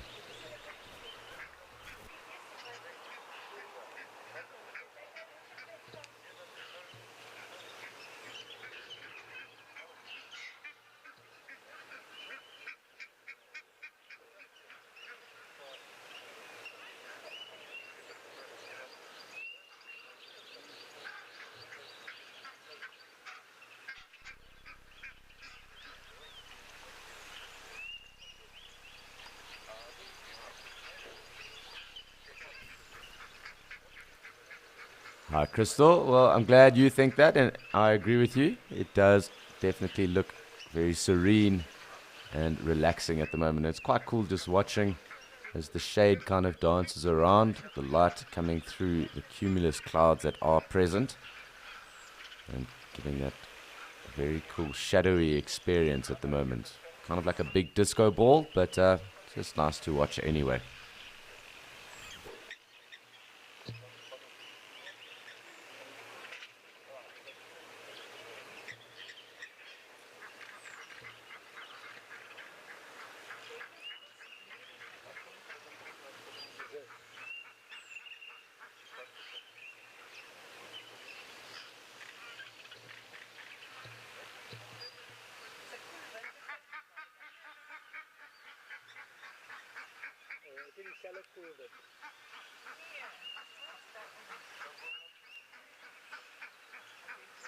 So quite clearly, the Egyptian geese are rather vocal, something that they need to chat about clearly. But nonetheless, keeping us company at the moment as we watch kind of this climatic vista really that is with us, and it's an awesome scene, to be completely honest. Interesting that it is devoid of life at the moment, but nonetheless, as Crystal did mention, relaxing and serene.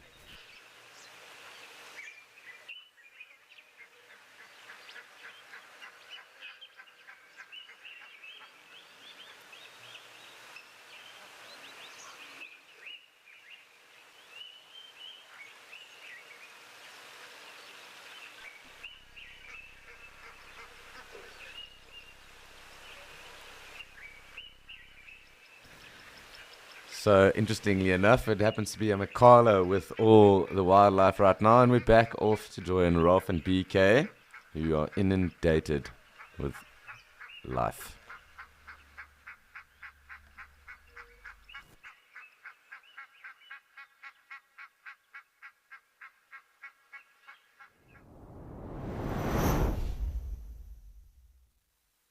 Yeah, still sitting in the presence of elephants, and it's one of those animals that you just never get tired of sitting with. And for me, it's always a privilege every time I get to sit with elephants. And I'd just like to carry on a little bit about their sense of smell, and continuing on the idea with the TNT smelling capabilities of elephants.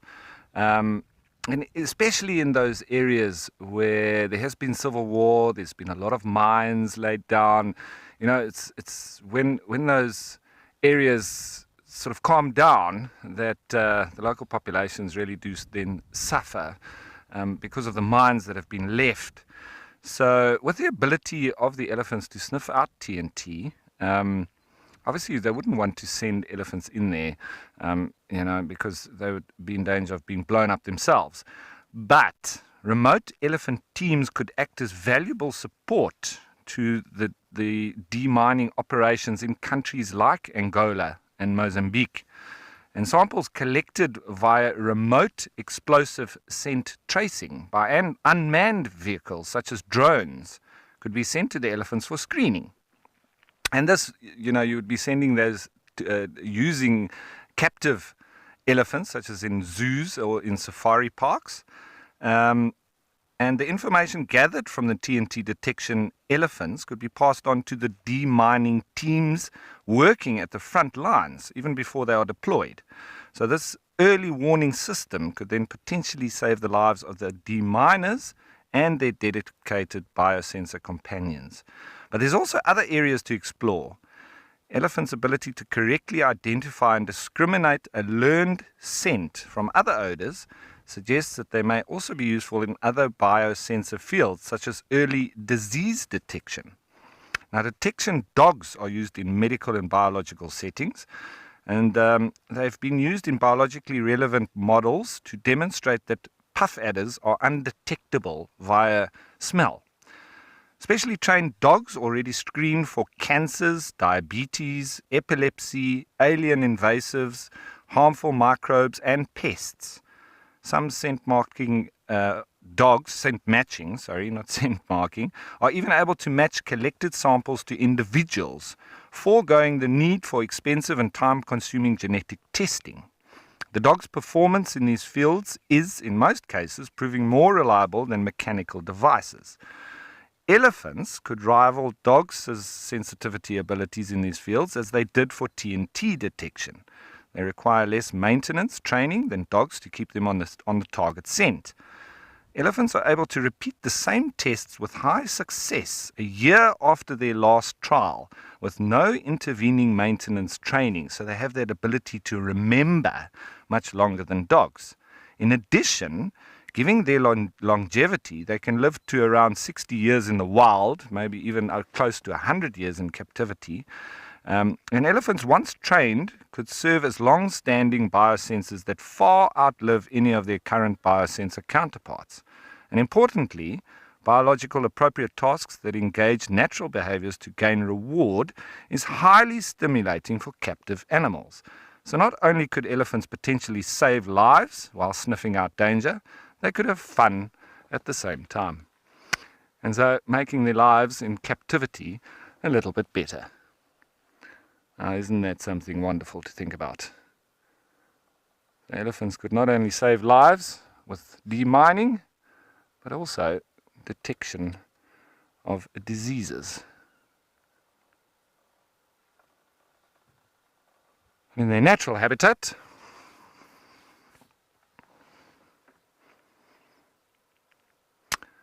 so obviously in their natural environment, and they'll be using that to survive. And that would be seeking out water as their uncanny ability in the deserts where they do survive, such as the wonderful individual that was Voortrekker, and I was very privileged to to track and find him on numerous occasions in the Namib, with guests on foot on the treks that I used to partake in and lead in my second home of Namibia. You see, in these parts of the Eastern Cape, they're a bit spoilt because they have so many plants and such a diversity of plants that they can almost just pick and choose. But they still do go to specific areas at specific times, and it's all down to this olfactory sense that they have. They can sniff out their sweet tooth or their preferences at different times of the year, and, as we've said, with water.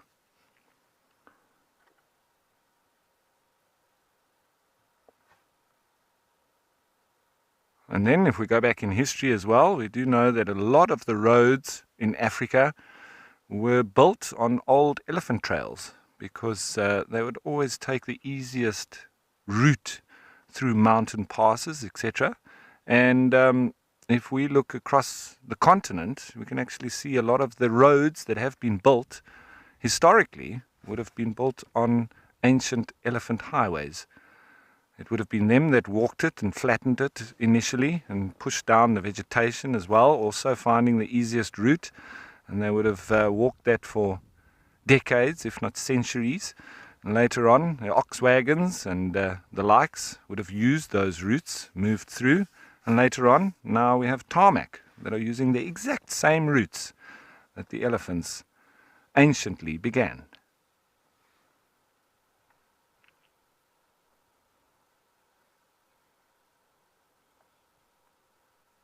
The wise old animals.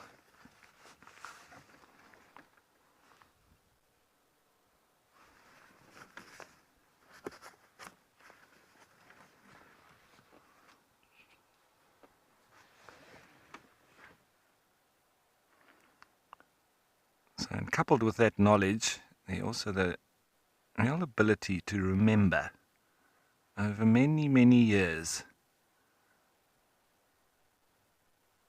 It's like well-kept secrets.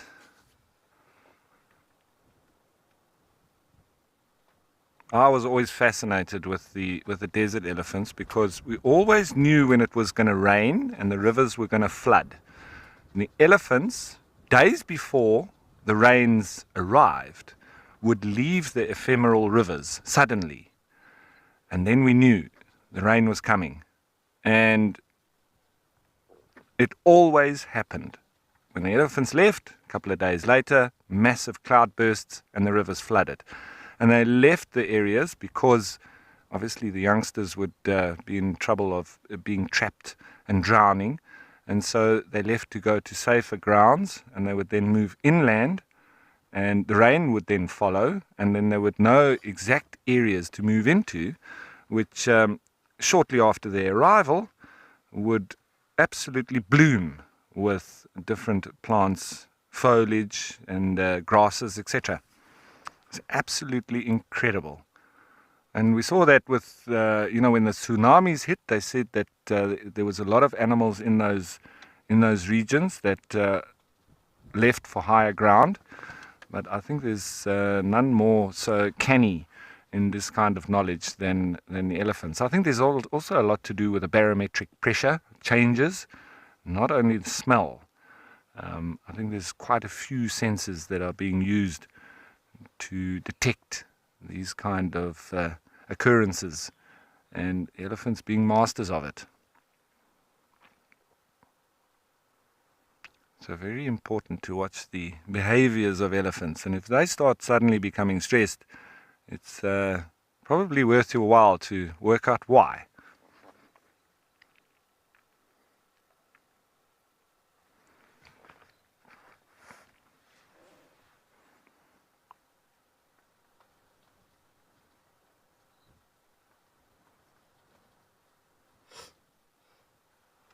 And in those areas of Damaraland, Kakaland, we say unfenced. There's not sort of elephant-containing fences, but there still are fences. The the small-scale farmers, they try to keep their cattle in and humans out, but the elephants are able to cross through them.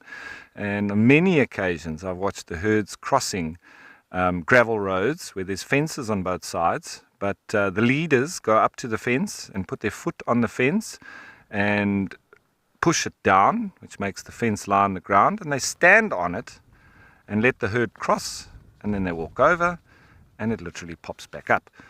So that was amazing to watch on many occasions as well, and it was always something very special for the guests that I had with me to witness.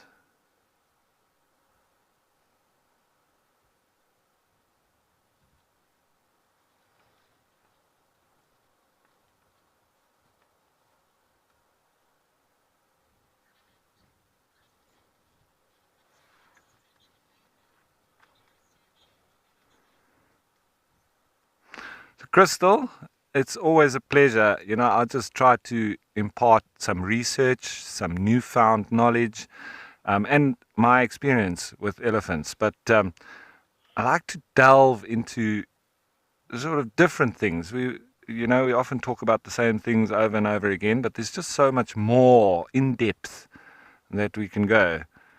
So I keep trying to find out new things.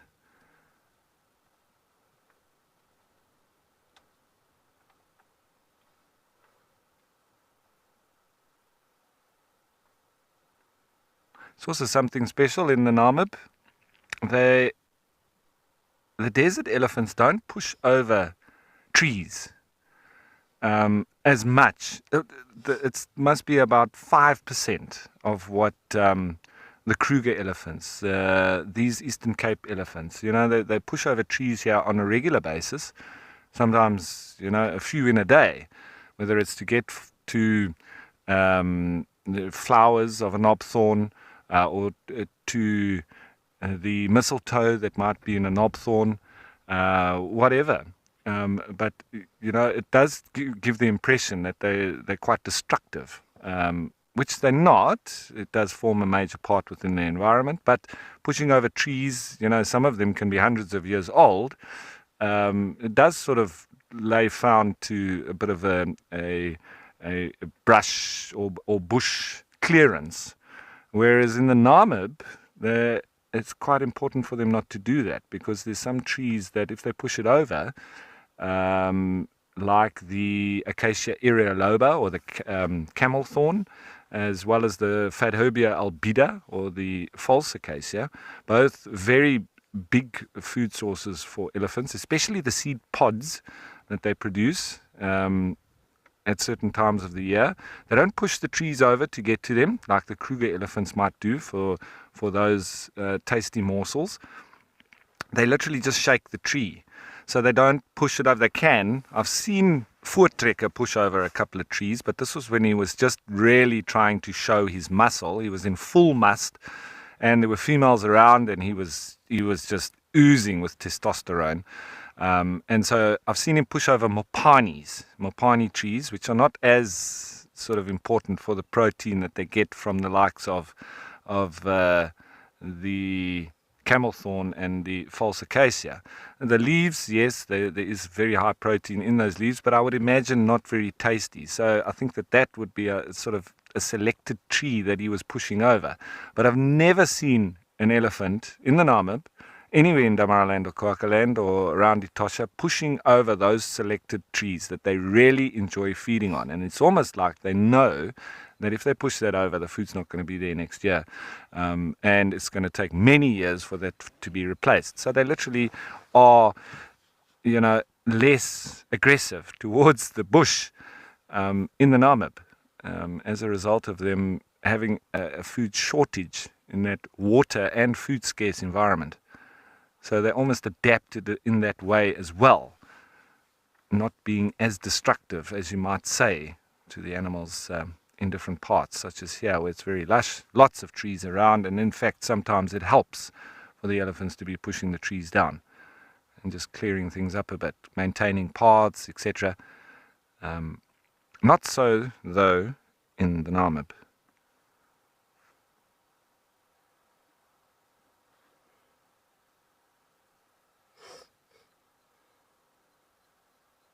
So, and as I said earlier, now these elephants still continuing to be active with the assistance, I think, of the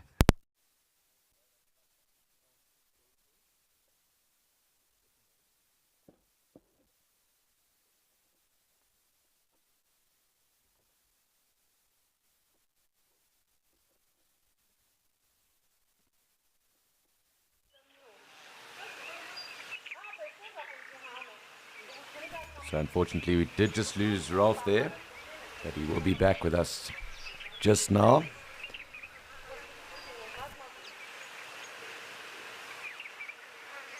And unfortunately for us, the same scenes abound. So lots more clouds and perhaps more rain later.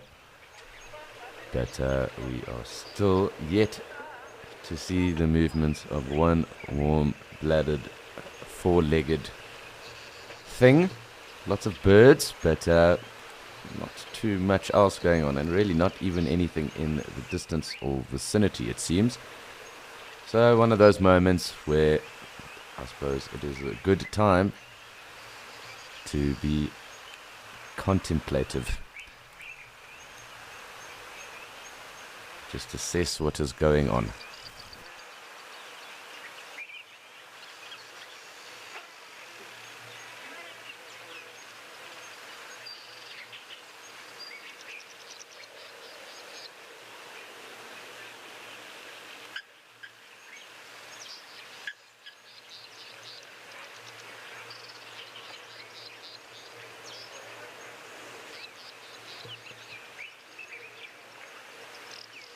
It still is rather cool watching the shadows as they start to play and dance around, and the shadows and the light being the Oscar award winners for the moment.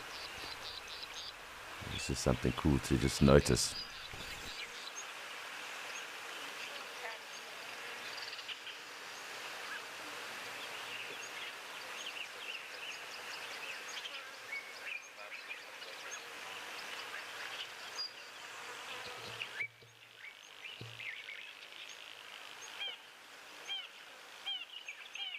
Of course, our acacia pied barbet.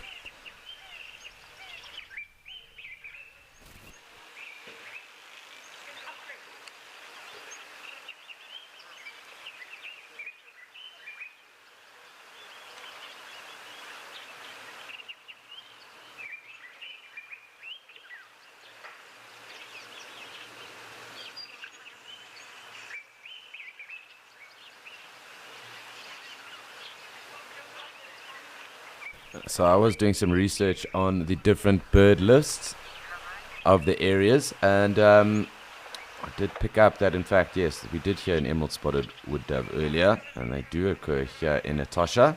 Nice to know they are very pretty birds, and really they do have one of those calls that is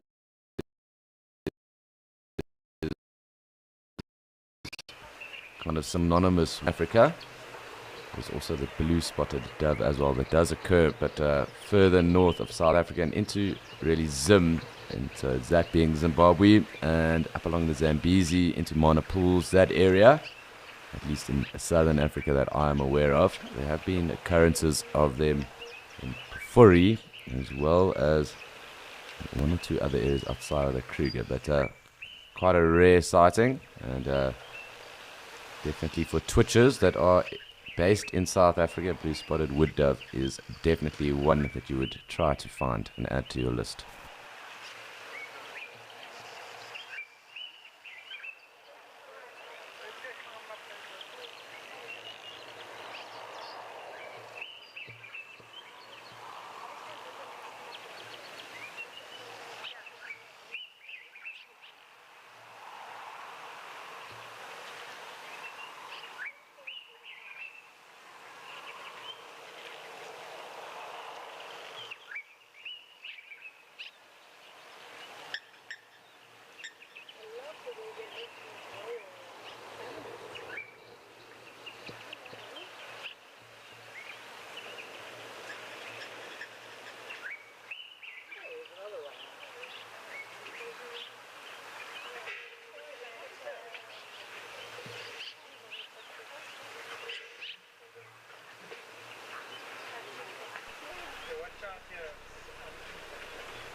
Hello, my name is Melanie and I'm sitting in freezing cold Hobart, Tasmania, which is a small island off the coast of Australia. I became an explorer for Wild Earth quite a number of years ago when they first advertised the positions. I'm so excited about winning the Rockfig prize, which will be in Madikwe, and I cannot wait to have that adventure. And I thank the organisers so much for this opportunity.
So really just enjoying quiet moments. The Egyptian geese seem to have also held off, and not a Cape Crow audible or in sight at the moment. Lots of lapwings I'm still sure that are around. We did hear them earlier.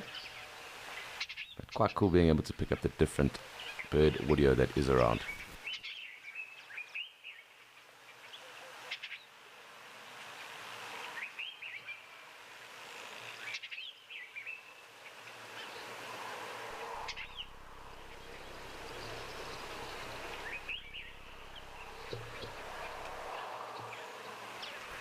Trish, very happy to hear that. And yes, it is nice just to switch off and have a very pleasant audio of the bush birds in particular. It is rather relaxing.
suppose it's time for us just to have a look what is actually going on the other side there. Perhaps we'll pick up a terrapin. Who knows? But perhaps we'll also pick up some of the lapwings. So I'm hoping it does zoom in for me, because I did just ask it to do that.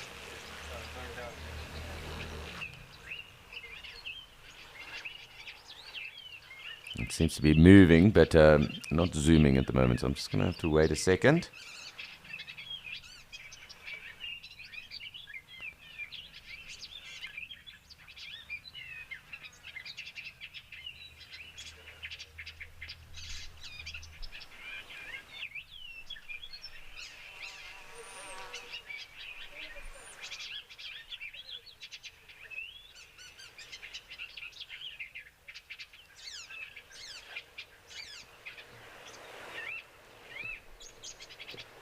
So hopefully now that should work. Let's just have a look and see.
So it seems that even the terrapins are giving us the runaround. Not giving us the glad eye, but giving us the runaround indeed. So it's one of those moments in time where patience is definitely what is called for. But while we sit here with patience and await some form of life to come through, it is time for us to join Rolf again in Amakhala and see what's going on there.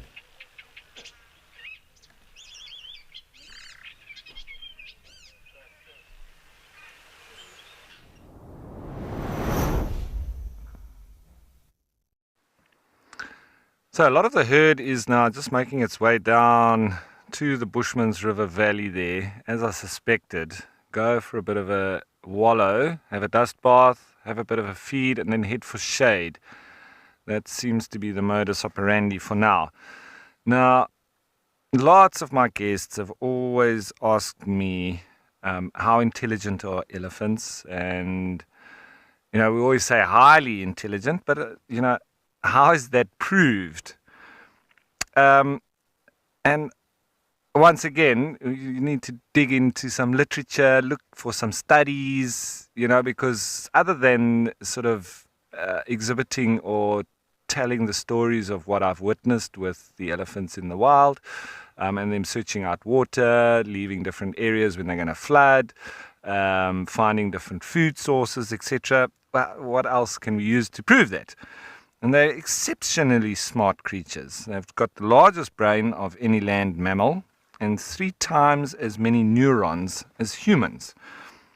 While many of these neurons exist to control the elephant's large and dexterous body, these elephants have demonstrated that their impressive mental capabilities time and time again.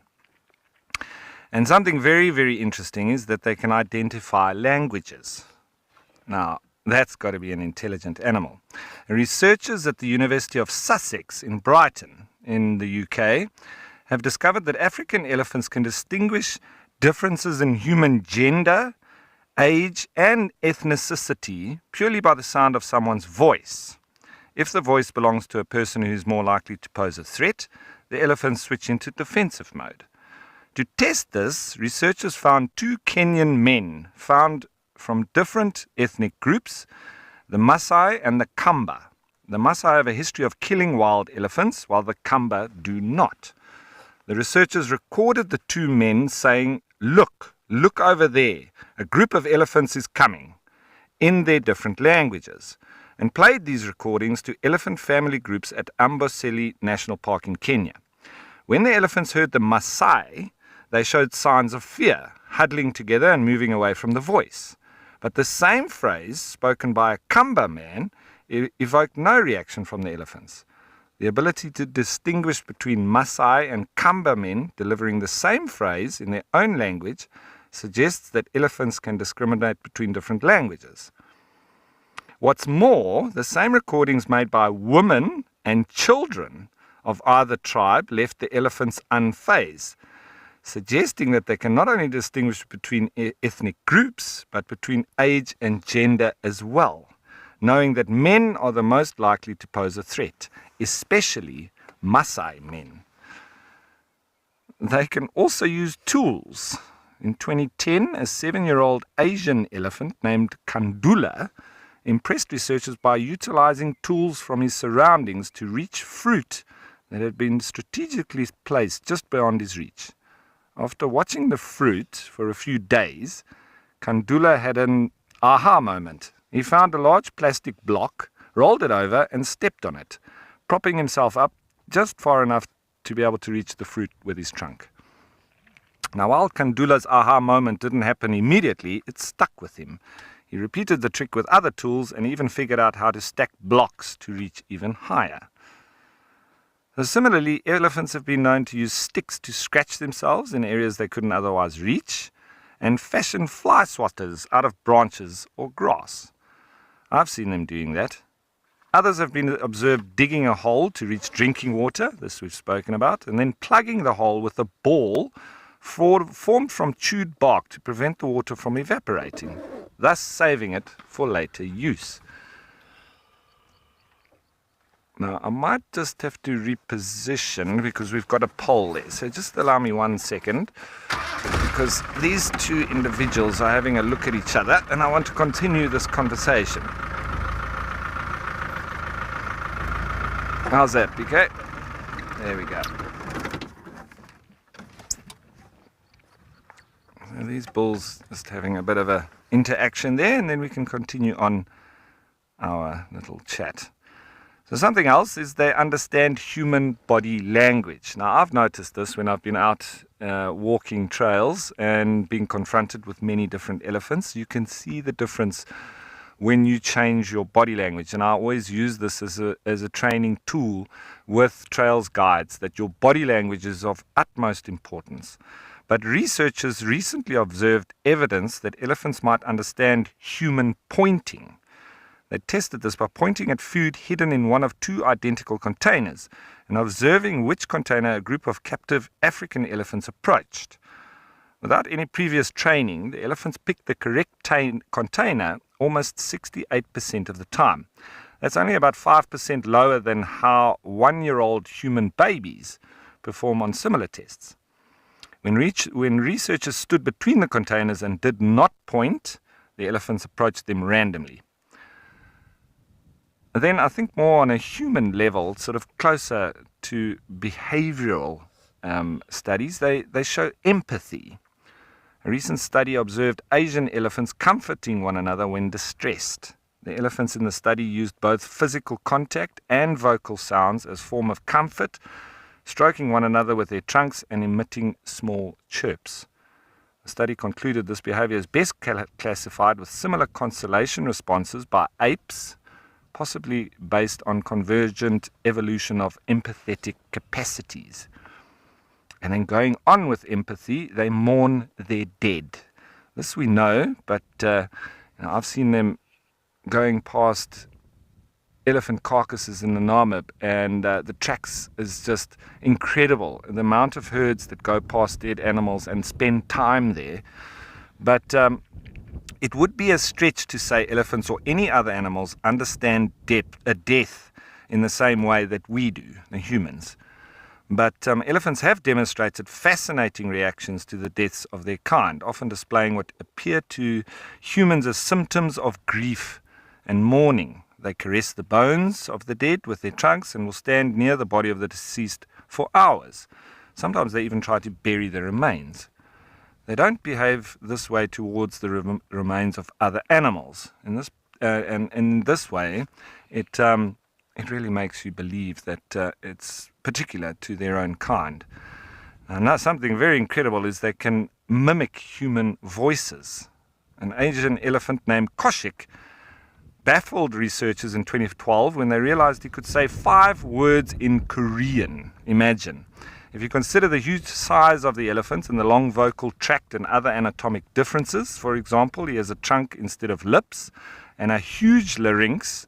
He's really matching the voice pitch of his trainers. This is really incredible. So Dr. Angela Stuger, a lead author of a study about Koshik that appeared in the Current Biology.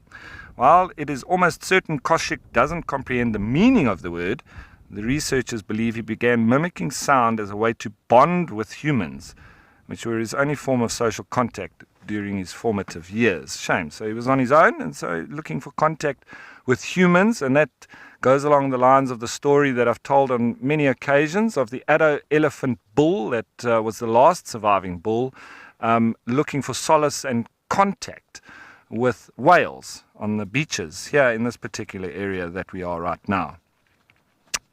Then they also have extraordinary memories, as we've spoken of. But let's point to some specific examples. Elephants can remember routes to watering holes over incredibly long stretches of time and space, as shown in the Namib Desert in particular for me. But this is necessary for elephants that live in deserts where the water is scarce. Research also shows that elephants often form close bonds with companions and can recognize them even after long periods of separation. Dr. Sherman De Silva, now director of the Uda Walawe Elephant Research Project in Sri Lanka, said in 2011 that elephants are able to track one another over large distances by calling to each other and using their sense of smell. Their work shows that they are able to recognize their friends and renew these bonds even after being apart for a long time. In 1999, 2 elephants, named Shirley and Jenny, very nice names, once companions in a circus, reunited at the Elephant Sanctuary in Tennessee after more than 20 years apart. So, incredible. Lots and lots of fascinating things to talk about the elephants, but I think that's enough research for now, as they slowly disappear off now into the Bushman's River Valley to seek some shade.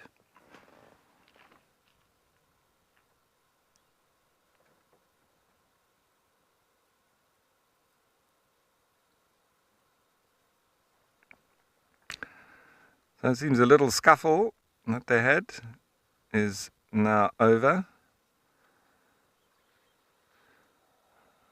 And but they all seem to be following on. This bull that's trailing, he hasn't had his spar session.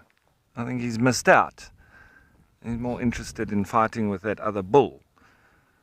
He's just got that one mud patch on his bum. That's got him a little bit brown, unless he went into the other water, which is a little bit grayer. But it doesn't look like he's looked after himself as much as the others.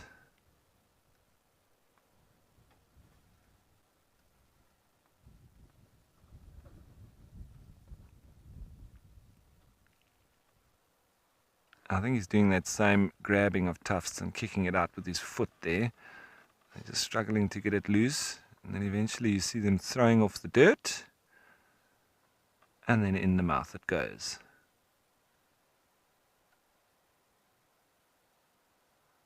See the little breeze coming from the east? And so he's got his ears flapped out with no need to then waft because of the breeze coming from behind.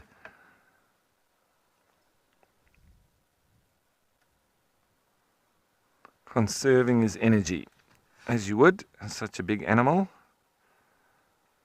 and with such a big calorie requirement. Don't want to be wasting any unnecessary energy. Or you need to feed more and replace it.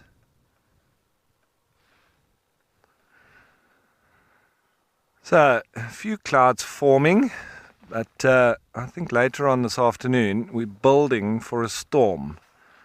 I think it might be by tonight that it arrives. So I think we're going to get hotter and hotter during the day, and we'll have the relief of rain sooner or later.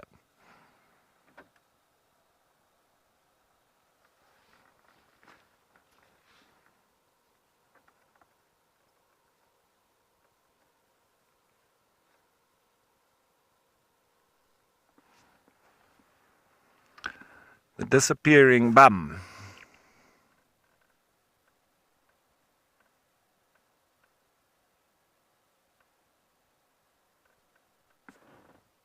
I think with that feeding that they did here, they may be heading for a siesta down in the Bushman's River Valley, which has its source not far from here, and then running all the way down to Kenton-on-Sea, which also sees the Kariga River arriving. It sort of sandwiches in the town with the Kariga River up the coast and the Bushman's River on the downward side of the coast. Now, normally on the north coast or towards Durban, east is directly out to sea, so that the sun comes up over the ocean.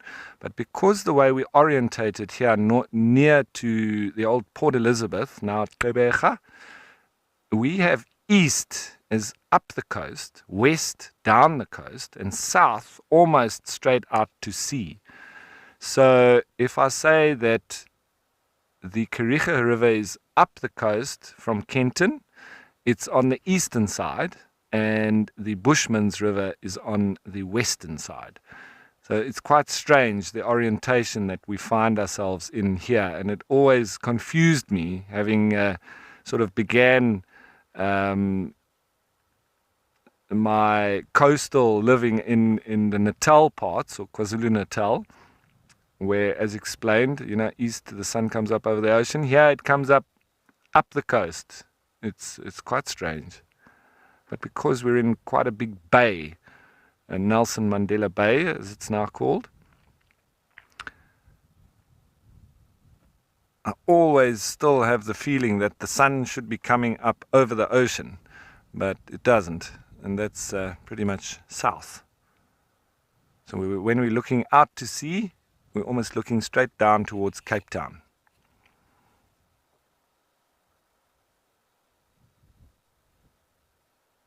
Looks like that's him, gone.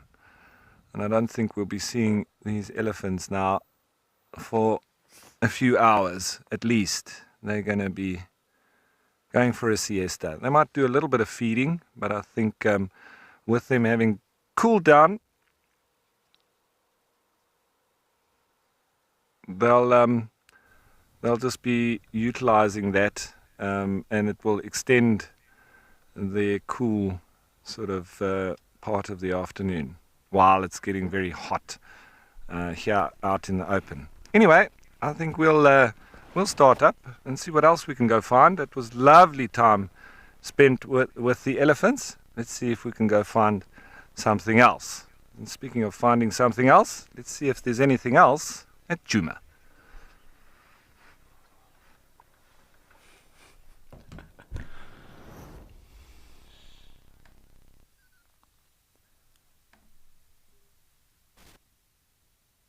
So a change of scene as we are here in Djuma, and really not much going on at the moment, and I can't hear anything, nor will my controls work.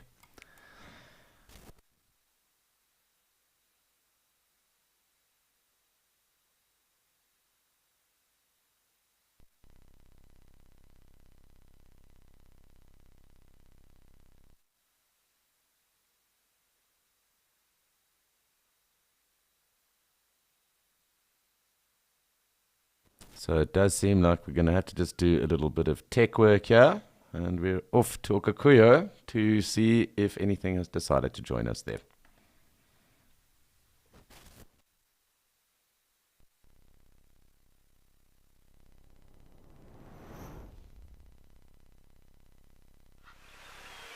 I'm unsure why the camera is pointing at the pole. I've tried to move it. Let's just see what does happen.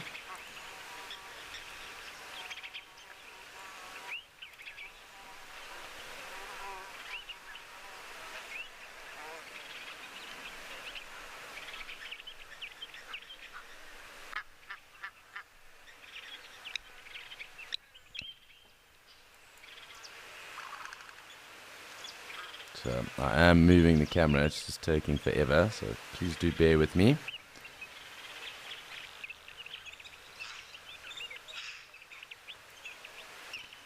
And it seems we're looking at the camp, so we'll try and move this around. As I said, I'm unsure why it came back to here.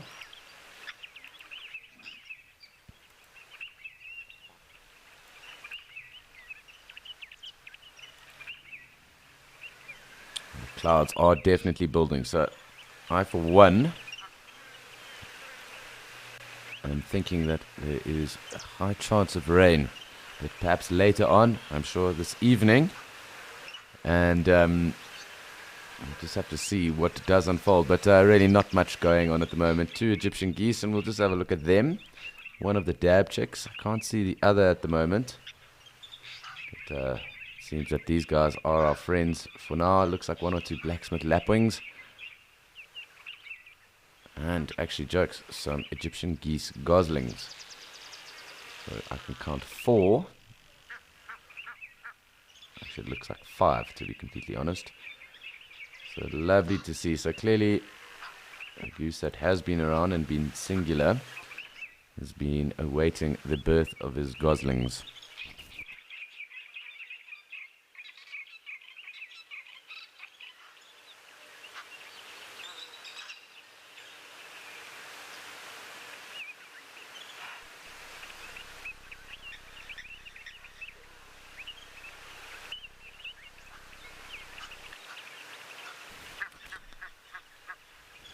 Hi Tamlin, yes, you are so right, and it's also so cool to be able to see these little goslings that are out at the moment. So nice to see almost how camouflaged in that they are. Pretty precocial, as you can see they're already swimming, and they will also be taking any of the green roughage that is kind of around.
We're just trying to catch up with our Egyptian goose family.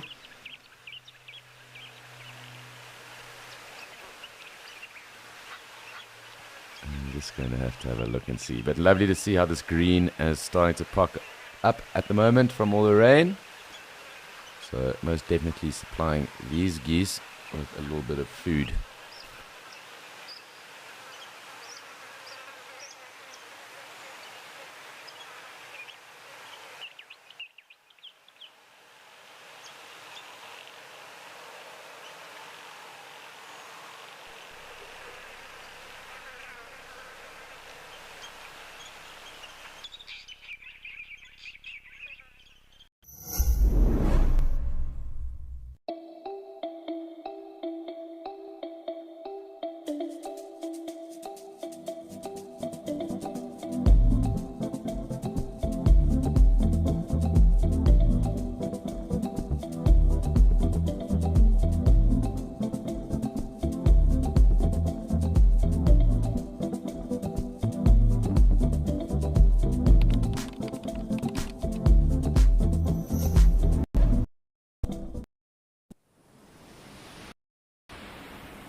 So enjoying a serene moment with our Egyptian goose family. Nice to see these young goslings around. And they can't be more than a couple of days old. So it's interesting to watch them and see them. Nice to see our geese because they are the only ones really paying us much attention at the moment.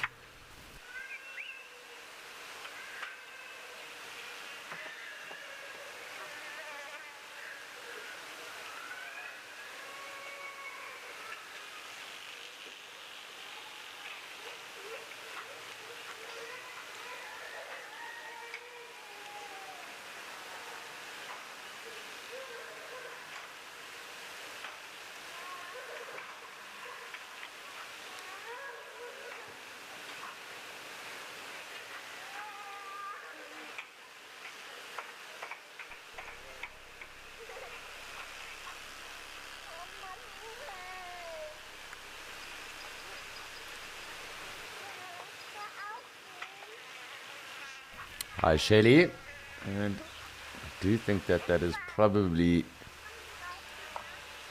question of opinion because these geese right now seem to be rather placid and relaxed, and generally the case with most birds. But if they are left alone, and most wildlife they are left alone, then they aren't going to be aggressive at all. But you could perhaps argue that lapwings are more aggressive than the Egyptian geese, but they are rather territorial and they do fight amongst themselves quite a bit. And they do get their wings out and cause quite a bit of damage to each other when they do start having a go. But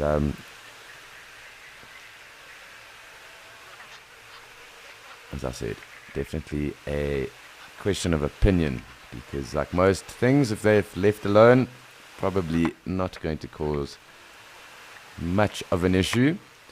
But it's definitely the lapwings, I find at least, and for those of you that have tuned in and want to chat further about this, I find that the lapwings are far more aggressive than geese at least. But I suppose it is circumstantial, and it does come down to the amount of resource and I suppose space each pair or individual might have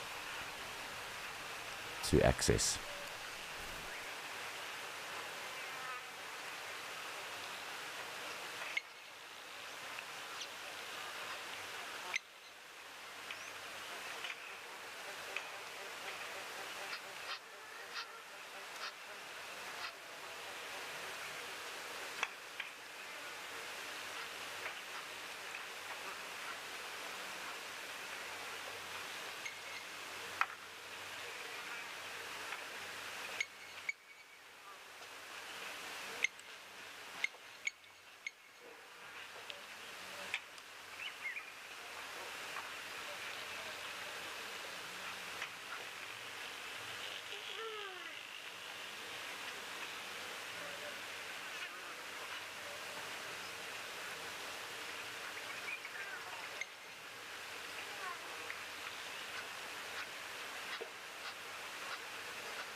So we're just chilling here with our Egyptian geese. You can see one or two of the goslings at the moment.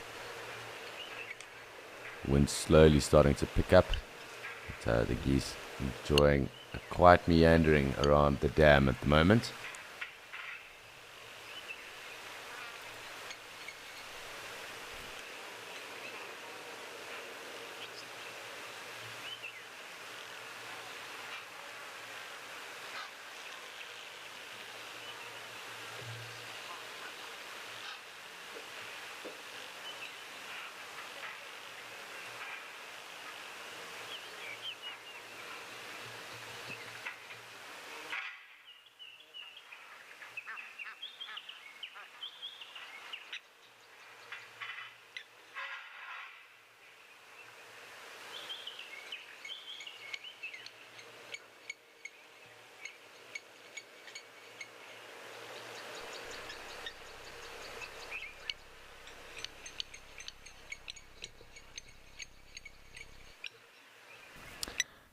Hi, Jackie. So I'm sure if there was some debris or, I suppose, dirt on any of the goslings, yes, the mother would probably attempt to pick that off. However, they can swim already, so I suppose the question of maintaining how clean they are and grooming kind of becomes up in the air question, because, you know, I mean, bathed and then themselves being able to kind of preen themselves, because birds will preen, not really groom, and they will then preen themselves. But obviously they are obviously with that first coat of down, and they haven't developed or fledged yet. So they haven't got to that fledging stage at all. Still quite a way off. They are very young, and I said earlier, probably a couple of days old.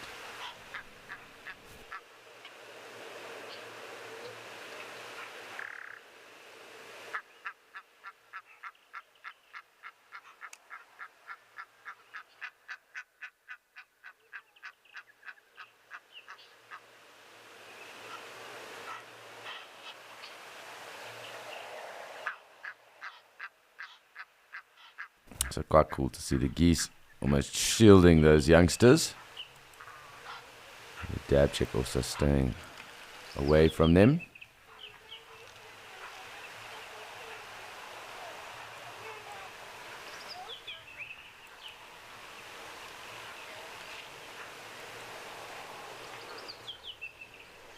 So I'm hoping they do swim into frame now. Here we go, here comes the first of the goslings.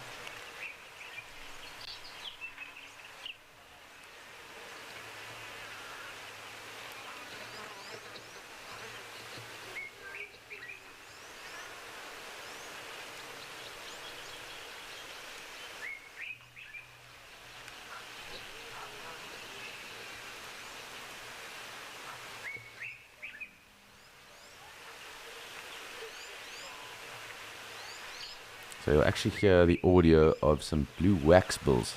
Quite cool to hear. Haven't heard them. That little tweep tweep that's going on around now. Waxbills.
So it seems our geese have found their way to the other side of the dam. I'm just going to zoom out now. Hopefully something might be thinking of coming to join the geese and the dabchick and the lapwings, but it doesn't seem that that is the case. Pretty devoid of any other form of life other than those mentioned. So quite cool to see that green flush is coming through from the rain that has fallen. So I'm sure that that is the case throughout, and that does mean that the wildlife will have dispersed. There probably is the odd little pan that has started to come up and is active at the moment with it coming into rainy season. So it does mean that they don't have to disperse or walk as far to water sources and the rest. So the geese are on the other side of the dam.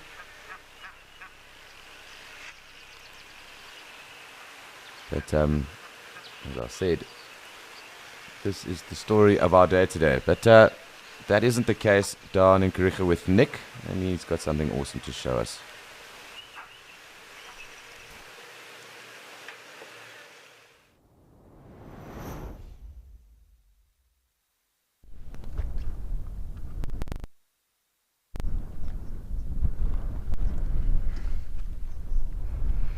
We're still around the Scotia Dam area, and we've got 3 lovely giraffes here. slightly darker one on the left hand side, and 2 slightly lighter coloured ones on the right hand side. Been a lot of animals coming down to the waterhole to drink.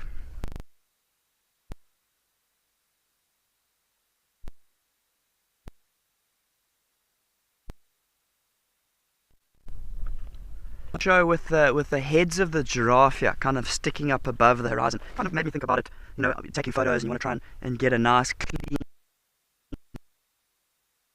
simple if possible. You know, having the head sticking up above the horizon is obviously it's not number one.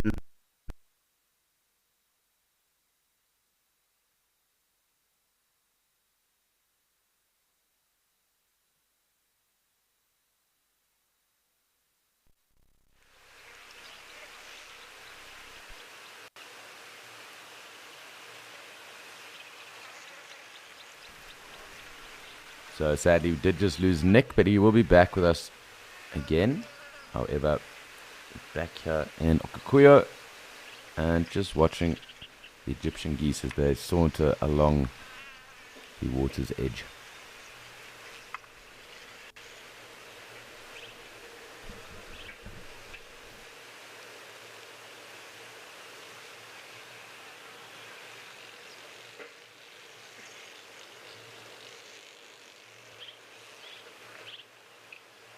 Still picking up the audio of those masked weavers, the southern masked weavers. I'm going to zoom in again on our Egyptian geese because they are rather active at the moment. It's quite cool watching those little goslings as they also start to figure out the dynamics of the Okakuyo waterhole.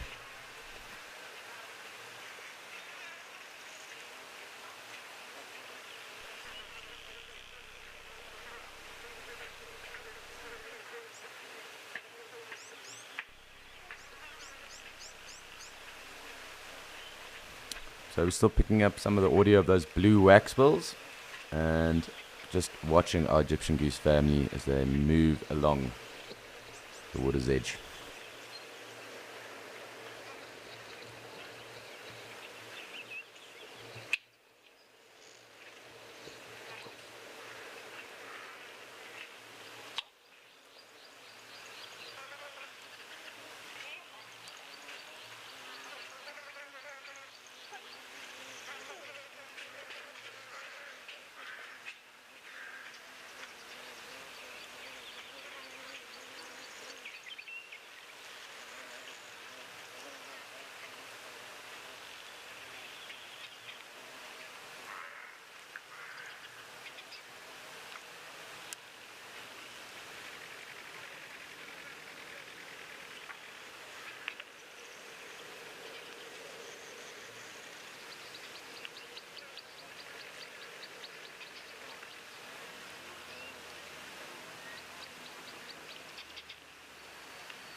Still here listening to the weavers, the waxbills, and watching our Egyptian geese family.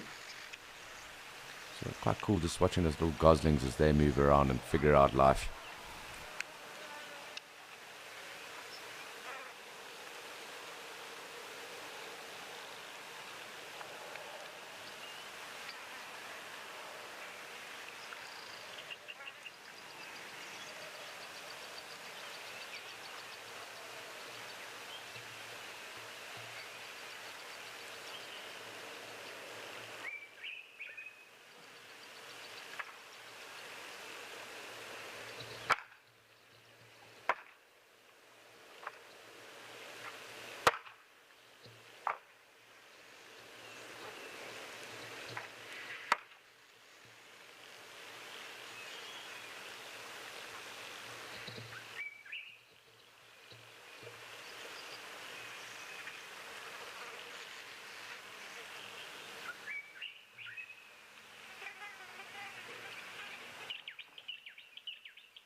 Hi Mike, so it will depend on the area where we are viewing those Egyptian geese. They are known to also use residential structures, so things like chimneys as well, but they also do use trees. And they build their nests up in trees. So more than likely, these geese themselves would probably, I'm assuming, now this is speculation, I'm assuming that they probably did use kind of one of the roof structures and built on top of that is around here in the camp, but it is also very possible that they would have used one of the trees too. So I don't know that offhand, but it does, as I said, depend on the area where we do find the geese and where we are observing them. So it's very possible for them to use a number of different residential kind of substrate as well, but in the wild at least they do use trees too, sometimes cavities in trees. But I have seen them on the top of chimneys as well in residential areas.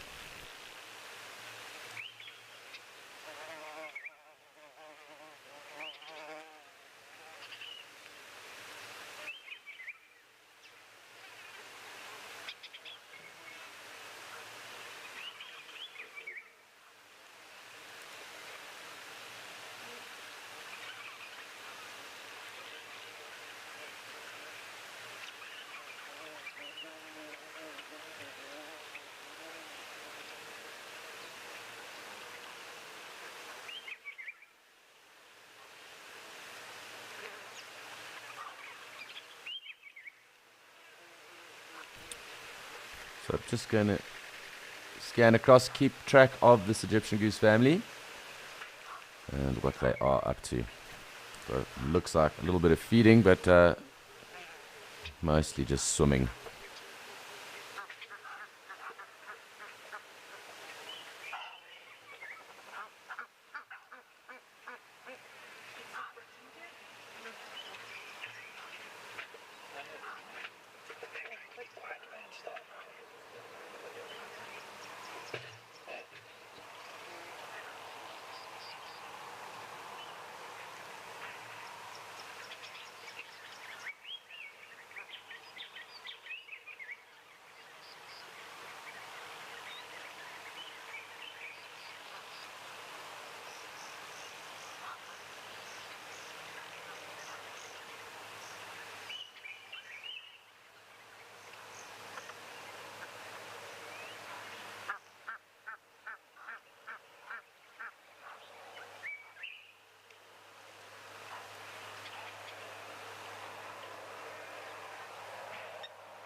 It seems like the little goslings are getting summoned out of the water. Let's seems that the swimming party is kind of over for the moment. We're just going to have to just wait and see, though, what does unfold. It is, of course, entirely possible that they do all start swimming again.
Hi, Randall. Thank you very much for your question.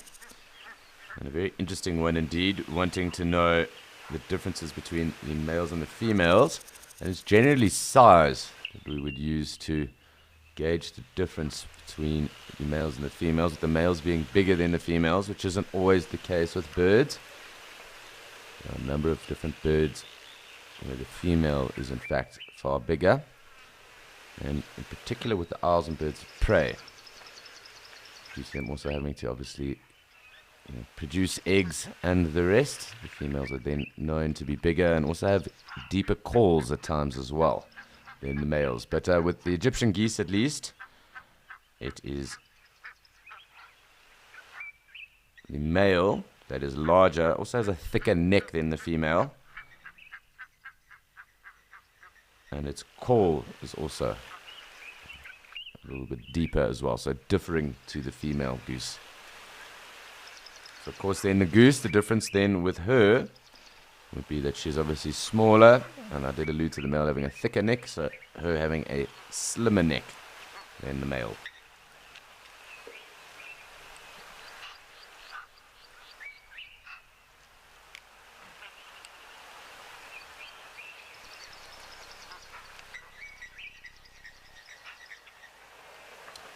So very cool and lovely to just watch these little geese and goslings float about and have a good time. But for those of you that have joined us, of course, this is a live and immersive experience.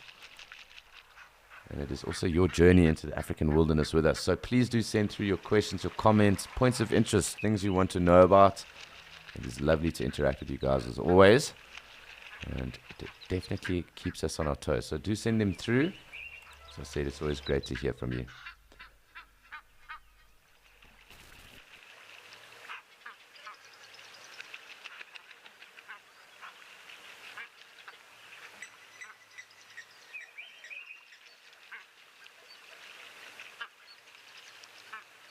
So it seems that this is probably the ablution time of the day. Looks like they are cleaning themselves and getting ready, I suppose, for Tuesday lunch, if you want to call it that. The gosling is kind of staying sheltered behind the little rocks here, and the two parents enjoying a bout of cleaning.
So I am just going to zoom out.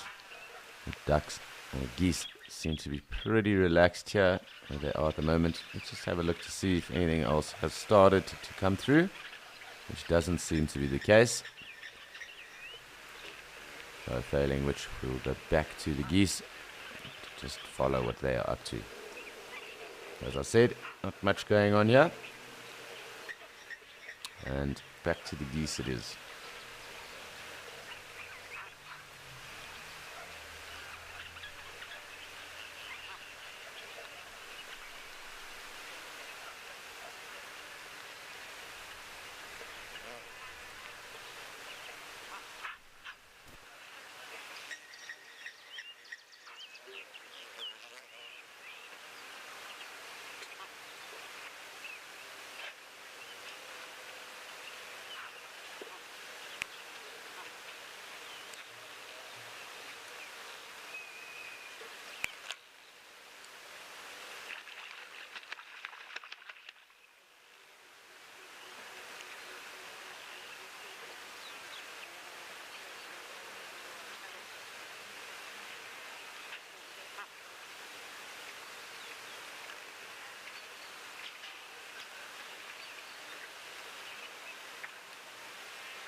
Hi, Margaret, and yes, they do have claws at the end of their feet. So nails, as you alluded to, but claws, most definitely, is what they do have on their feet.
Here at Wild Earth, we know it's not always possible to watch your favorite show live. If catching up on safaris is critical to you, then download the Wild Earth app and watch the catch-ups here first. Catch-ups are available on our app before YouTube, and in addition, there are cut-downs of each show for those who only have time to watch the best bits. That was incredibly cute. Download the brand new Wild Earth app today and don't miss out.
So, while we have no one else coming to join us, it is just time for us just to sit, quietly enjoy our Egyptian geese. As I was saying just now, I'm not too sure where the goslings have got to, but nice that these two are being active and enjoying the waterhole anyway.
It's always quite cool watching them go about the rinse and shake, which is what we're watching right now.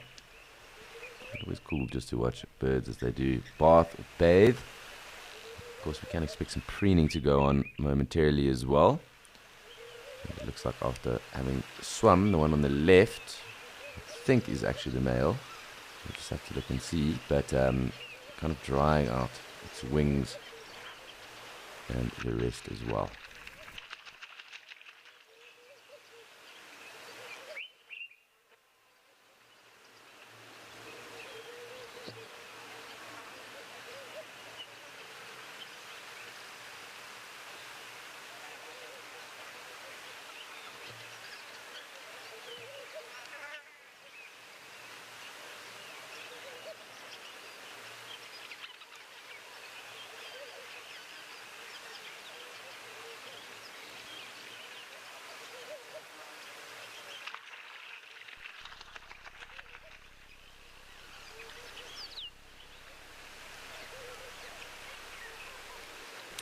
higher lane. So Egyptian geese do fly pretty regularly.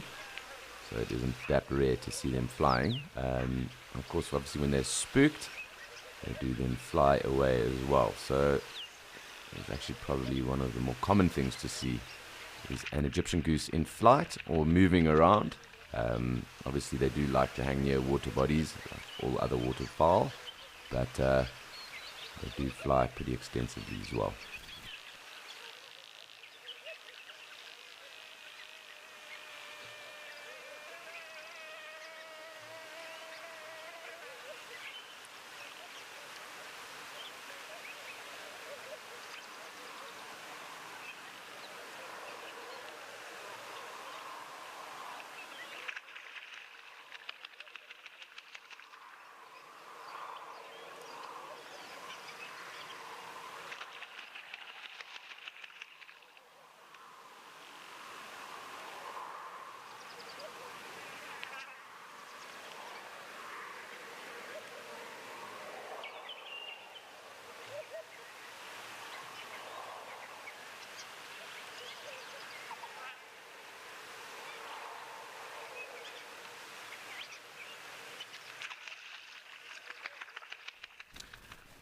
So probably time for us just to zoom out and have a look and see what else might be going on. If perhaps anyone has started to pull up, there's one springbok. So the first bit of mammalian life that we will have seen today here in Okakuyo is that springbok. So I'm just going to have a look and see what else might be going on. Otherwise, we will definitely take the opportunity to look at our springbok.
So with one springbok popping up on the map here, there's a number of animals that have come through in Djuma, and it's time for us to head across there and see what's going on.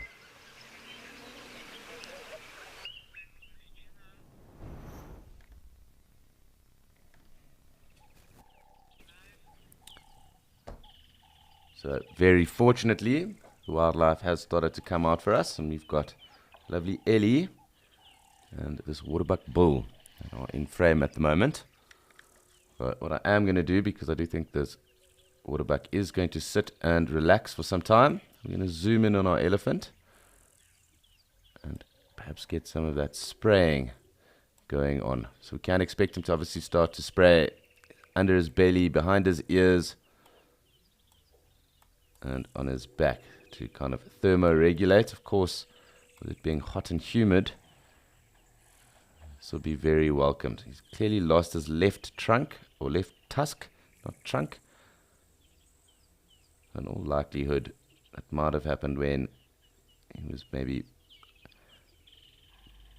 pushing others around, because his right tusk looks rather impressive anyway. So perhaps either being a left-tusked individual or losing that play fighting, because he's not fully grown just yet. He'll be coming towards, I suppose, his peak size. It's very cool. Lovely to see this Ellie doing that. And hopefully we're going to get him swimming as well. So that'll be very cool. But great scenes. Awesome to see. We've definitely had a number of Ellies that have been the excitement of the day as well.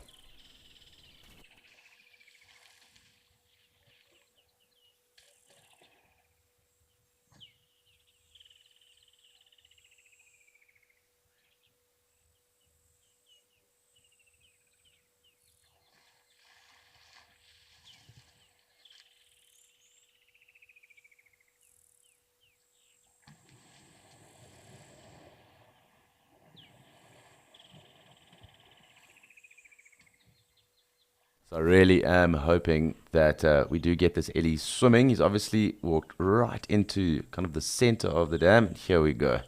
It's always so cool just to sit down and just relax with elephants that are bathing. And this one clearly taking all the joy when he submerges himself.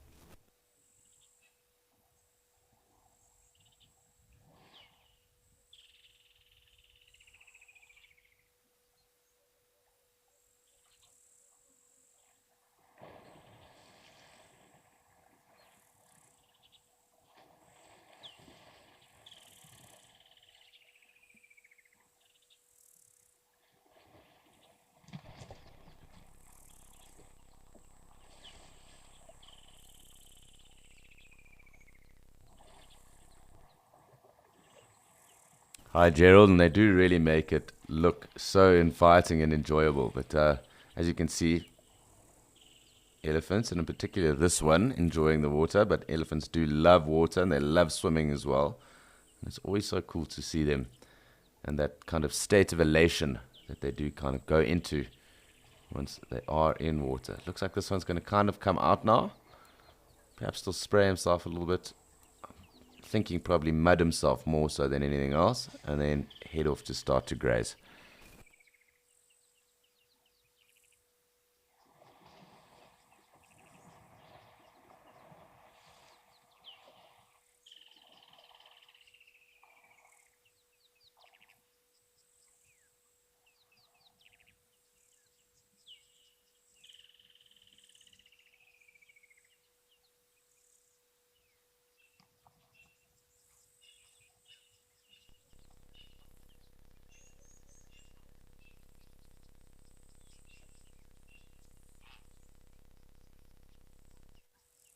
Hi Joshua, interesting question, and of course an interesting observation there. Ellie, of course, does have one tusk, but by no means is this Ellie less capable of defending itself. So elephants are extremely capable of defending themselves in all circumstances, and in particular once they are adult and mature.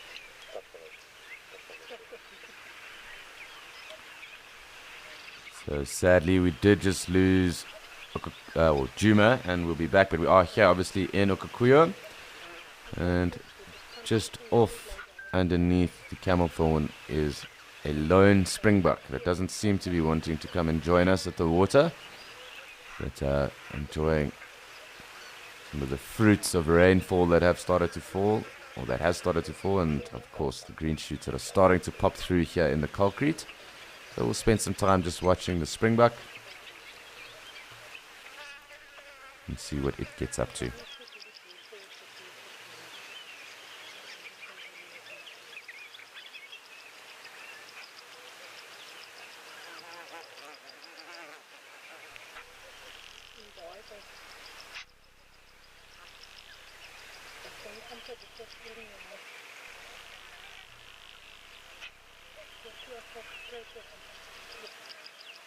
Our springbok is disappearing behind the trunk of this camel thorn. We're just going to have to wait for it to pop out again, and we'll just follow its movements for now as well.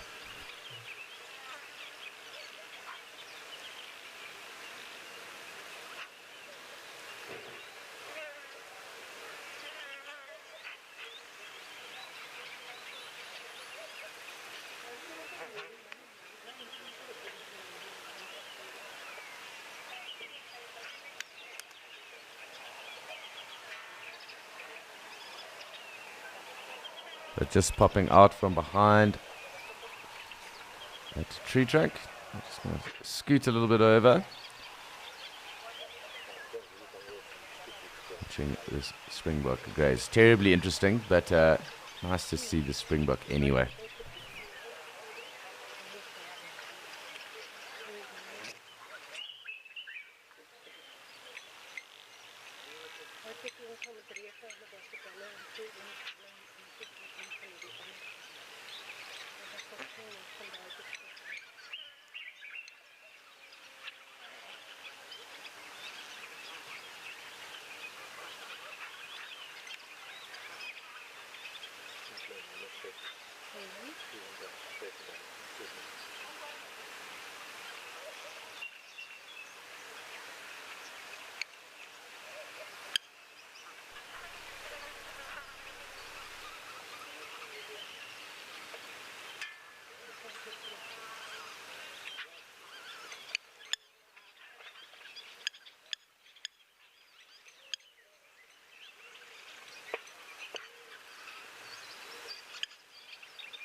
Our springbok grazing quite intently. Definitely moving about quite a fair amount as well. So hopefully it will start to come down to the water. Of course, springbok don't need to drink as often as any of the other antelope around here. They are very arid adapted, and in some cases there are springbok out there that actually don't drink in their lives because they consume and they actually attain most of that moisture from the vegetation that they might eat. And of course it is in a drier area than here. If there is water that is present, it's obviously very possible that they will then take water and drink. But it was quite interesting to see. And of course this one without a herd, which isn't uncommon. It's not uncommon for springbok to be by themselves. But I do assume that there are a number of others probably within the area, and this one will at some point link up with them. Because safety in numbers is definitely one of the rules in the African wilderness.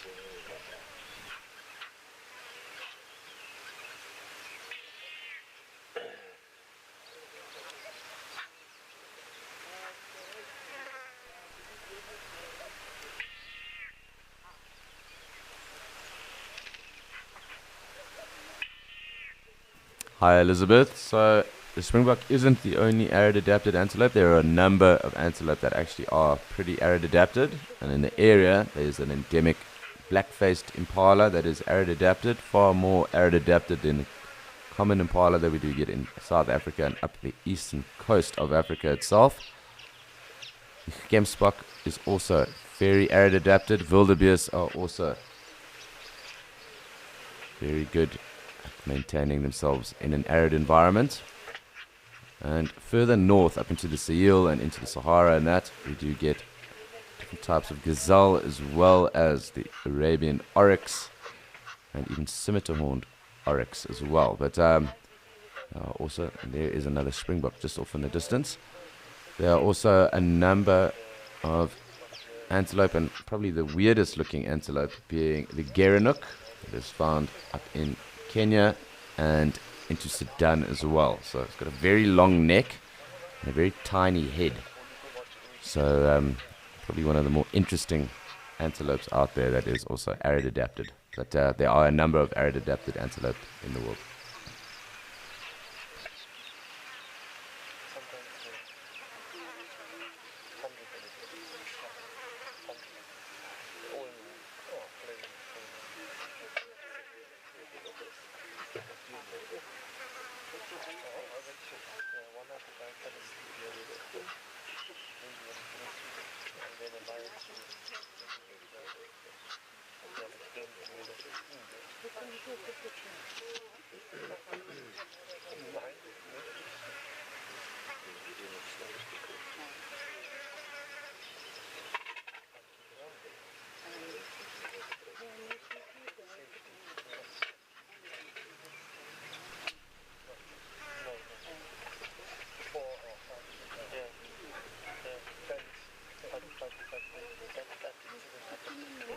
Hi, Sophia. That's a very interesting question on how climate change has affected arid areas. So effectively, we do assume those arid areas to become drier with less rain occurring. And perhaps the rain being more sporadic, and also at times it can actually be rather heavy too, leading to obviously flash floods as well as erosion as well. So pretty detrimental. And of course, the increase in temperature and drier weather doesn't necessarily bode well, even if you are arid adapted and capable of living in a very arid area or expanse.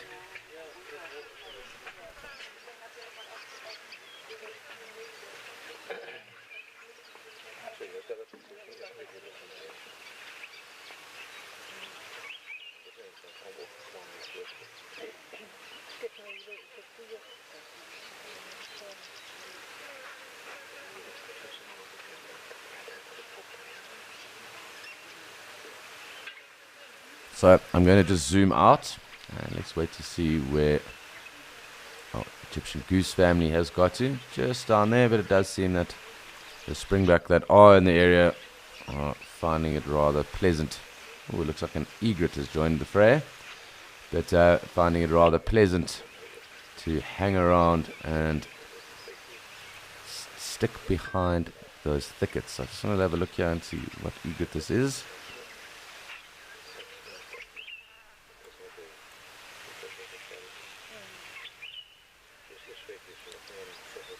To me, that is a great white egret. We'll note the difference just in that black leg and the yellow bull.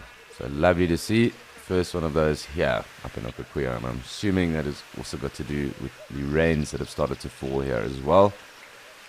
Egrets can be rather nomadic. I suppose like all birds, having that ability to fly does afford you the ability to move around pretty extensively as well.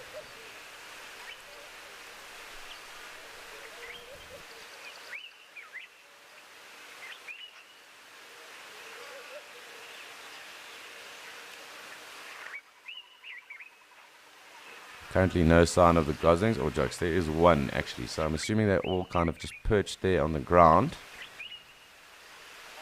not being too mobile at the moment.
Hi Joshua, thanks for your question. And the expanse would probably be what we're seeing now, 4 to around 6. Obviously it also does depend then on how many eggs do make it through, but 4 to 6 would probably be the average, the mean average that we would be looking at with regards to Egyptian goose goslings and eggs.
It's the end of another year here at Wilder. And what a year it has been. Escape to Nature and The Wild Show were born along with our brand new app. We couldn't be happier to welcome back James, Steve, and Lauren in the new year, who once again will be part of the permanent team. We are grateful to every single one of you who has watched Wild Earth this year, and a very big thanks to our explorers. Without you, none of this would be possible. Happy holidays.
So it seems we might have lost Kikuyu for the moment, and we are here in Djuma again. And there was a second elephant. I'm just going to try and see if I can't find it. So a second bull ellie that was here, and we could clearly tell the difference between the two because he had both his trunk or both his tusks and was not missing any of those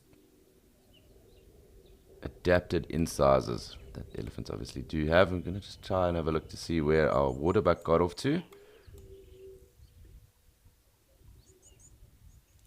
So also just pick up those blue wax bills as well.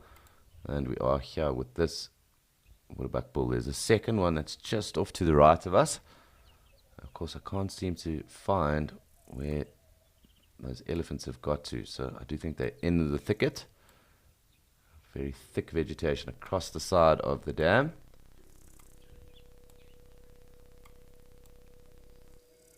It does seem like the ellies have given us the slip, but well, they might have given us the slip. Nick hasn't, and he is across in Kariega with some interesting things to show us.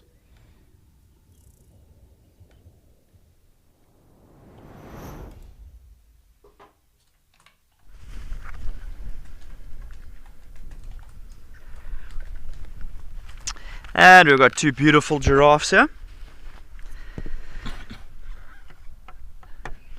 Lovely scene, both of them munching away, ruminating away. Bit of bright sunlight on them here, but you can definitely see there's a lovely clear difference in colour between the two. Maybe this is even the very pale one in the foreground that we saw earlier on this morning, that we were chatting about.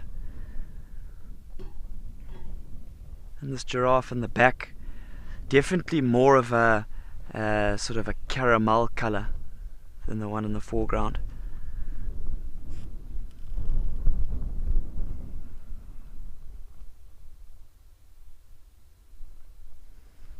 Yeah, he's heard we talking about him. He's turning his head, having a little listen.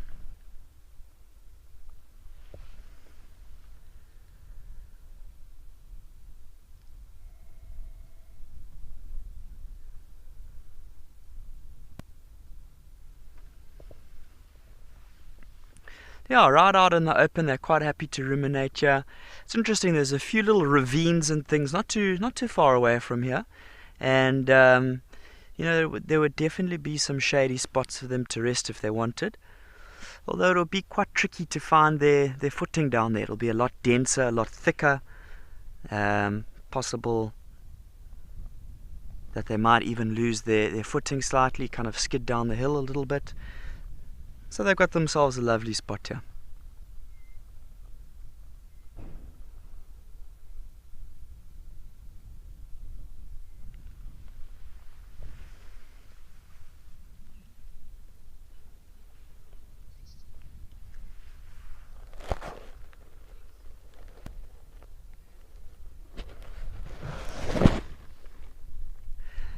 And thanks for the question.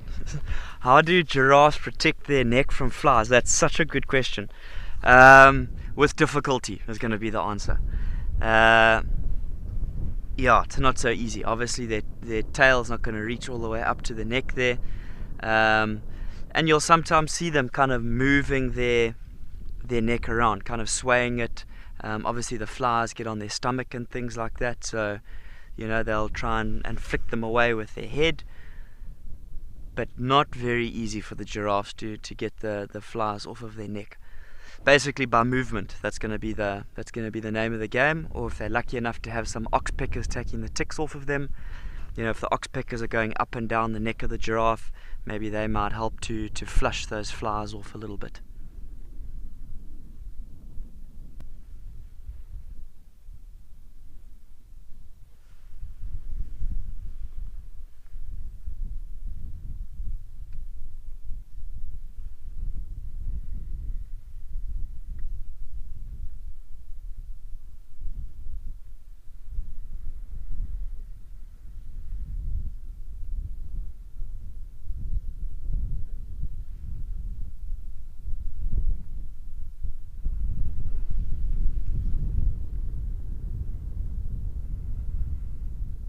Now, these giraffe putting a show on for us, giving us all the different positions, standing, lying down.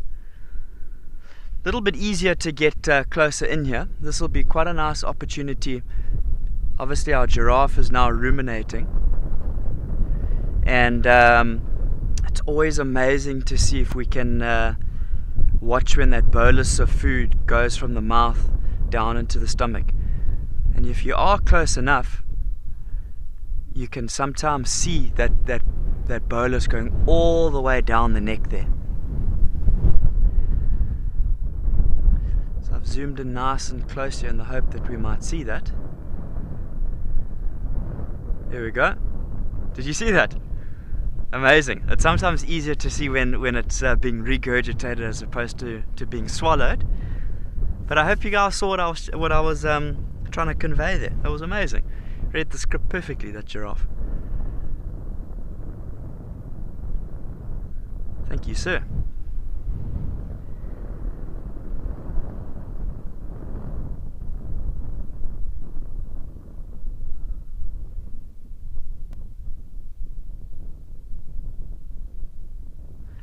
Now regurgitating the next bit that needs to be chewed a bit more.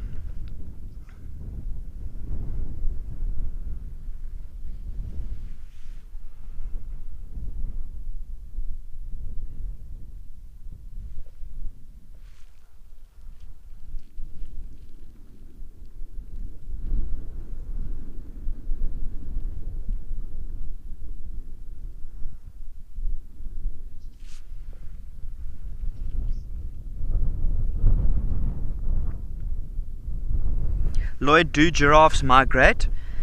No, there's no real migration of giraffes. So we've got the 4 different species in Africa, and they do not migrate. So this species that we're having a look at, this is the southern giraffe. This is the only species that we're going to be getting here.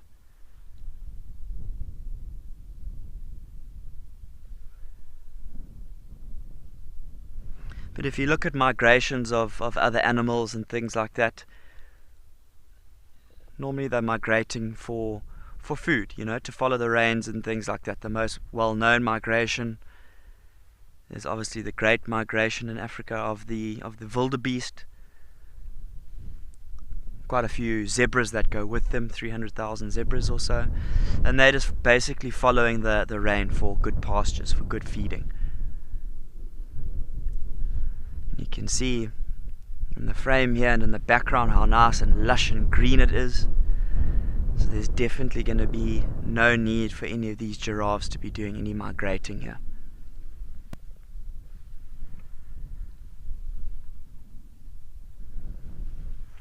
You can see he's got both his ears forward.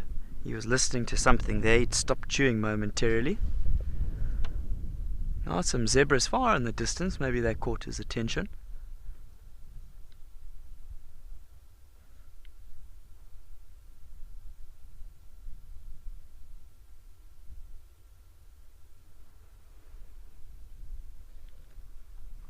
Yeah, and you can see from that position, it's a little harder for things like a giraffe to get back up and standing compared to something like a zebra, which lies down and gets up a whole lot easier.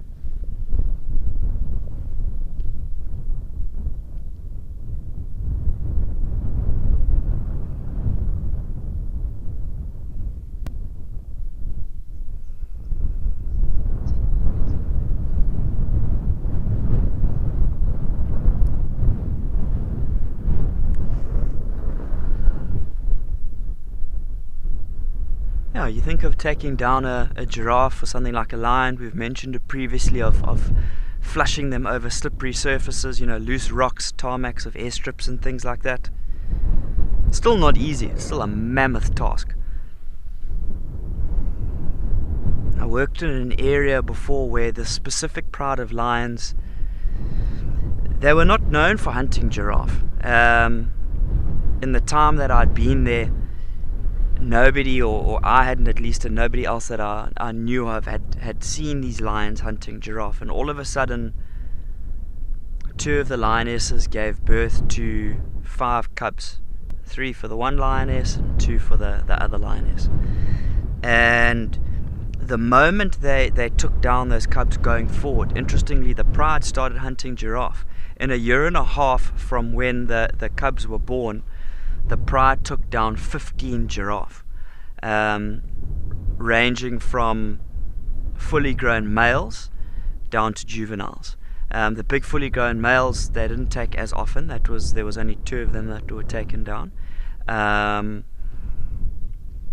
Most of them were sort of younger females, still quite big, quite chunky. And I guess they were just starting to target bigger prey species, if they had more mouths to feed.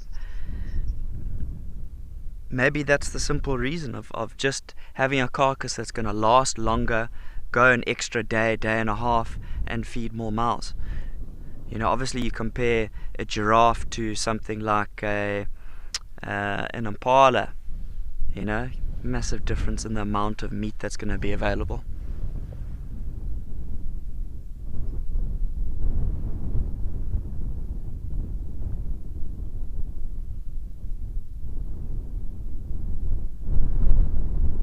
It just goes to show how adaptable those lions were.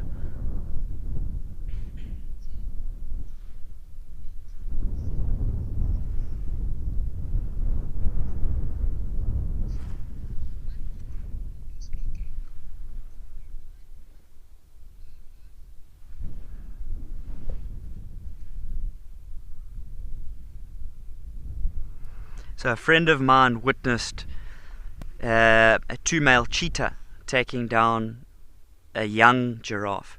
Giraffe was only around 2 to 3 months old, so still quite small. Like I said, I did not see that, but one of my friends did see that. So, not a case of broken telephone. Yeah,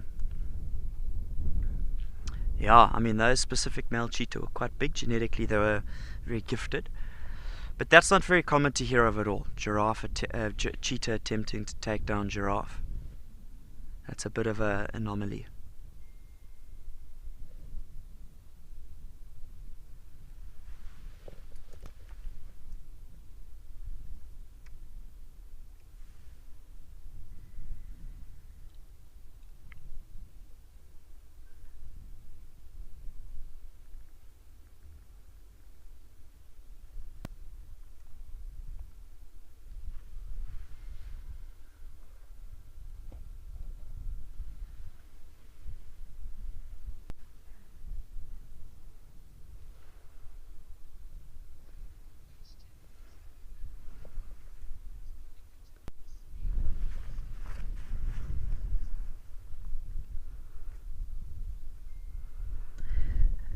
Savannah, thanks for the question. In terms of the number of bones in a giraffe's neck, I believe it's 12, I think. Obviously bigger in size than something what a human's would be.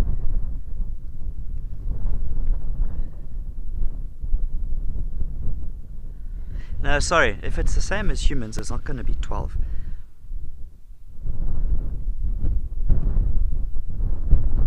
It should be... I'm getting myself confused here. Yeah, Savannah, I'm getting myself confused here. I think it actually is 12, sorry. But yeah, obviously quite large in size. And I mean, in terms of you know, when something like a giraffe gets taken down, it's quite nice to see all of those different bones together. And then obviously things like hyenas will come and they'll move those bones all over the place. You know, quite big, quite heavy bones, but they'll kind of get scattered all over the place.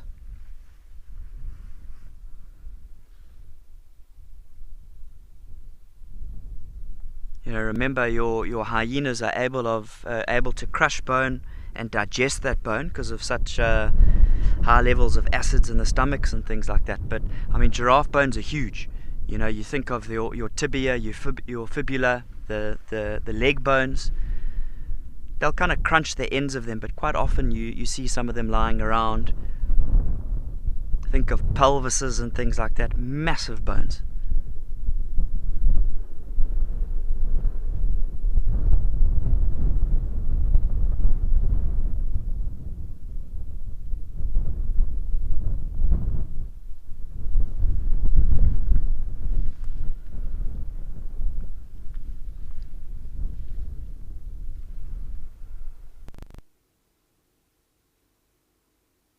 A hyena who's able to work with those bones and digest them, the milk content that those females will produce incredibly high in calcium because of digesting those bones.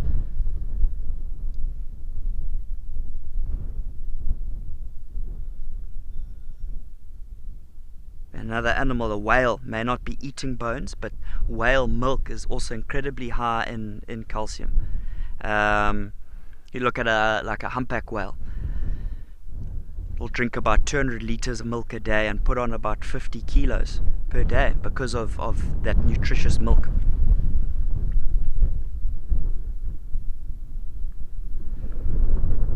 In terms of nutritious milk and giraffe, haven't seen our little young giraffe today, that little foal that we saw yesterday.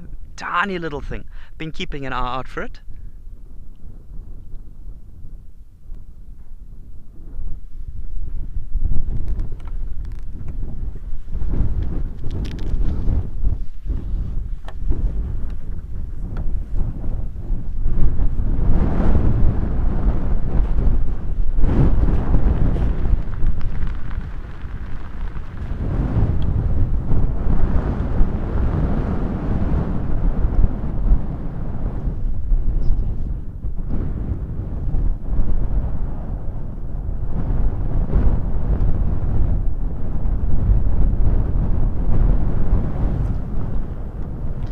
Eve, thanks for the question.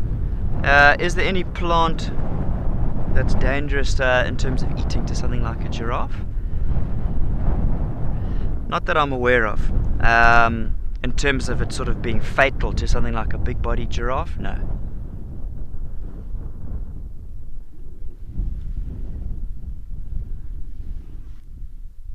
I wonder if this giraffe's turning around, if he's thinking about sitting down possibly. You can see how his back legs are quite close to his front legs there. Doesn't look like a very comfortable position.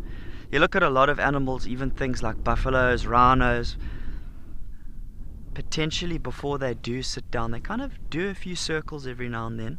I'm wondering if he's not reading the script and potentially going to lie down for us here.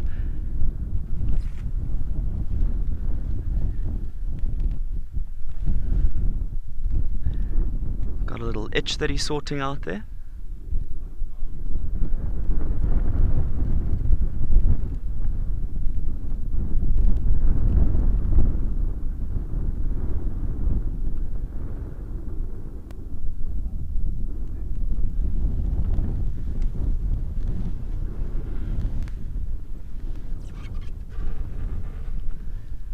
It's a bit more of a comfortable position that he's standing in now. Just want to zoom in on his legs here. So obviously for such a tall animal, got to have very strong knee joints and things like that to be able to. And down he goes. Oopsie.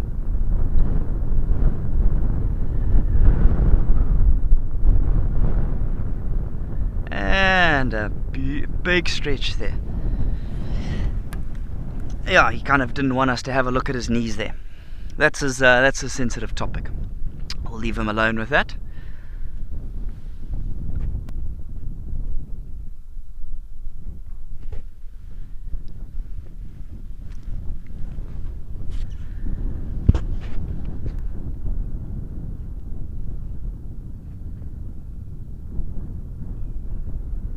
Beautiful symmetrical markings that he's got.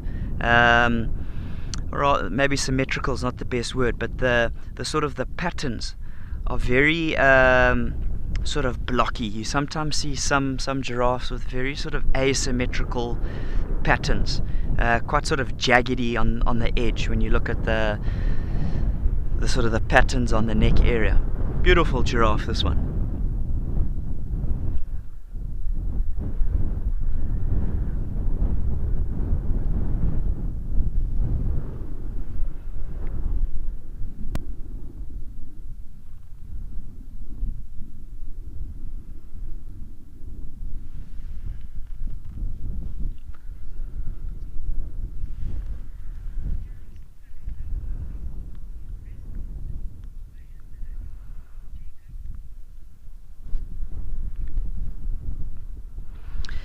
Jacob, in terms of the giraffes at Kariega, always looking quite restful, quite peaceful.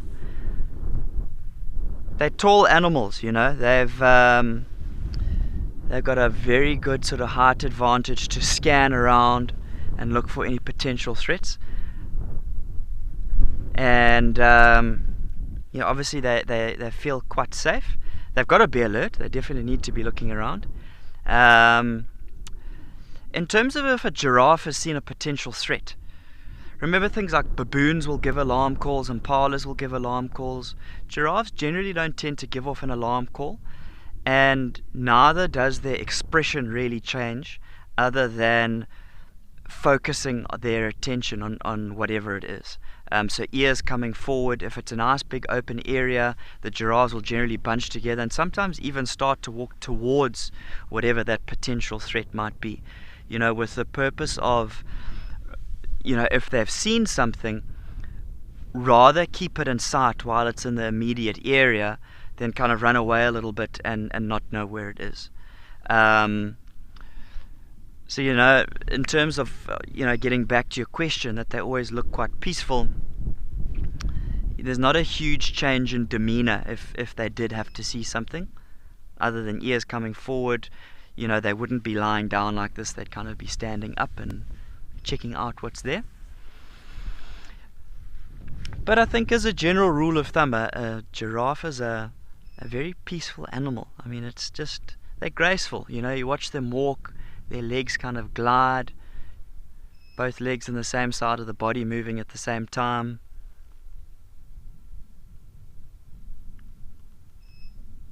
Elegant animals.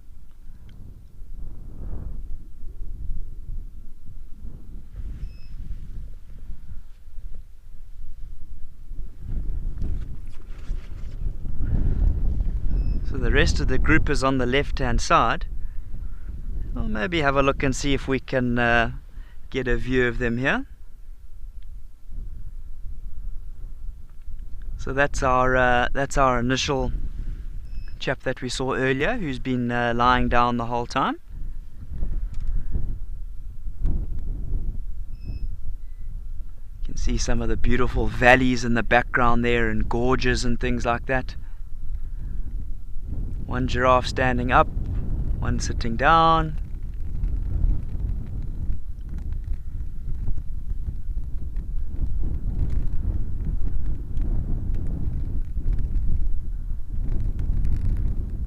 You can see we've got some zebra there as well.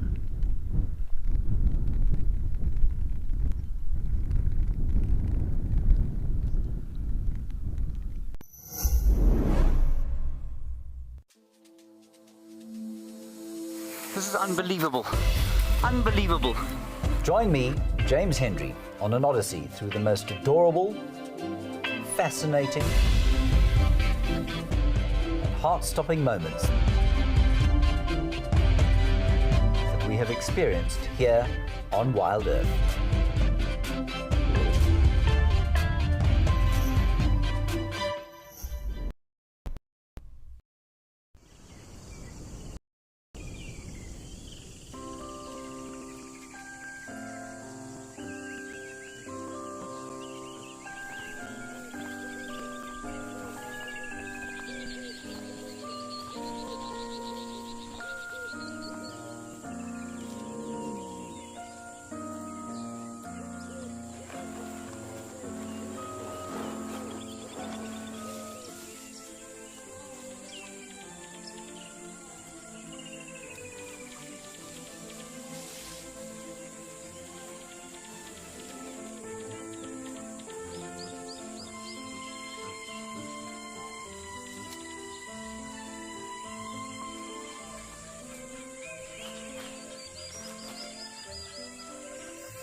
Let's maybe pan a little bit more to our left-hand side here. The rest of the giraffe are all kind of standing in a line.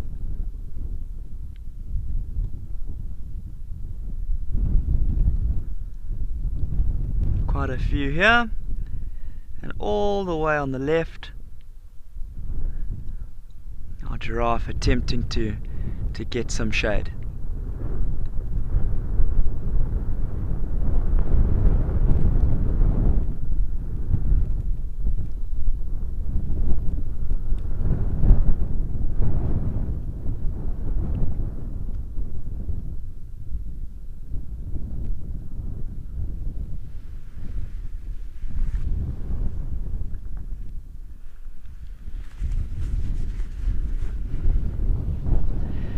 Definitely not easy for an animal the size of a giraffe to find a patch of shade that's going to cover their whole body. So I feel like those two have done really well.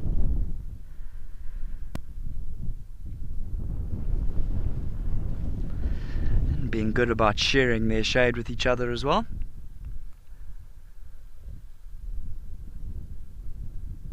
You can see there's a nice gentle breeze. You can see the leaves moving around there.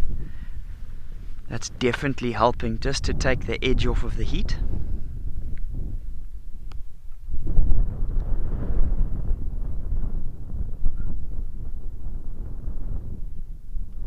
And we're just on the northern side of Scotia Dam here, so I'm sure these giraffe have had a drink. I imagine they'd still take another one today. But this is a nice spot to kind of just wait out the hotter hours of the day.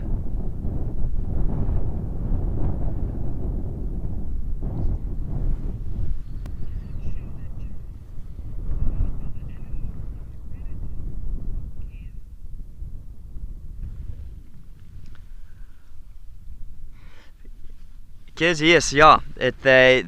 Giraffe do warn other animals about potential threats.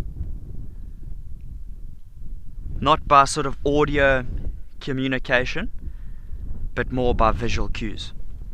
So giraffes, they are able to make sounds. Some people think they mute. They're not. They are able to make sounds, but it's more by staring in a direction of where that threat is. Because they're taller than most animals, they've got that slight advantage of maybe spotting them before anyone else does. And then, like we said, they will stare in that direction. And usually if one giraffe has spotted that threat first amongst the herd of giraffes, that body language will be picked up by the rest of the giraffes until that message ripples through the herd, and they've now all figured out something's there. They're all looking in that direction. Then there's a knock-on effect of that moving down towards the zebras and your impalas and blesboks and things like that, figuring out somebody's here, something's up, alerting everybody in the whole area to that threat. Then if something like your impala ends up seeing that threat, they give that alarm call off, that very nasally wheeze or sneeze. So then you've got visual sort of communication saying something's going on. You've got audio communication of something going on, and all of that combines to basically tell that threat, that potential predator, we've seen you, there's no point in coming after us. Remember, for predators, the most important thing when they're hunting is the element of surprise. Once that's gone, they may be the best hunter, but they need that element of surprise. That's priority number one. And then that's going to cause that predator most likely move out of the area quite rapidly, because if they are hunting, they don't want anybody to know that they're there. If they were hunting this set of giraffes or antelopes or something, the game is then up. But to get back to the communication, we've talked about the audio communication, which is quite simple to understand. If you then think of visual communications and body language, essentially, it's amazing how some of these animals can pass on messages purely, by body language. Think of something like a lion. If they were wanting to hunt, if they're trying to surround an impala or something, one lion can't give an audio message to another lion, because that's going to, give up the element of surprise. Everything is relayed by body language. Which lioness is going to go left, right, around that bush. Yes, there is a degree of instinct that's going to be involved with that. But all of that information is conveyed through body language, visual cues. It's amazing. It's absolutely incredible.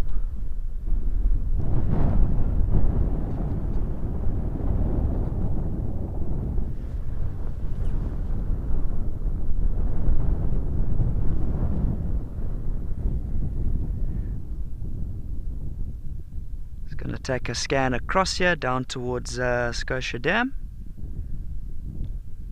And you can see we've got a lovely group of buffaloes here.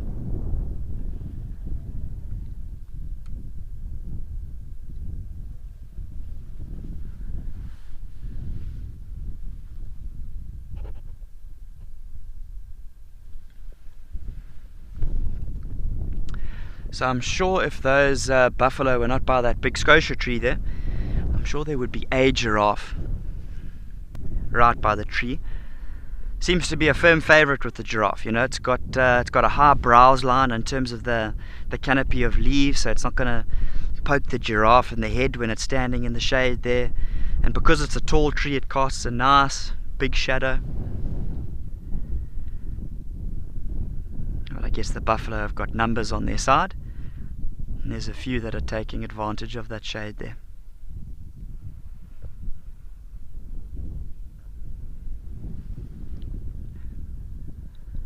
You can see our little mud wallow in the foreground that's slightly out of focus, bottom left of the frame,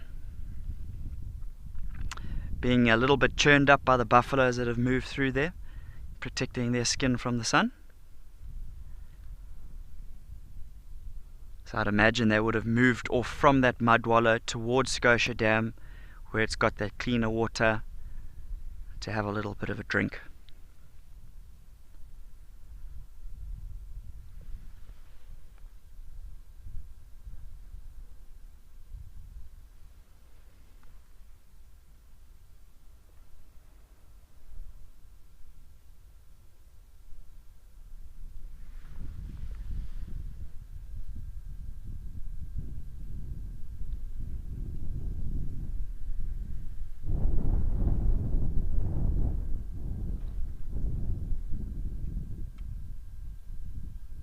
There was a white stork flying in the foreground there.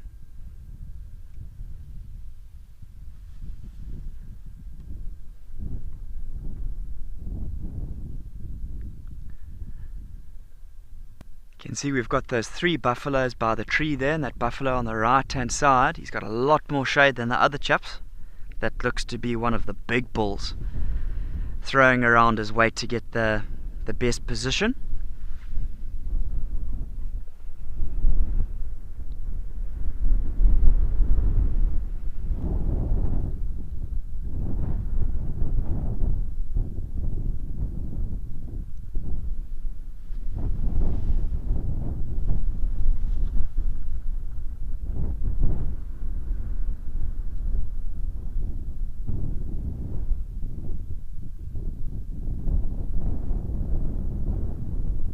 See, that bull's right up against the trunk of that tree there now.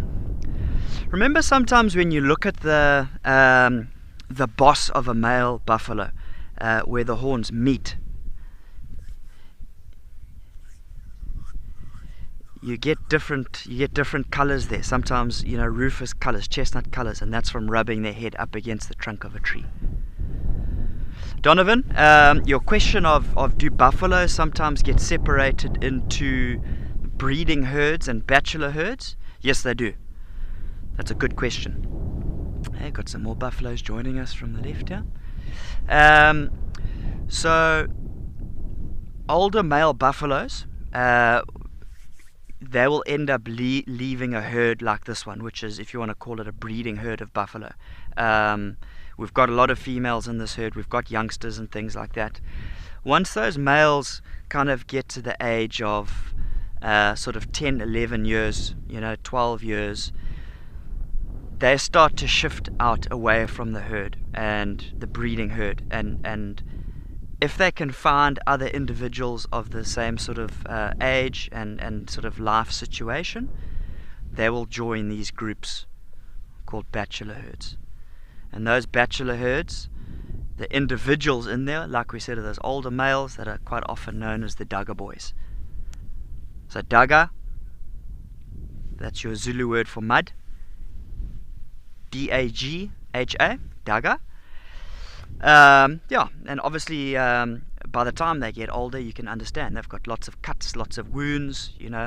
Coating themselves in mud is obviously going to help to protect their skin from the sun, like we've talked about, but also just to protect those wounds if they can. If it is an open wound and things like that, it's probably got a bit of inflammation, probably gets quite itchy. But those Dagga boys, those are the guys who've got the very short fuse. They're grumpy. They can no longer really take on the younger bulls in the herd. Plus, by that age, they usually have mated, so they kind of move away from that breeding herd to form the bachelor herd.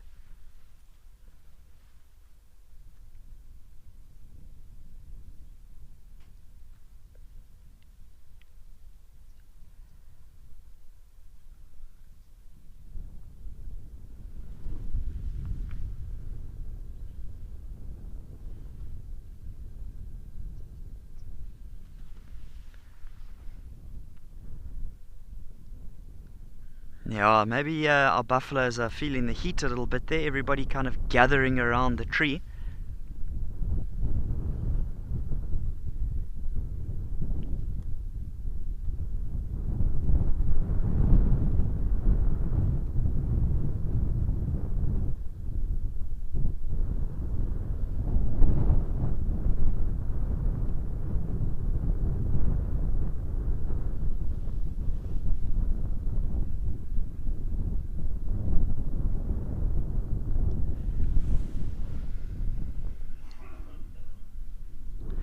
So yes, we get our breeding herds of buffalo, we get our bachelor groups of buffalo, and there are instances of, especially in winter and furthermore in years of drought, you get different individual herds joining together to form a bigger herd, and sometimes even a mega herd, if you want to call it that. In places like Botswana, there's been massive herds recorded, sort of 1,000 strong, even more than 1,000, and that'll be lots of different herds that have joined forces together. And the thinking behind that, of those breeding herds coming together, is that there's going to be the pooling of resources and rather the pooling of knowledge. Remember, the breeding herds are led by the pathfinder, and you'll have lots of these different pathfinders pooling their knowledge together of where's the best area for water, where the best feeding grounds, grazing grounds. So it's a very clever concept. Yes, there may be more mouths there, but I feel like overall it's a very good concept. And it does create for amazing, amazing sightings. You can imagine the dust that gets kicked up by that amount of buffalo. Think of your photographic opportunities you might get combining that amount of buffalo and dust and amazing light.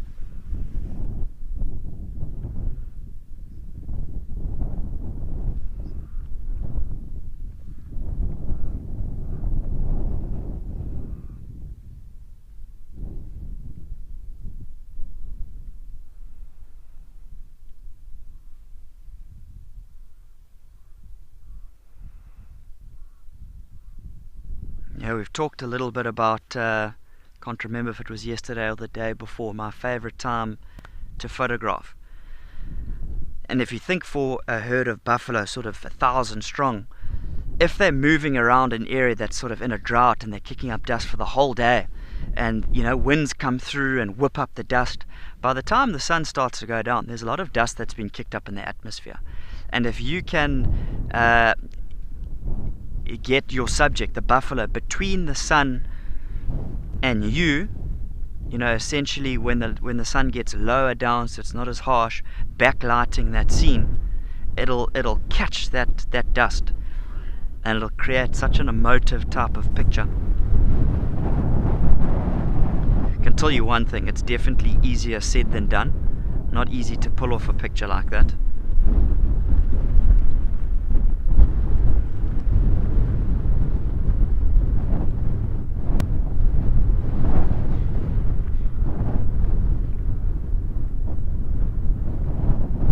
start talking about herds of buffalo 1,000 strong and things like that, makes me think of, you go back to sort of the early 1900s. You think sort of 1920s, 1940s. Herds like that would have been more commonplace, because you look at a lot of species, not just buffaloes, pretty much everything. There's definitely been a massive decline in the number of species.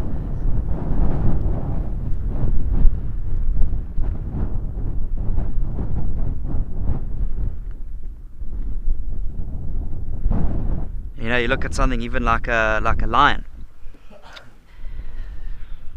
Back in sort of 1920s or so, there would have been just short of sort of 500,000 or so. And I mean now it's reduced a lot. There must be closer to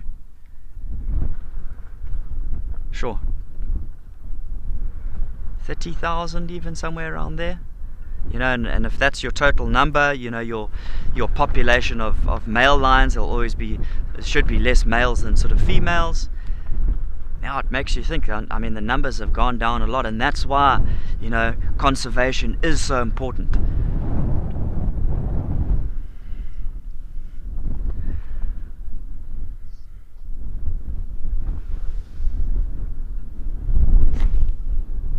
Kate, thanks so much for your comment. I really appreciate it.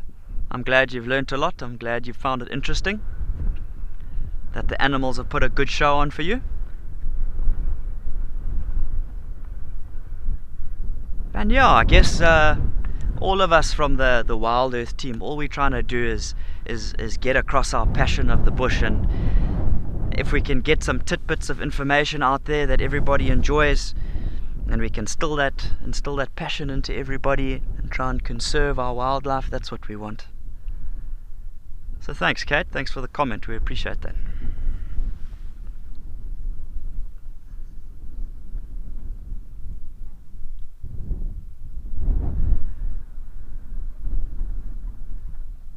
But it's definitely been an absolutely incredible day here at Kariega. With it being so hot, the animals have come out in hordes, and Scotia Dam has been the place to be.